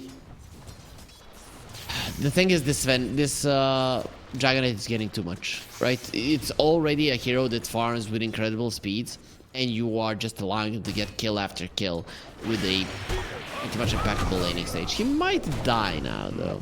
Yeah, the stun from Hamzama, but he has a lot of armor and HP, and going for the teleport out, but it's not gonna be enough, and Rises. That's the classic money in the bank strat. You feed a couple kills, and then you claim a killing spree for yourself. It is quite nice. Also, the Dragonite doesn't have a TP, so we Worth. I was about to say we just cursed him, but I kind of feel the sole responsibility for that one. I was just praising him a second ago. It is absolutely worth. Regeneration. 8-4, 12 kills in the first 6 minutes. Plenty of action here. Dire's top Yep, tower. quite a lot of it, and it's probably going to continue, right? Because both of these teams won't be pulling their punches whatsoever. Storm in trouble. Oh, why? Are scanning. Was he really? Dire's top I guess tower level 1 is Shackle under Shot attack. wouldn't have been enough to get a kill anyways, so... Yeah. He's lacking on that. What do you think, who actually benefits more out of this early fighting? I'm gonna say that the early game is pretty solid for Kali right now. Right? I'm also... The surprising thing to me is that the Storm gotten so much, but usually if there's a lot of fighting, you look at the team that needs levels that is benefiting. So I guess maybe the Nyx Assassin is gonna be the happiest hero of them all. Yeah, you'd have to say the supports are always enjoying a lot of fighting because it gives them experience, it gives them gold that they normally don't get because they don't get the farm creeps and everything. I do feel like the supports are always the winners of these big fights here, as Snuffy will go down and Destroyer drops right away, but that's not a happy support because he's dead right at the start of the fight. Primal Split coming out as well, but Hansama will drop to Dark Black, and now battling against the Split. They will dare to fight versus all of those Brewlings, and they almost cleaned them up. The Power Shot finishes them off. Nice Ice Bath there from Feeling, but Rises should be able to survive this one. His Brewling is going to expire now, but now the main hero shows up. So all that hard work cleaning the Brewlings, and they still get to kill the main hero after that one runs out. So bit of fortune there. If it was just the Brewling, I don't think they necessarily would have been able to, because the Marcy stun does not do anything to it. Yep, they don't do anything to the earth pooling, but still quite nicely done from Kali. They brought in all their heroes, and this is the thing. Storm, he finds a perfect jump, but this hero just has a damage problem at the moment, especially in a meta where everybody's so freaking tanky. You think that's a good thing that we have a lot of tanky heroes in the meta? It makes for long, fun team fights. Well, let's put it that way. So I guess it's okay. Not hating on it. We've had worse. We've definitely had worse. What I really enjoy about this current meta is that the hero pools are so wide. You can make a lot of heroes work. Yep. I think there's just a lot of OP heroes. It takes me back to maybe Dota 10 years ago. We haven't had this many heroes that feel like they're overtuned in a very, very long time. And it is very fun to watch. It is very fun because it felt like maybe the game felt like it's a beta game, sure. Has been in beta for a very long time. But I don't think you can ever actually finish the game. It felt like for a moment, maybe like a year, maybe 2 years ago, before the Frontiers came out, that is this the final product? And it started to feel pretty dull. So now I agree. I do feel like we're getting a breath of fresh air. I almost always say it the wrong way now, so got that one right correct this time. However, Destroyer is credited the kill for Rises here. This Brewmaster has been on the receiving end almost all game long. A fresh of breath air. Is that the one? Yes, that's the one I always say. And I heard Beacop also say it the same way. I was like, huh? And you know what the problem is? I usually don't say things wrong, but then when I hear them wrongly once, it just sticks to my head. So you've ruined me. There was another saying I did when I was covering for Snare as the DPC host for NA. And it went... I mean, we'll get back to that as Dark Black is... You know, DK Syndrome wants to take that tower, but the tower will stay up and everyone rotates to the kill. There was a saying, well, it wasn't actually a saying, but I messed it up so hard that I can't even remember how it actually went. But I remember Fear was laughing so hard because it's something like, don't be gone for too long. And I think I said it the wrong way around. Don't be long for too gone. And it's like... Everybody's just too long gone at this point that they're beyond saving is how we understood how I said it. But we are going to be seeing an engagement. This Nick stuns have been on point in the game. He has, but it's just him. Yep. Nobody to follow up on it. Yeah, all that hard work for nothing. Once RSNT gets his pipe, I don't know how you kill anybody. I really don't know how Gods of Hell are gonna be able to do enough damage. It's just insane. I mean, Kali might just put all of their heroes together, make sure the tier 1s are down. I mean, the tier 1 mid lane, and you're not gonna have a response. Triple core net worth lead here for Kali. Always a good indicator when you're a team that wants to build up a lead, that you have all of the cores ahead of the opponents. Even the supports, well, SD most importantly here. Destroyer is into a great game so far. Austin, he takes the initial attention, but Destroyer is the one that they want, and he's the one that they will get. And then they follow up on the Marcy. Take Austin down to 2 important kills here for Gods of Hell. Very important. Killing cores is very, very hard. You only do it if they overextend, but you can extend this game to a point where your Sven will be doing enough damage by killing the supports over and over again. So that is a good goal to strive for. Just get kills, just get gold through the support kills.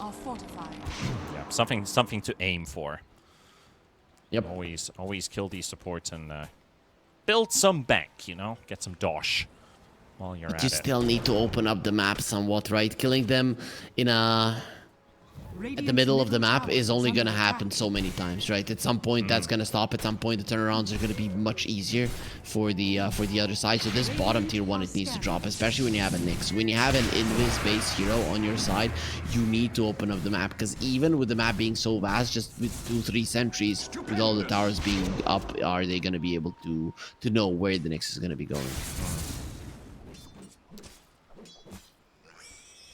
Still, even with so many so many green colors at the top of the list. It's still only a 2K lead here, but it is a positive indicator for Dark Black's game, playing the late game. DK, he does have some impact early on. Tanky, good armor, good HP, decent damage. With the armlet, I feel like he does want to be active a bit more earlier on this game.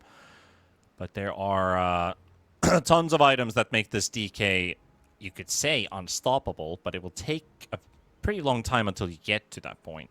And it will pose an issue for this Sven. Even if a Sven has, say, Bloodthorn, BKB, maybe a couple items on top of his level 3 ulti, he will do a lot of damage to this DK, sure. But he has a lot of issues in this game. The SD is always good versus the Sven. The Marcy is almost always good versus this Sven. So it's not an easy Sven carry game to play in the first place. And then your late game is also in peril with that DK in there. Yep. It used to be when this Fire Dragon came out, everybody thinking, oh, a budget Sven. But Sven has become a budget Dragonite. That's kind of a bummer. It feels weird to say even with this with this Wrath of God facet, the Dragonite scales better than the Sven. It's so weird. Budget Knight. Ooh, they're both knights. Yeah, who's the budget, who's not? Who do you think is the budget Knight? Dude, you have a Dragon Knight and then you have a Rogue Knight. If you were worth anything to anybody, you'd still be serving a king or something, or be a dragon. Most awesome thing. Yeah, maybe. I mean, Sven is I don't know. I honestly don't know. I feel like, DK is more of a, like, maybe based on the series, but feels like a bit of a noble guy who plays a rough fate. But the Sven, I don't really know too much about his personality. I mean, he can say his name quite nicely. CM is a big fan of the muscles. For me, a guy still winning in life. Well, things are going pretty well for him. Do you mean Davion or? No. The Sven. CM in love with the Sven. Oh, really? Yeah, they're a couple. Oh, I didn't know that. Interesting. All right. Learn something new every day. Basic knowledge, Panda. I mean, you what do you mean basic knowledge? Like maybe 0.1% people know actual Dota lore. The hell? People don't even know their actual hero names, what they were back in the day. I think you're underestimating our old community. We have some newcomers, but the old people, they playing this game for 20 years. They have to know something about it. I don't know. I know a ton of people who are just like, I just play this Clockwork hero. Yeah, they thought Clockwork was a robot. Yeah. I mean, they don't even know that his name is Rattletrap, but it's just what it is. Okay, you might be right. You might be right. I could be wrong, but it's just based on, like, people just play it as a game. And when it's a competitive game, a lot of people don't care about the lore. It's a bit sad, but then again, we don't really need, like, people, like, we don't need Dota historians in the competitive scene. Sorry. Imagine some guy now studying 5 years, be a Dota historian, and he hears this cast, and you ruin his life. I got my PhD from Dota. Like, wow. What did you do with your PhD? Nothing. Panda ruined me. I studied the hometown of Crystal Maiden. Oh, okay. Tell me more. Well, Relay was about this and that. Okay, here we go. And then Okay, hopefully there's gonna be some fights so that we can stop talking about Dota lore, because it's really not that interesting. Like, I agree. Especially now when Thankfully, we're on the same line about this. We don't need Dota lore. We need Dota. And that's what they're doing with this smoke here with Destroyer and Dark Black. Getting excited a bit here because we're on the same page with Harry for once. We're always on the same page, Radiant's Panda. bottom tower We just is under act attack. like we are not for the sake of the show sometimes. Yes. The magic called acting. Here we go. Bye-bye. That's 5 versus 1, by the way. I don't think the Brewmaster was bound to survive that one. If there weren't a silence, maybe a primal split, but the reason why they do that jump is because they have the Orchid ready up on the DK. And that is your aura builder that is dead, so you absolutely cannot stop the onslaught of Kali at this moment.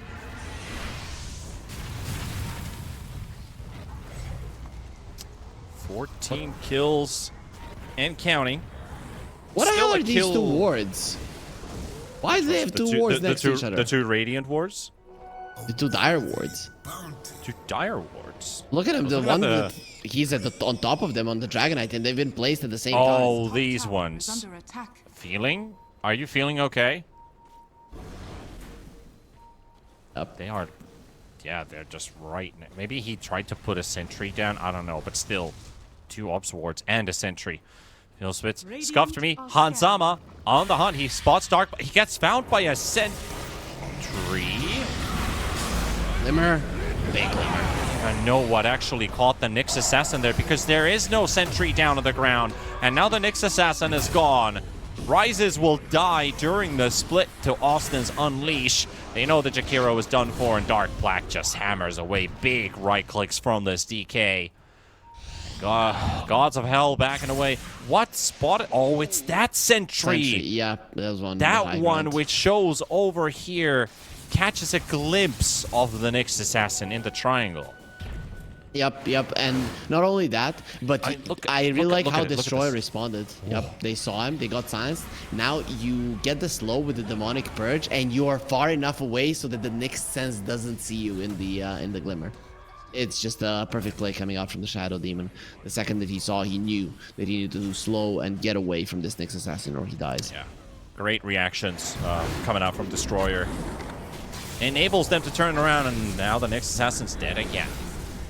2 times in a row. That's his TP on cooldown too. He's just finished his Dagon 1, and he's got lined up all of his other Dagon recipes, but don't think he's gonna get a whole lot of use of it because his teammates are dying. Rises is having a nightmarish game on this Brewmaster. That's his 8th death already. And you itemized kind of differently on Gods of Hell. You went for the Orchid on the Storm, showing that you want to go for pickoffs. Then you got a pipe on the Brewmaster, which sure, I think he does need it, but then the Storm should be having a Kaya Witchblade so that he actually contributes to team fights. It's just, I don't like how they itemized together as a team. Yeah, well, looks like in general things are just not working out. I'm not getting much out of my my Nyx Storm combination here, and probably Benjimon is also feeling a bit overwhelmed by the amount of pressure applied by the side of Kali. They're fully ramped up and amped up, ready to take everything out of the map. These 2-2 towers will fall one by one. And it does look like the ship has sailed, right? Because at this point, we talked about the tankiness of Kali and how that could be a problem for Gods of Hell. When you're 11k gold ahead, that tankiness becomes an even bigger problem. Yeah.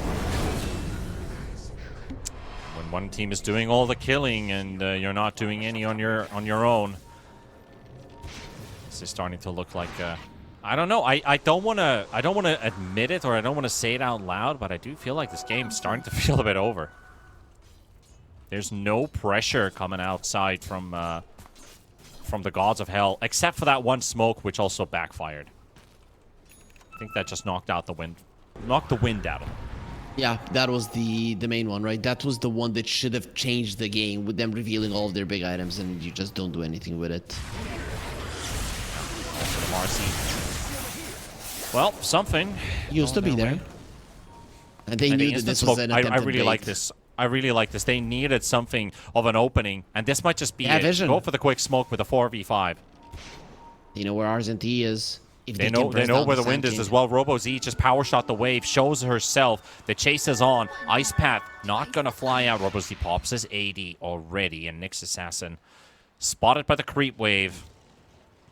So that smoke doesn't connect. That was a much needed smoke connection for Gates of Hell. Sorry, Gods of Hell.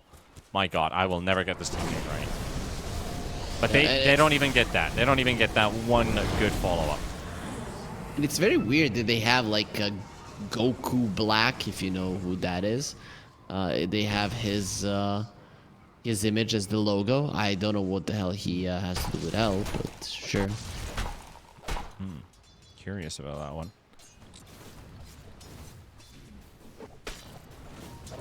Either way. Yeah. That was a... I'm kind of surprised they didn't utilize that smoke, right? Especially with the Storm Spirit full mana, full HP. They could have jumped. They had those 2 wards, you know, that we were kind of calling them out on, that now expired. They knew exactly where the opponents are. I guess the idea was somebody said, go for the Sand King. The other guy said, go for the Wind Ranger. And then it all just goes to hell. Dire's top tower is under attack. Goes to hell, but I don't know. Goes to heaven, maybe in this case. Yep. And if you say goes to hell, it means that the Gods of Hell are getting something. The right thing, exactly. That's why the quick correction. My are apologies. And, you know, Bowie already talked about this, and I think you also agree. Mech on Brew is... It's meh. Radiant's middle tower. It's not ideal, but somebody has to do it, right? No, it's... Nick's just showed himself on a tower. They have double mech in the team already. What is this? What? Shakiro has Guardian Greaves already lined up, has Mechanism, and Brew is then? lining up the Mechanism. What is going on here, boys? Are they even in Discord and chatting? Are they just playing on auto mode? I don't know, but maybe Brewmaster, does he buy out his items before he dies, or does he leave this? Austin doesn't finish him off. Yet. Continues to battle it out. Okay, here comes the SD. That's going to make things easier. And of course, Robo-Z's there for the kill. They also didn't have mana on the Brewmaster. I think Gods of Hell are kind of giving up. You know, low-key giving up from this game. Tower is under attack. Yeah, I think they're on the same line as we were when I was saying, like, is it too early to say that this game feels a bit over? There's nothing going their way. Got a Marcy kill at the tier 2 tower. That's the... I mean, if you look at the graph, and not actually at the graph itself, but look at the red dots at the bottom. Those are usually objectives or something that they've caused or gotten in this game. There's not a whole lot since the... they got the Marcy kill at almost 20 Sentry minutes. Ward. When's the last time they killed a hero? 12 minutes, and so every 10 minutes they get a kill, minus the laning stage where they got most of them. They got 7 kills in the laning stage, 1 at 12 minutes, another at 20 minutes. Radiant's top tower is under That's not looking good. And they are a lineup that kind of thrives on kills. Yeah, so it's pretty bad. The Nyx Assassin and the Storm are useless, especially with the builds they went for if you're not bringing heroes down. So they're useless because they're not bringing heroes down. Jakiro able to save himself there with the Guardian Greaves off the silence, and of course Storm Spirit does get stun locked with the Gleipnir flying into the shackle. Benjimon's got no survivability here. Yeah, he is out for the count. Rises trying to go for the split, but he gets silenced as he's mid-cast point on and blown to smithereens. The Storm Spirit also used the Illusion Rune there earlier. He wanted to dodge the Dragon Tail. Not an easy thing to do anyways, but he wanted to dodge it and he used it earlier and got stunned either way. Kind of a bummer. Bruce still hasn't changed that mech from the quick buy though, so I do think there's a disconnect with the comms, the team. A lot of the times teams would pause and say Discord and then connect it, but teams Gods of Hell don't want to be doing it. Especially, man, Guardian Greaves are done. Please. Please, nice. Brew, don't do it. Nice read there on Hanzama. Trying to get the quick jump out. Catch the Nyx Assassin on the move as he popped his Vendetta with the Scuttle movement speed buff. But Arzent gonna get jumped by Snuffy. And a good bubble save from Destroyer. Waiting with the Demonic Purge to cast it on the Sven. Sven still stuck on the low ground. And there we go, Destroyer lands. And Sand King turning around with the Epicenter. Bloodstone, there's the heal. He's almost back to full HP right away. Marcy fighting it out versus the Sven. Sven getting stuck on the low ground. Robo-Z with the Gleipnir. And now Benjimon doesn't quite get the shackle shot to connect on him, but Dark Black will show up and take him out of play. Destroyer finally finished off by Benjimon, but at the same time, Snuffy does get to do a lot of damage. Arsent will fall. Snuffy wants to fight this all the way through to the end, to the bitter end. And Dark Black might just lose this fight here. That is his Aegis out, but Snuffy's ulti has also run its course. Robo-Z, shackle shot to cancel Sven's teleport into the silence, and Dark Black and Robo-Z will finish him off. And then left with the Brewmaster. Rises. Not a lot of places to go to. And he did actually swap out that mechanism to buy a Blade Mail. It was on the courier, but he knows that he's dead, so he sends his courier back to base instead of bringing in the recipe and maybe get a last-second, Blade Mail off. Worst case scenario, his courier also dies, so I'll send it back. But a bit of a disaster there for Gods of Hell. No entry point to the high ground, not at least a safe entry point. And, all that hard work on the Sand King, nullified by a blast.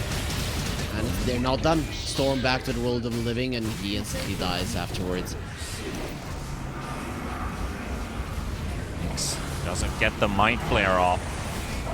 Was the one ability he hoped to cast onto Dark Black and maybe try and get a quick snipe kill with the Dagon and the burst from Feeling. Feeling might still be able to kill the Marcy here with the dot damage, but Austin, the Macropyre runs out. It expires at the worst possible timing here. There's the Blade Mail. Marcy, close call there for her. Dark Black and Robo-Z, well, they're not really facing a lot of resistance, and now Sven is the last one alive. Doesn't see an opening on the Dark Black, though. He does have his Ags, right? So I'm okay with it. This game, Eurobris is a Wind Ranger, but not really a popular item at the moment. For a reason. It's just not as strong as some other items for a Sven. You just want as much strength as possible. SNY is one of the items that people go for, and with you being this far behind you, you just cannot be picky. I accept this offering.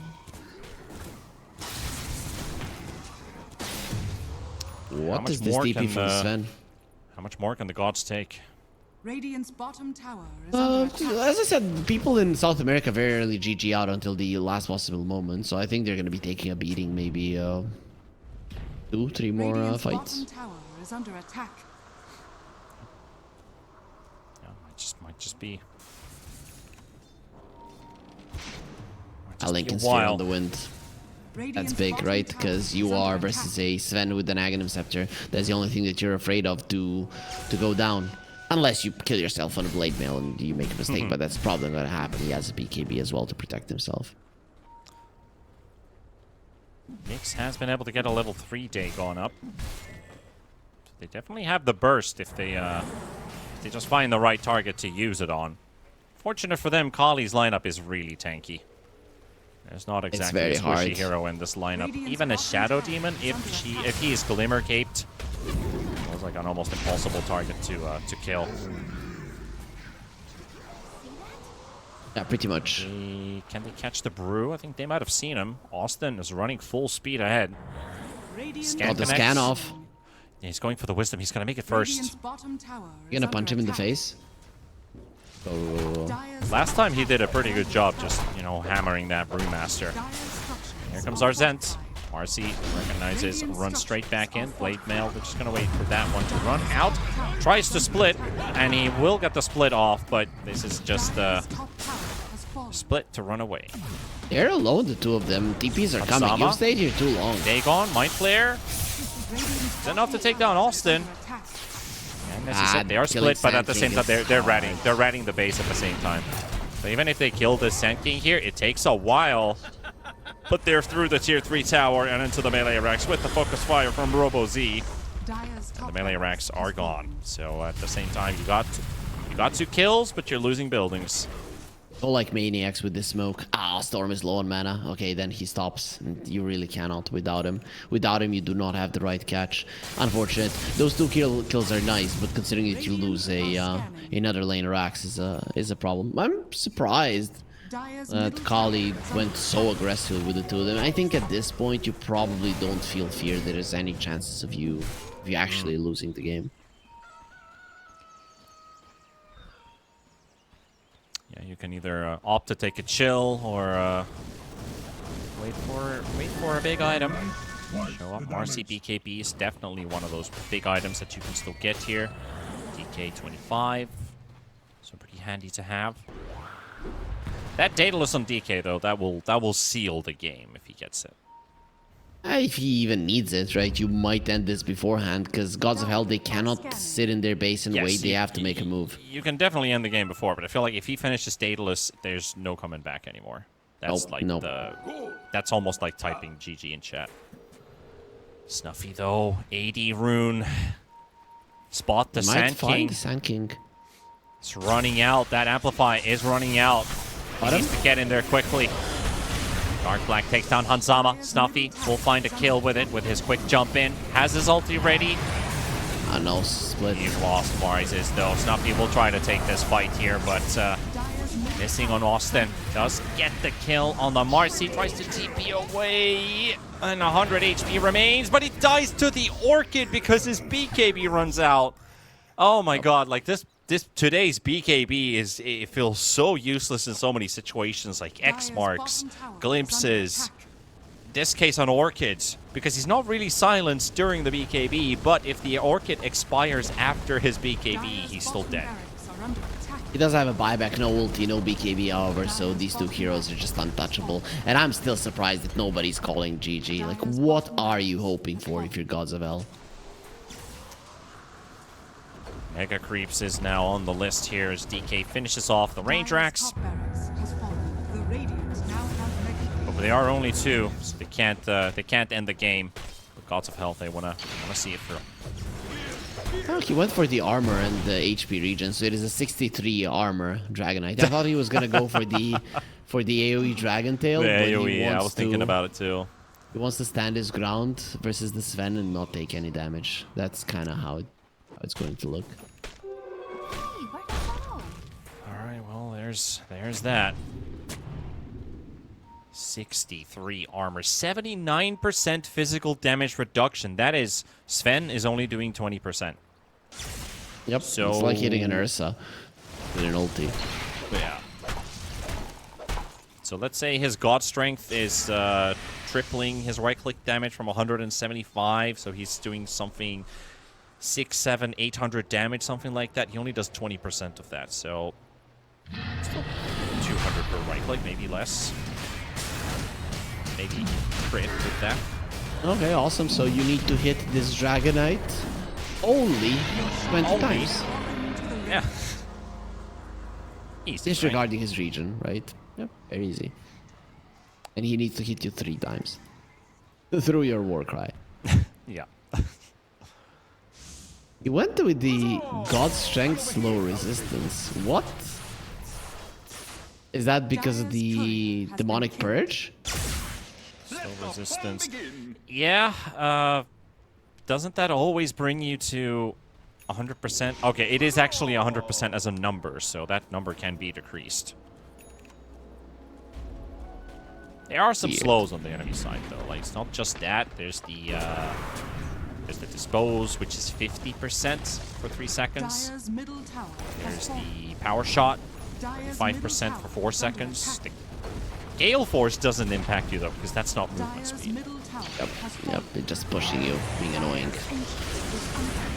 But I guess no matter what you do here, they're given one last opportunity to defend their base. They've lost the Nyx Assassin.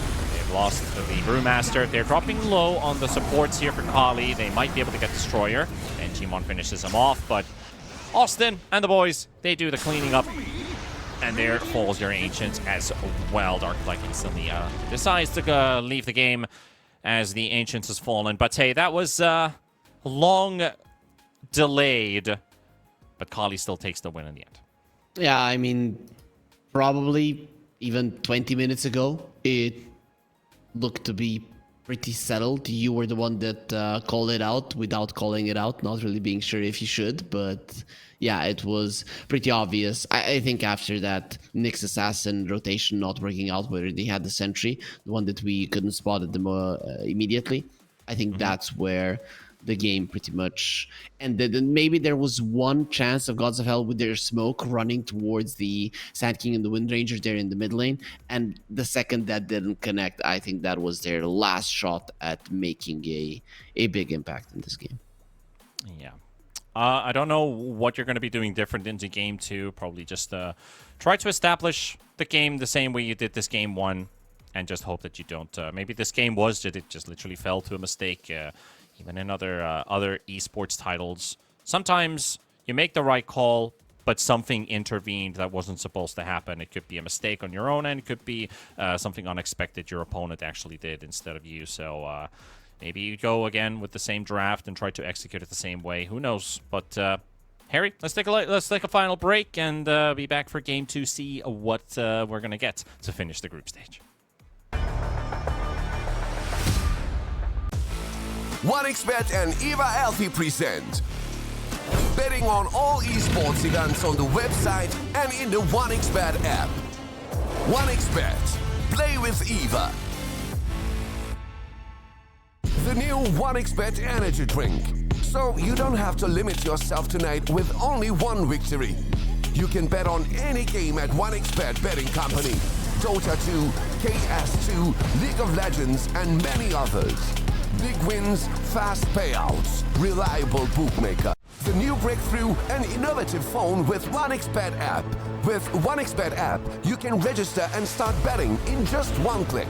Intuitive interface and thousands of sports events every day. User-friendly app. Big wins, fast payouts.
skills in the gaming. 1xBet. Respect from 1xBet. Respect from 1xBet. Respect from 1xBet. Respect from 1xBet. Respect. From 1xBet. Respect from 1xBet. Respect. Respect from 1xBet. Respect from 1xBet. Respect from 1xBet. Respect.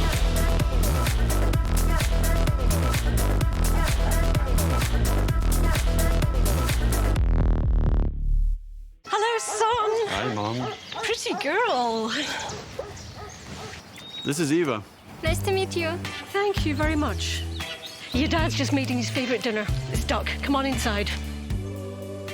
They're all probably too gruesome to tell you while you're eating at the table. How's your food? Is everything okay? Good, good.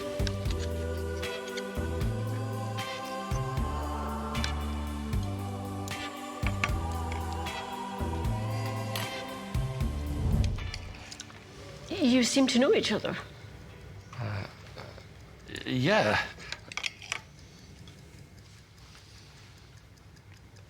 This is the new ambassador for 1xBet. Oh, I see.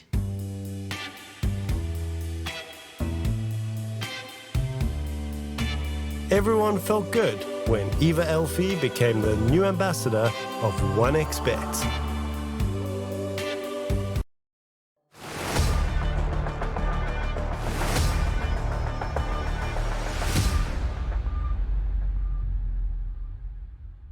Well, that was a pretty interesting game that we just saw in our second last match of the day. And now going into the final one, Harry, how do you think things are going to change for the better? You know, Gods of Hell, they looked a bit lost. We were about to witness same items being built on teammates.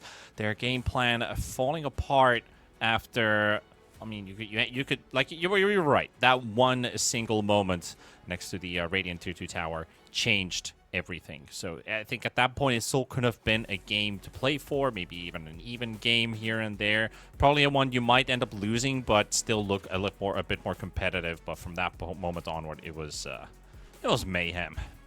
It's very weird in Dota that overall you can always in a game pinpoint a moment where everything went wrong, but you really shouldn't look at it that way because the build up to it is still something. Gods of Hell in that moment were forced already to go for a move like that because things were not going well. And when you're forced to go for a move, usually it won't be ending good for you. Sometimes you turn the game around, but most of the times it just after it looks like you've got absolutely no chance.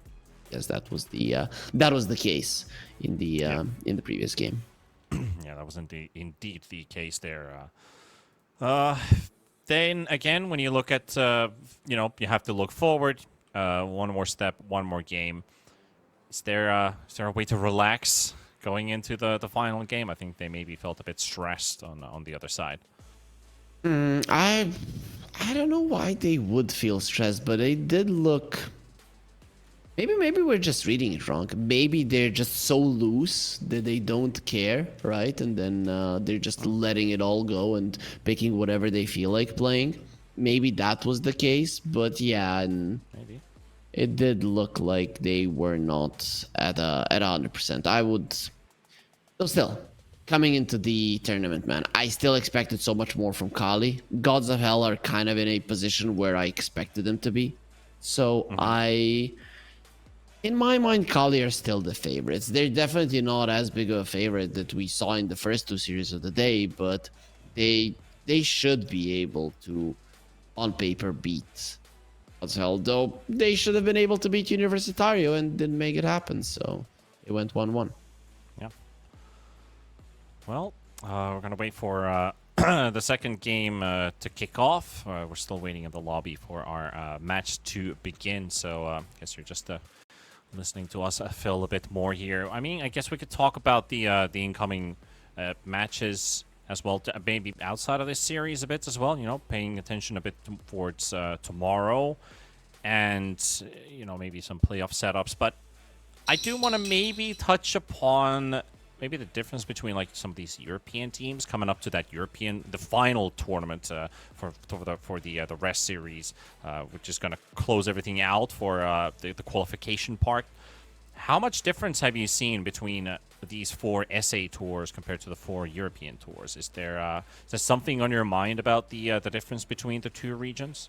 I think about maybe play styles or heroes or something. Okay, so here's the thing that I noticed in South America. The quality of the tournaments, the quality of the teams has been varying. There was one Latin America, I guess maybe second or third, I want to say second one, where the biggest teams joined and it was just such a bloodbath tournament. And in Europe, I think we have been getting a constant input of decent teams, right? So that's the thing that I think changed. I think the strongest Latin American tournament was so powerful, and then the weakest, maybe even this one, we have some teams that just, it was so easy to predict who's going to be going forward, especially in Group B, right? So, and in Europe, it's always the same, more predictable. Let's say that would be how I would try and describe it. Yep, more predictable. Just sounded about right to me as well. Maybe you can see how things are maybe going, but is that a fun aspect or less fun aspect? You know, do you like the surprise element? Do you like secretive teams and spiciness every now and then, or are you more of a basic, comfortable?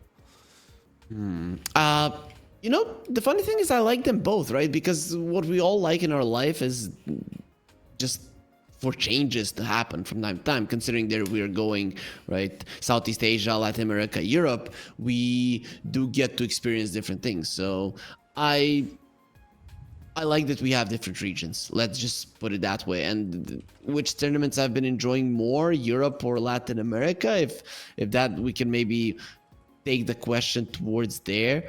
It's weird to say. I think overall I've been enjoying Europe more, because the games have been more stable. Here in Latin America, some games have been very boring, right? Some of them were amazing, very interesting to cast, very interesting to watch, but some of them have been like, what the hell? Why is this not ending just yet? Why are they not calling GG? Whilst in Europe, I think Dota has developed a little bit more, so when the games are over, the teams just GG out, and that's it. And from every team, you get a decent-ish performance to be able to at least enjoy high-level Dota every single yeah.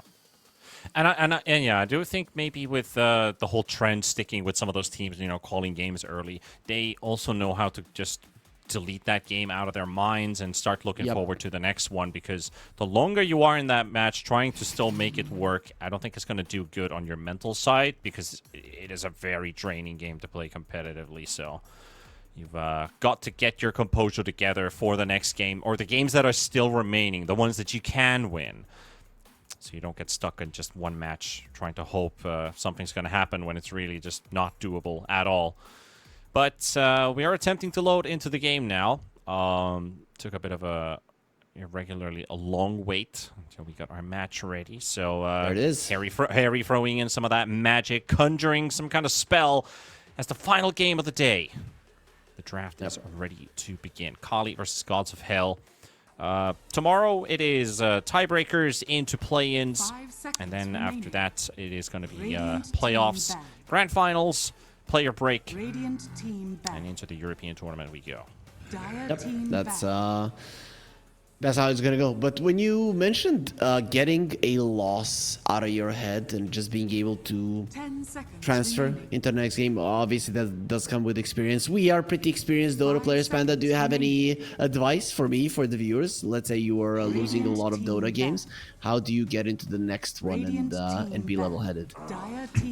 At least the things that I've been doing when I was studying to potentially start being a Dota coach, I've been coaching a couple stacks, talking things through, getting their attention.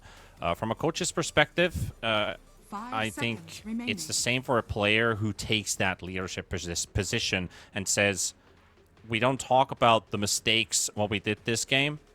We have time to talk about it after. So we basically forget everything that you have in mind about this game. the quick, 10, 20, 30-second recap of what went down, what could have been done.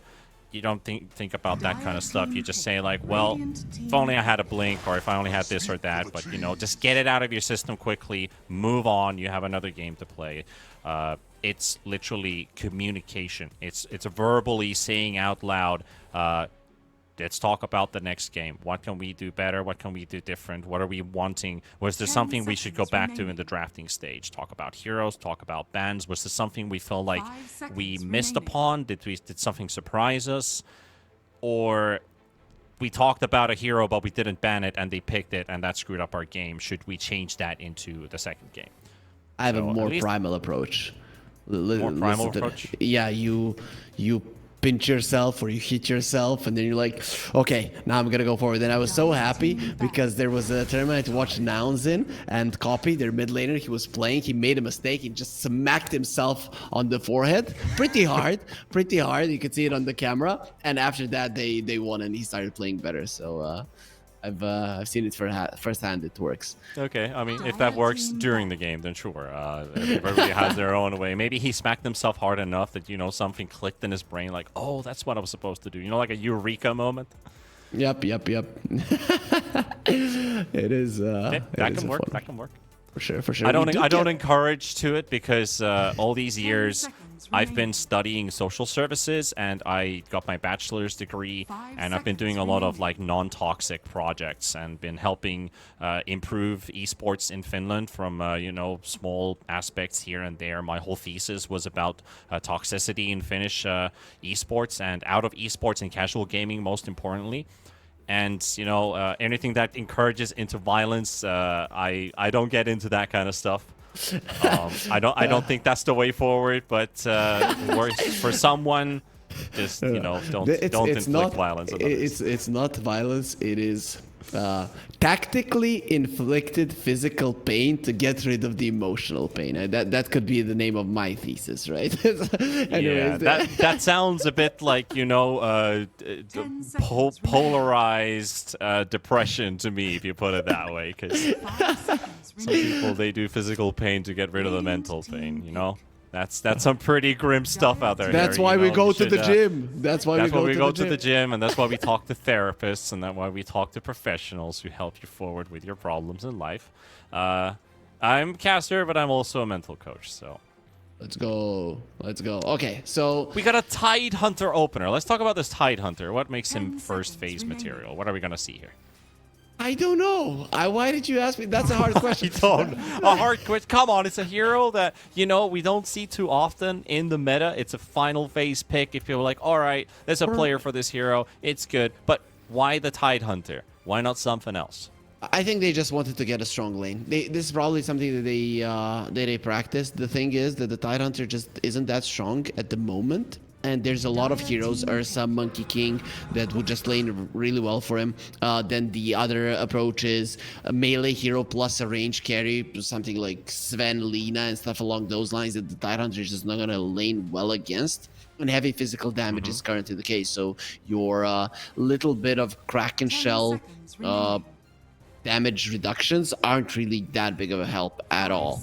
So I don't really see why you would get him. But now when I see the sniper, there is quite a lot of potency in that lane, even some kill potential with the gush. So maybe that's going to be the way that they approach it. You go aggressive rather than playing a defensive Tide who you stack for and he just farms.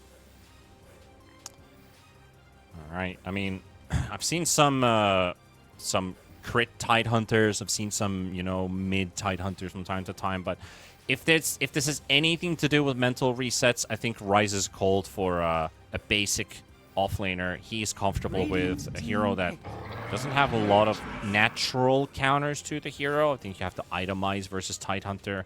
Not a lot of breaks in today's Dota, except from like support position, but you still get yourself a good laning stage, like pre-6. You're still gonna have a good time. So I think that might also be like, let's get a team fighting, lane winning hero, and you'll do good. Because the Brewmaster, let's be honest, that was a really rough brew game. It definitely was. It's gonna be interesting to see if this is a position 1 Nature's Prophet. how the Tidehunter deals with that one. I would assume you're pretty decent versus the Ironwood Treant, right? You don't take that much damage of him. You can stand your ground versus it.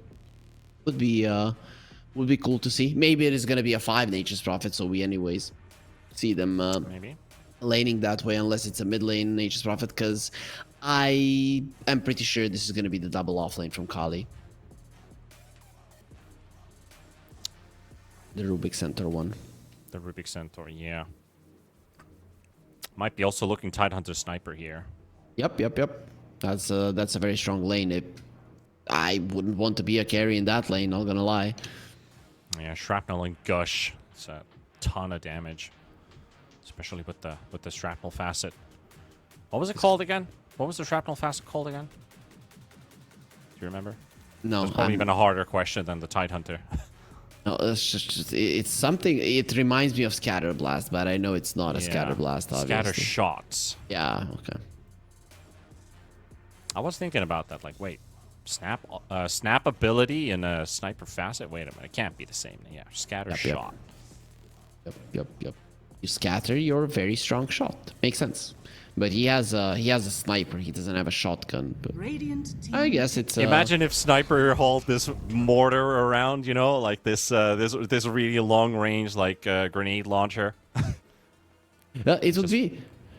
Imagine facets of the sniper. One of them being him being a sniper, right, and the other one being him having a shotgun, and then you want to get close, right? You don't have to be a melee hero, but maybe like 300 range, like a Luna. Yeah, Sniper becomes Sniper. So he just wants to be in that range. Oh, melee Sniper, you know, like 100 attack range with a shotgun. Oof. But you blow him up. We don't exactly have a lot of heroes. I don't think we have a single hero, actually, except for Medusa, who, when you attack, attacks multiple targets. So maybe with a shotgun, you could create something like that, where Sniper hits in an AoE with his right clicks, but it does reduce damage. Kind of like in what a Chain cone. Lightning would do. In a cone. Yeah, like a cone, yeah. So kind of like how Chain Lightning would act, where it does reduce damage to other targets than the primary one. So maybe that could be an idea for the future. I like that idea, but you know, for what kind of future? When we have the same beard as the sniper, that's when that's gonna happen. Yeah, it's still gonna be the same. Ho ho! And then you don't even hear the ha ha when you get hit by the shotgun in the face. We got Treant Protector and Ursa and the Razor coming out from Kali. This is such a good pick.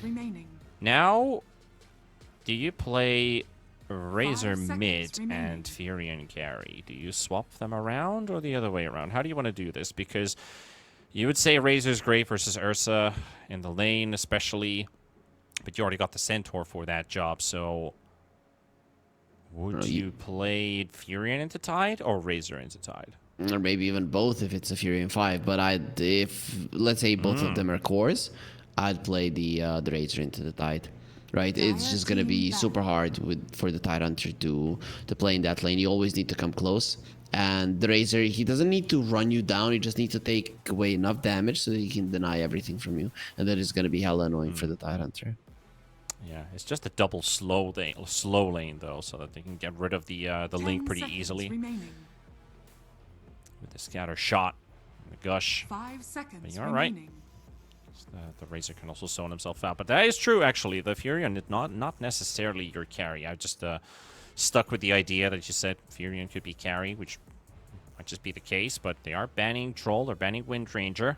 Troll this is versus the Ursa. Hell of a Slarky game, man. Right? This is I didn't think about it, but maybe you can just put the Razor into the mid lane, play a Slark plus an Nature's Prophet. Nature's Prophet is a good one to secure the lane for you for it at least to be decent. And really, when you look at it, you're gonna have counter for the night vision of the sniper because you're gonna have your own. You're a counter to the Ursa. Tidehunter doesn't do anything to you, and then we see a Kunkka. All of my talk goes down the drain. Don't worry, Harry. I'm not expecting a Kunkka to come out either. So mid Kunkka Furion carry has to be it if we are talking meta here. Obviously, pub-wise, you could swap them around if you wanted to play a Kunkka carry, which is also very viable. But Timber Saw. Wait a second. No. What about the Razor then? going safe lane. And it's going to be a 5 Furion. So it's the 5, yeah, so it's the 5 Furion, yeah, exactly. You may So, now select your heroes. I was thinking, I was saying Furion carry for a second with the Kunkka, but yeah, obviously, yeah, Dark Black will snatch that Razor for himself. I thought they were gonna get, yeah, for sure. I thought they were gonna get the Timber Saw, but remember the series where we cast the Pango versus the Kunkka in the mid lane? Dragonite is even better, right? Because you just punch him, and you actually win this lane versus him if played correctly. Especially with the Corrosive Dragon, you get the minus armor, and it is gonna be kicking in. So I'm curious to see if Benji can get a win in this lane. It's kind of a necessity for them to be able to win the game. Yeah, based on the last game, there must have been a hell of a pep talk for Gods of Hell to pull themselves together here. So I'm riding the Kali train for this game number 2. It just looked more polished. Maybe if Gods of Hell is able to keep the game tied for a very long time, we're gonna see an even matchup after the first 15-20 minutes. But if they cannot keep the game balanced enough, I do fear that they might just, tear themselves apart from the inside. I think I agree. Right, you've got the Kunkka for the catch, you've got the Nature's Prophet for the outpush on the waves. You get some Lotus Orbs later on down the line, and then even the overgrowth isn't going to be that big of a deal. I think Kali got it as well, right? Plus Razor is kind of a counter to everything that Gods of Hell are sporting at the moment. You get a BKB, you get a Manta, you get a Shard, and, well, good luck to Gods of Hell to kill you and to run away from you, to basically do anything. All right, well, hard to say if either one's draft is actually favoring the I mean, who has the more favorable draft compared to each other's. At least in my eyes, kind of tough to say if I like one draft more than the other.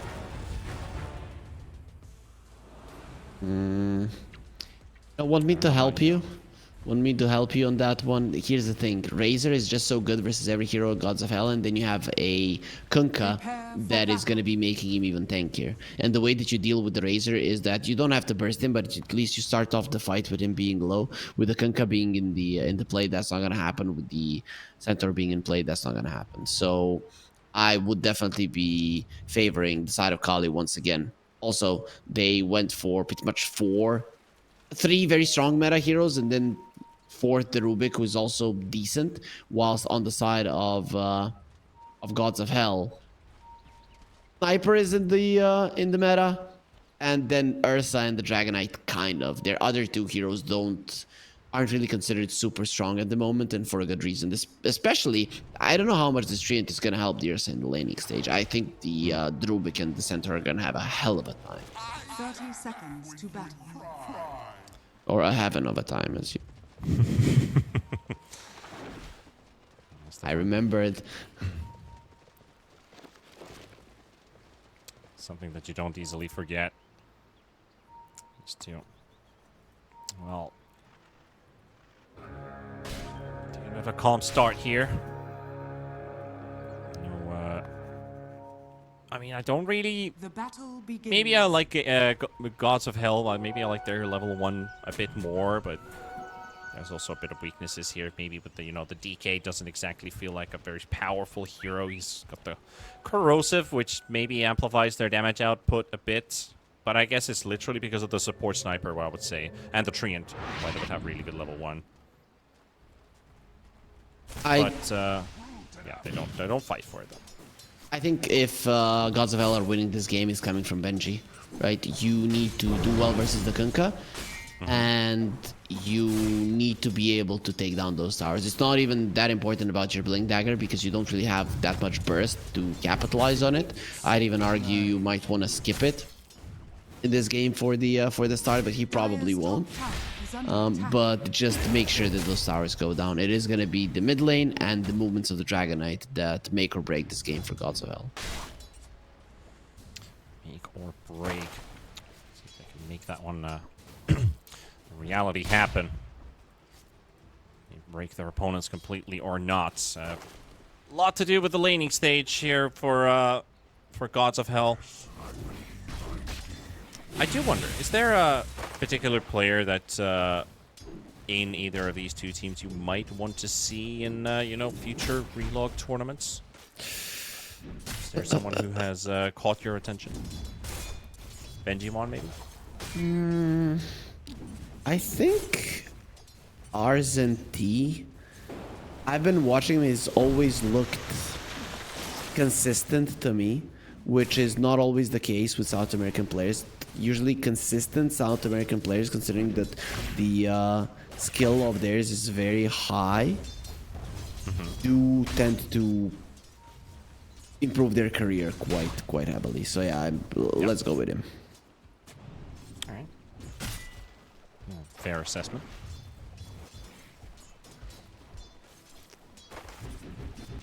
So Dragonite is winning the lane. That's good. That is awesome. But this Ursa now, with the wave being this deep, he is gonna have some issues.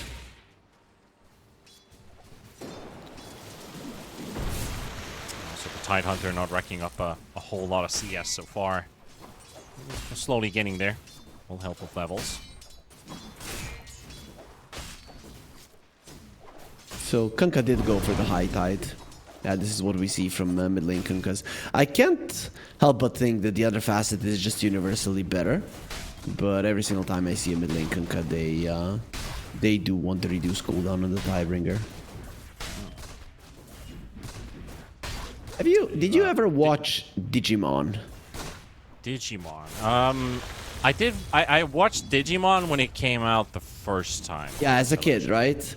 Yeah, yeah. This cactus, this big cactus from the Ironwood tree, and it literally looks like that. You know, the Digimon that the pink girl has. Yeah, it rings a bell. It definitely rings a bell. I don't remember the name of it though, but a First Blood has a rang in the top lane, and it's a dark black. Will take down Hanzama. And it's just not that important to Google.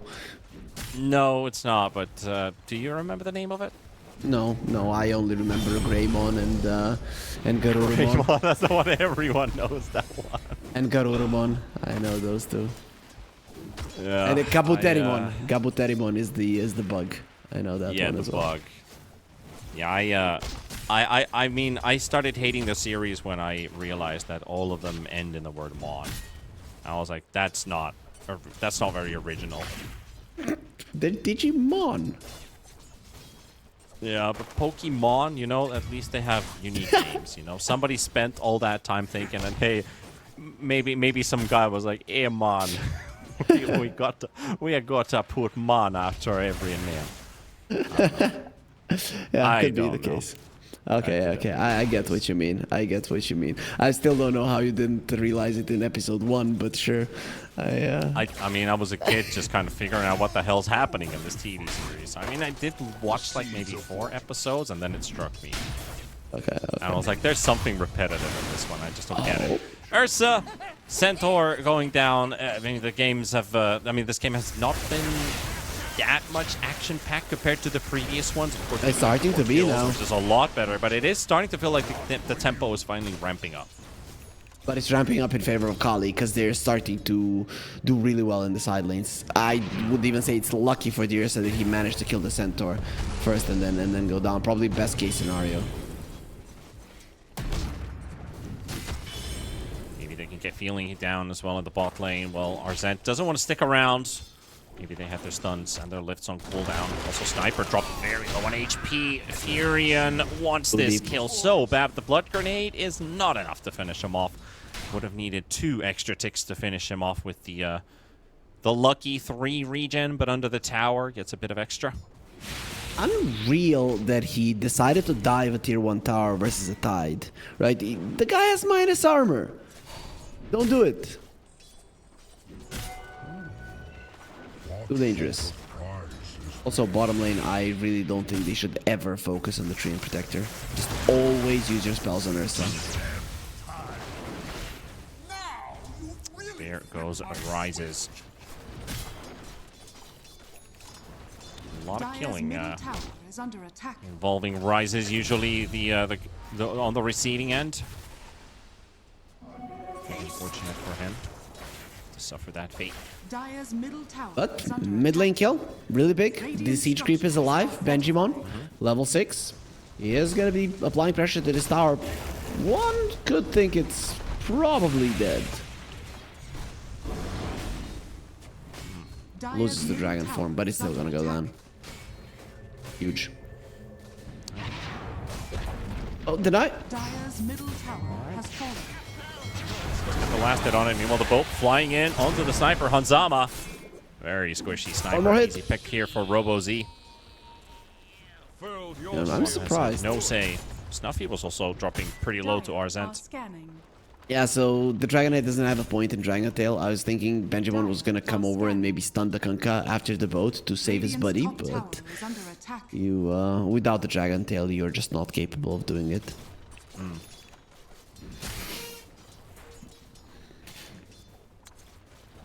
What is Snuffy to do, man? He needs some help. Where are my friends? And where's the backup for the Ursa here? I feel like he's feeling so alone here. You know, a hero that naturally wants to get into a battle fury to enable his farm. Needs so much help early on. He's a carry that gets activated by a support who wants to play aggressive. Radiant's middle tower is Yes, under attack. basically, right. And the Treant is not that support. Treant can play aggressive, but with certain heroes, not with Ursa. With the pokers in lane, he can do well, not with the murderers, because you don't really slow them down all that much for the Ursa to kick in with the damage. You don't heal the Ursa enough. It's just, you're lacking in a lot of ways. Radiant's bottom tower is under attack.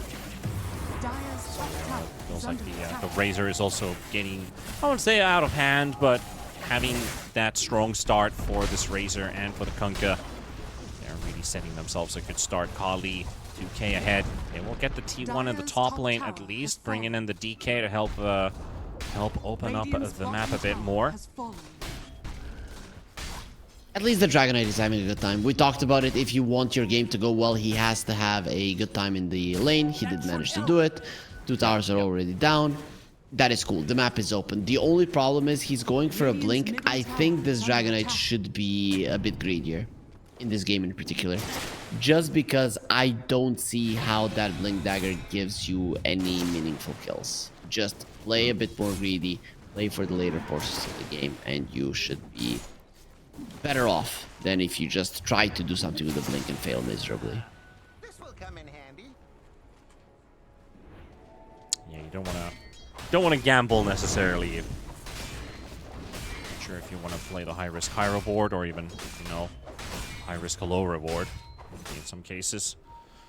It's This is enough why- that they get the tower to, the map to open up a bit with 1 or 2 tower kills. I'll gain some benefit out of it.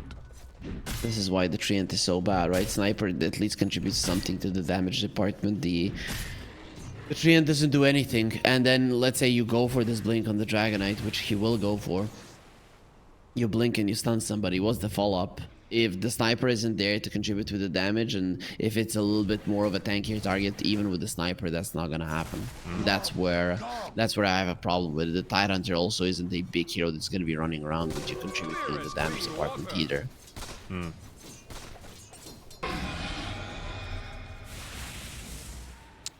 There is a tiny bit of issues with their draft. They found Benji. Executed as a whole.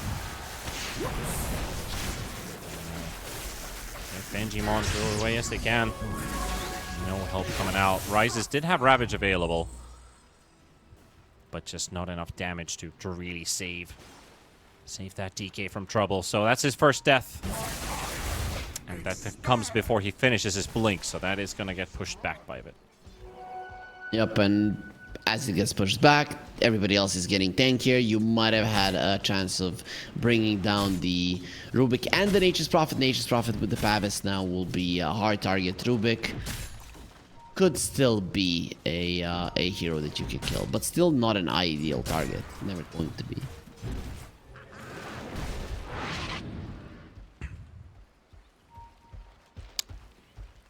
Looking at the CS department as well, it feels like a lot of people are getting farm. You got Furion, you got Sniper, both of these two heroes that are enjoying a bit of CS every now and then.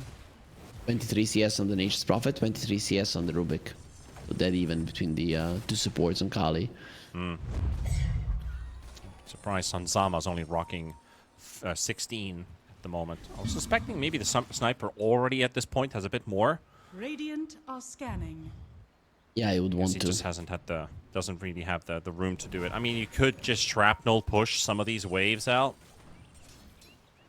I guess you need to save them for when the situation really matters. Smoke across the map to the bottom half, but nobody to be found. They were hoping the DK would be there. Benjimon is actually moving towards bottom.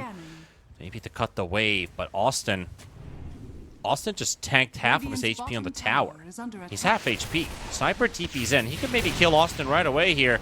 Not quite enough, though. Sent up in the air, but the torrent, the boat's going to finish off Hanzama. Austin. Run! Rises. He needs a gush. And the Ravage will kill him. Rises really wanted that one. I really didn't expect that was what he was going to do. Back into the air. Treant does land on ulti, saving Rises. And Benjimon gets the fight now. Kunkka getting focused on Snuffy. Can he get a kill? Not quite, but feeling. And Benjimon on the side. Benjimon did get another dragon form off. He's got Blink available. Goes for the Blink in, but he doesn't land it on the target he was looking for. Snuffy gets dove under the tower, and now the Razor is on the hunt for more. Feeling is on the side, but they've used all of their ultis. They've used all their offensive capabilities here. Rise is dead. DK gets a quick poke onto Arsene. Feeling is trying to help him out, but he's also getting hurt by Destroyer. Sniper throws in the ulti to take down the Centaur, but they will lose a Treant in the process. But, you know, losing the Ursa, and of course that is a 4-for-3 trade with, I mean, the Kunkka does fall, the Centaur does fall. And looking at golden XP, it looks like an even trade, even if it is 3-for-4. Yeah, but it is still a trade on the side of map of Gods of Hell, right? So you, plus you use your Ravage. It's not ideal when your big AoE spell is just used to kill a Nature's Prophet. If he was able to die earlier and then you cannot go forward, or if you do, you get caught with multiple heroes and just lose the fight. Those are some things that could change the game, but with this situation, it is just going to be in the next couple of minutes because you were forced to TP so many heroes to the bottom that the gold lead of Kali is still going to be increasing. Right. A lot of a change. Yep. Big change though in favor of Kali will be this Blink Dagger on the Centaur. RZT is very close to it, and unlike Gods of Hell, Kali they do have a damage follow-up to the Blink of the Centaur.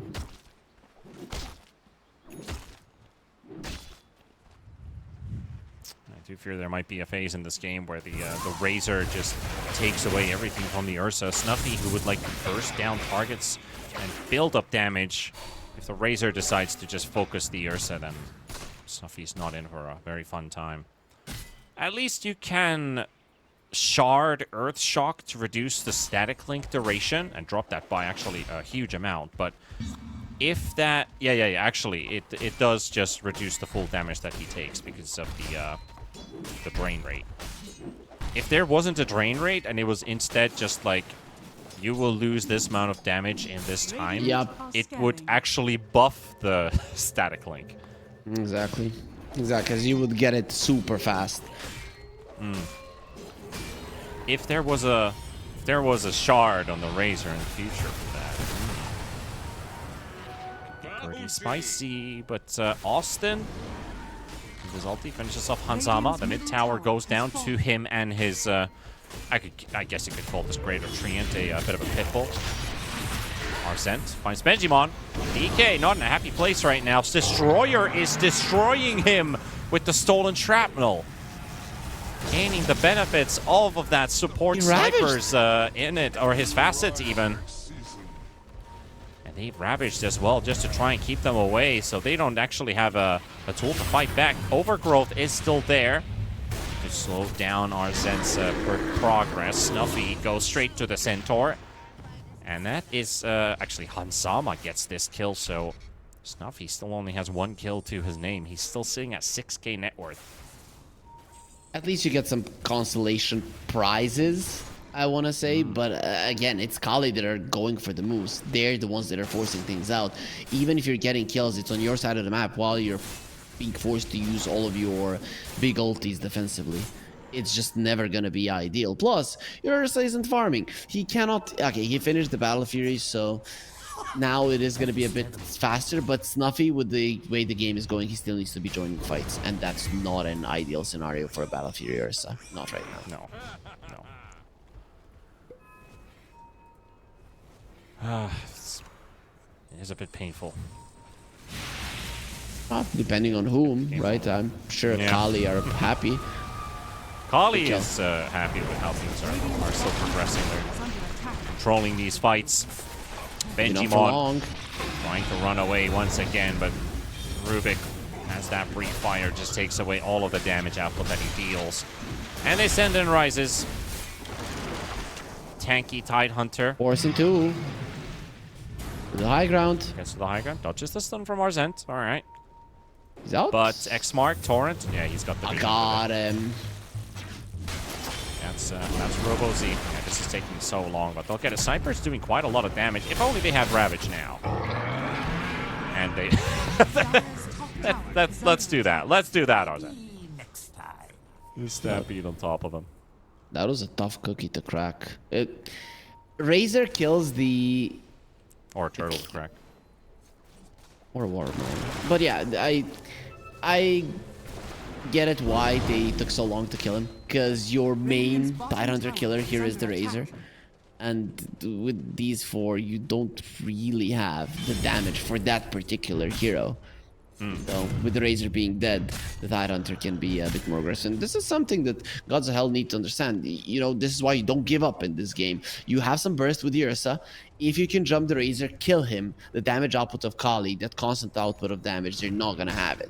The problem is nighttime is coming to an end in 1:45, and then you're no longer going to have the vision advantage, meaning you are going to be in trouble. You're going to have a vision disadvantage because of the tower count or the positioning of the waves, mostly, that is always in favor of Kali. Yeah. Let's see what they're able to establish as Razor hits 10k net worth at 18 minutes. Very big farm here. Manta is almost ready in Dark Black. DK's got a whole list of items lined up here, but Benjimon, most of those are looking like a distant dream. Versus trying to take this Roshan here. The Rises and Hanzama, they might be able to get this Aegis, but I feel like this first Aegis, you know, it does feel like maybe it's not going to be your farming Aegis. Kali's close though. If they can get it. Get back to that tangent in just a second. Hanzama tries to TP away, but the Stampede brings them closer for the damage. Snuffy gets the Aegis. They're going to be out. All right. So, one, it denies the Aegis from Kali, taking away their aggression to the top lane. Well, I wouldn't say completely, but it gives them a fighting chance. Two, Ursa wants to get that first Aegis out of the way as soon as possible so he can start playing for, you know, either maybe the banner or maybe even for the cheese. I think the cheese could be pretty huge for a team that is playing from behind. Austin, what's with the play? Okay. We had a very long time when Roche number 2 was Ursa's biggest because it was the Shard. That was still... It still kind of is because of the timing, right? It's the time of the map where Ursa wants to murder the most. And yeah, sure, you don't get the shard, you don't get the cheese, you don't get all of the big things that you used to get. You get a banner, which for an Ursa lineup is pretty much useless because you don't want to be pushing. But I think that's still fine for the hero. You get the extra life, you go for plays, and he's probably going to be going for plays even with this one because he has a blink dagger. Yeah, and I do think, like, you do still get the nighttime cheese, so maybe Benjimon is a perfect hero for that. You do get the cheese on the second Roche, right? No. Second Roche is only banner, and third Roche is... Also on the nighttime Roche? Yes. They changed it. And now nighttime Roche is an Aghanim Scepter on the third one, and the cheese refresher are on the Radiant side. always together, right? So you get 2 items extra on the Radiant side and only the Aghanim side. Wait, when did they change that? A month ago? Right. All right, because I'm still stuck with the idea of like I see Roche with no cheese in the Radiant side, and I'm like, wait a minute. Something wrong here. Yep. Jumping mid here with that Aegis. Snuffy trying to catch Destroyer, but the Stampede is there to save him. Destroyer, though, goes in for the aggressive lift back into the X-Mark Torrent combo. But that's just the Kunkka. Nobody else around. So Benjimon will clean up a kill on Destroyer, take his streak away. Destroyer will Hanzama's also busy to de-push the bot lane, because Austin did already do some damage to the tier 3. They see Austin, though. This could be a second support off the map. Yeah, goodbye. Overgrowth! Out. Overgrowth will be used for it. There we go. Nice. From straight mid, straight down to the bottom lane. Catching Austin. Austin did get to plant the ward, though. That is going to be a very tricky one to spot. I think that's a very good ward to place down, because it gives you info on the bot lane when he can go there and when he cannot go there. So it might get revealed by his ulti, but overall you do want to have info on what is going on in the lanes in particular, so that you can do some split pushing with the Nature's Prophet.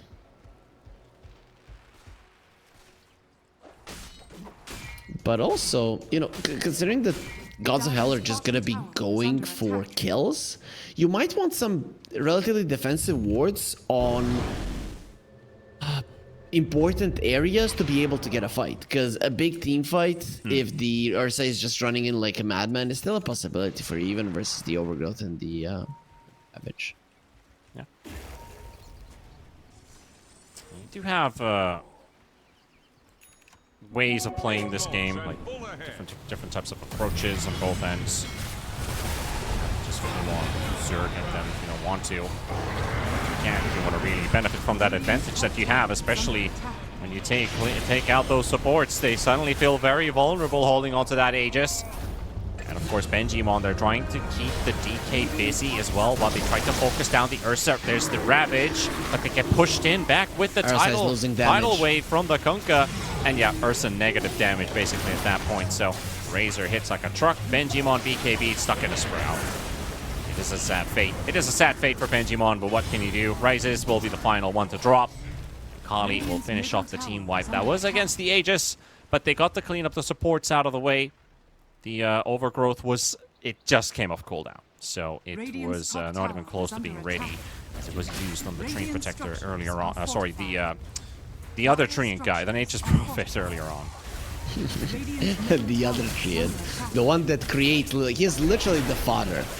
I mean, they are from the same faction. Because, you know, the other is an Ent, the other is Furion. Creates smaller Treants. Yep. So don't ask us where they come from. It is that the continuation of the sentence. Anyways, the only one outer tower is remaining, and it was also Ravage Force House. It's not only the Aegis, but the Ravage as well. And this is the deal, right? Gods of Hell, they want to go for those pickoffs. You cannot do it when enemies have superior wave push.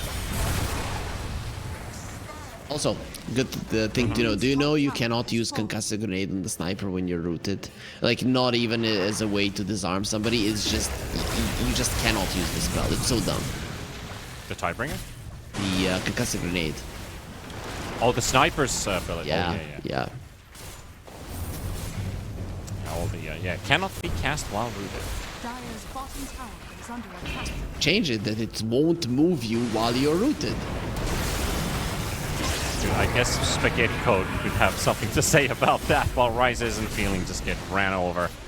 And Kali will, they'll establish control over the high ground.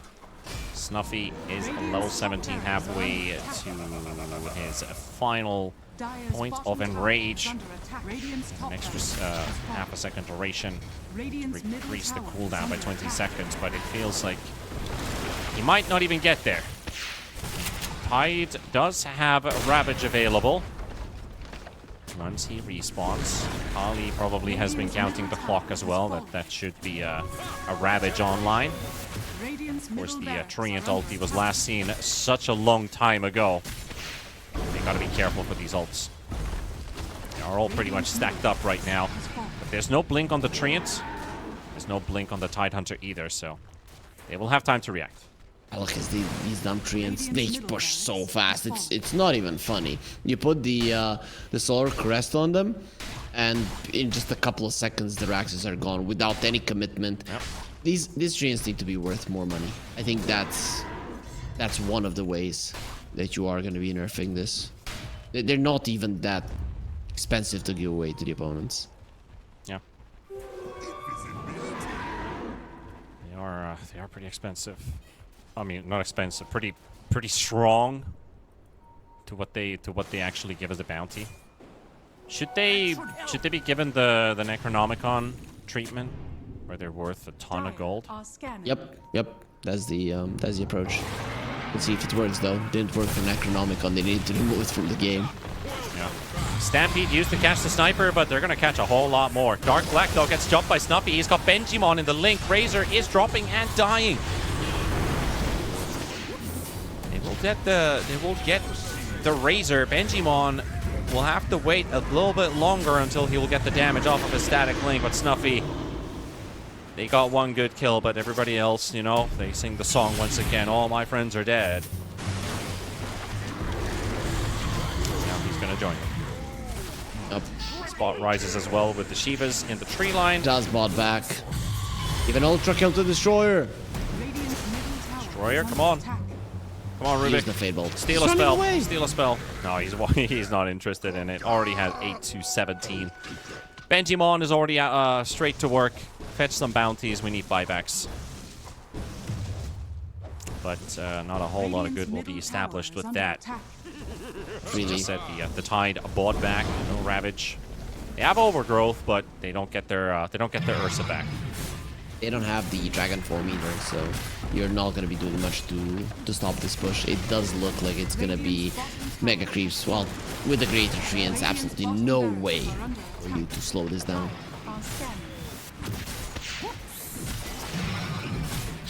The boys will take care of the bottom racks now. Mega Creeps, and then the initiation comes out. DK sent up, flying in the air. Razor is about to enter the base as well, as Benjimon is already done for. There he shows up as well with that Shadow Blade. Not sure if they have info of Dark Black. He wants to stick around. I mean, there's a sentry down on the ground, so they definitely know about the Razor's whereabouts. And Zama tries to kill Destroyer. Blink dodges the Assassinate, sending in the Treant Protector. And they are farming the Fountain at this point. They're all going in force there. They want that. They want that Ursa. Look, his damage, Snuffy, not his life. Lives. Ursa lives, but the Ancient doesn't, as the Glyph will keep it alive for a couple more seconds, but now they get to fully focus it down. GG. Kill the Ursa one more time. They do call the GG as the Ancient falls, and Kali will take the 2-0 to end the group stage. They'll end it victoriously, even if their tournament run also ends here with Gods of Hell. Yeah, you were right at the start of the series that Kali probably a bit more polished around the edges compared to Gods of Hell. I maybe believed Gods of Hell in Game 1 might have had the shot to prove that they're truly ready for this one, but honestly, this was one team affair. Yeah, but I think Gods of Hell, or Kali came into the series more serious. Let's put it that way. They really did draft like a team that is looking to win. For Gods of Hell, it looked like, yo, what do you want to play? I want to play a first pick Tidehunter. Sure, here, have it. Do as you please and have a lot of fun doing it, right? Whereas Kali, they really did get really high priority meta heroes both of the games. Yeah, they definitely did. But I'm not sure if we have an updated group standing. Basically, here we could look at the final fixtures coming out from Group B. It is Fusion and Waska that are going to be playing a tiebreaker to decide the victor of the group. That's going to be played tomorrow before the play-in round start. Lava will be the other team out of those two that is going to be playing the play-ins. They already know their matchup. They're going to be playing against Infinity, and either Fusion or Waska will be facing off against South Team in the other side of the playoff bracket. Akatsuki, the only team so far we know is in the top 4, so that's basically our playoff tree almost ready. Yeah, South Team. Play the play-ins first and the tiebreakers first. South Team are gonna be watching the tiebreakers, and you know the loser of this is gonna smack me, right? It has to be such a bad situation to be in. They're not gonna have a nice time tomorrow, whomever they face. Yeah, and I think maybe put into a slight disadvantage as well when you think about South Team has to do prep for 2 teams, and they play the other. Of course, the meta is going to help you a bit, that you can figure the play on your own and what you want to do. But you still have to do team-specific prep for both teams. And the ones playing the tiebreaker can already prepare to play South Team, even if they don't end up playing against South Team, because they have a 1v1. They don't have to make any team strats versus each other's. Fusion and Waska probably already know what they want to play anyway, so I think the 1v1 is going to give out that extra spice. But they can start prepping versus just South Team, because they might be playing right after that tiebreaker.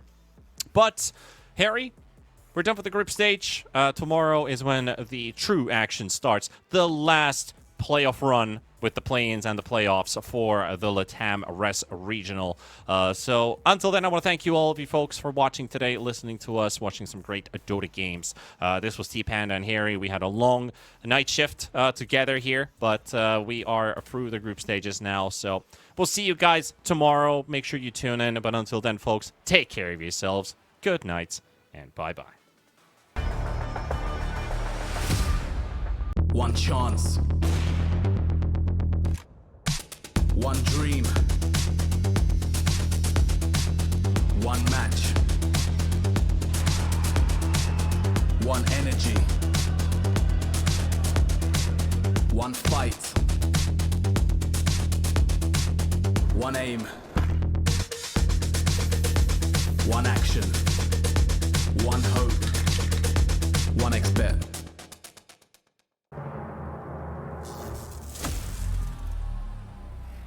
Fuck.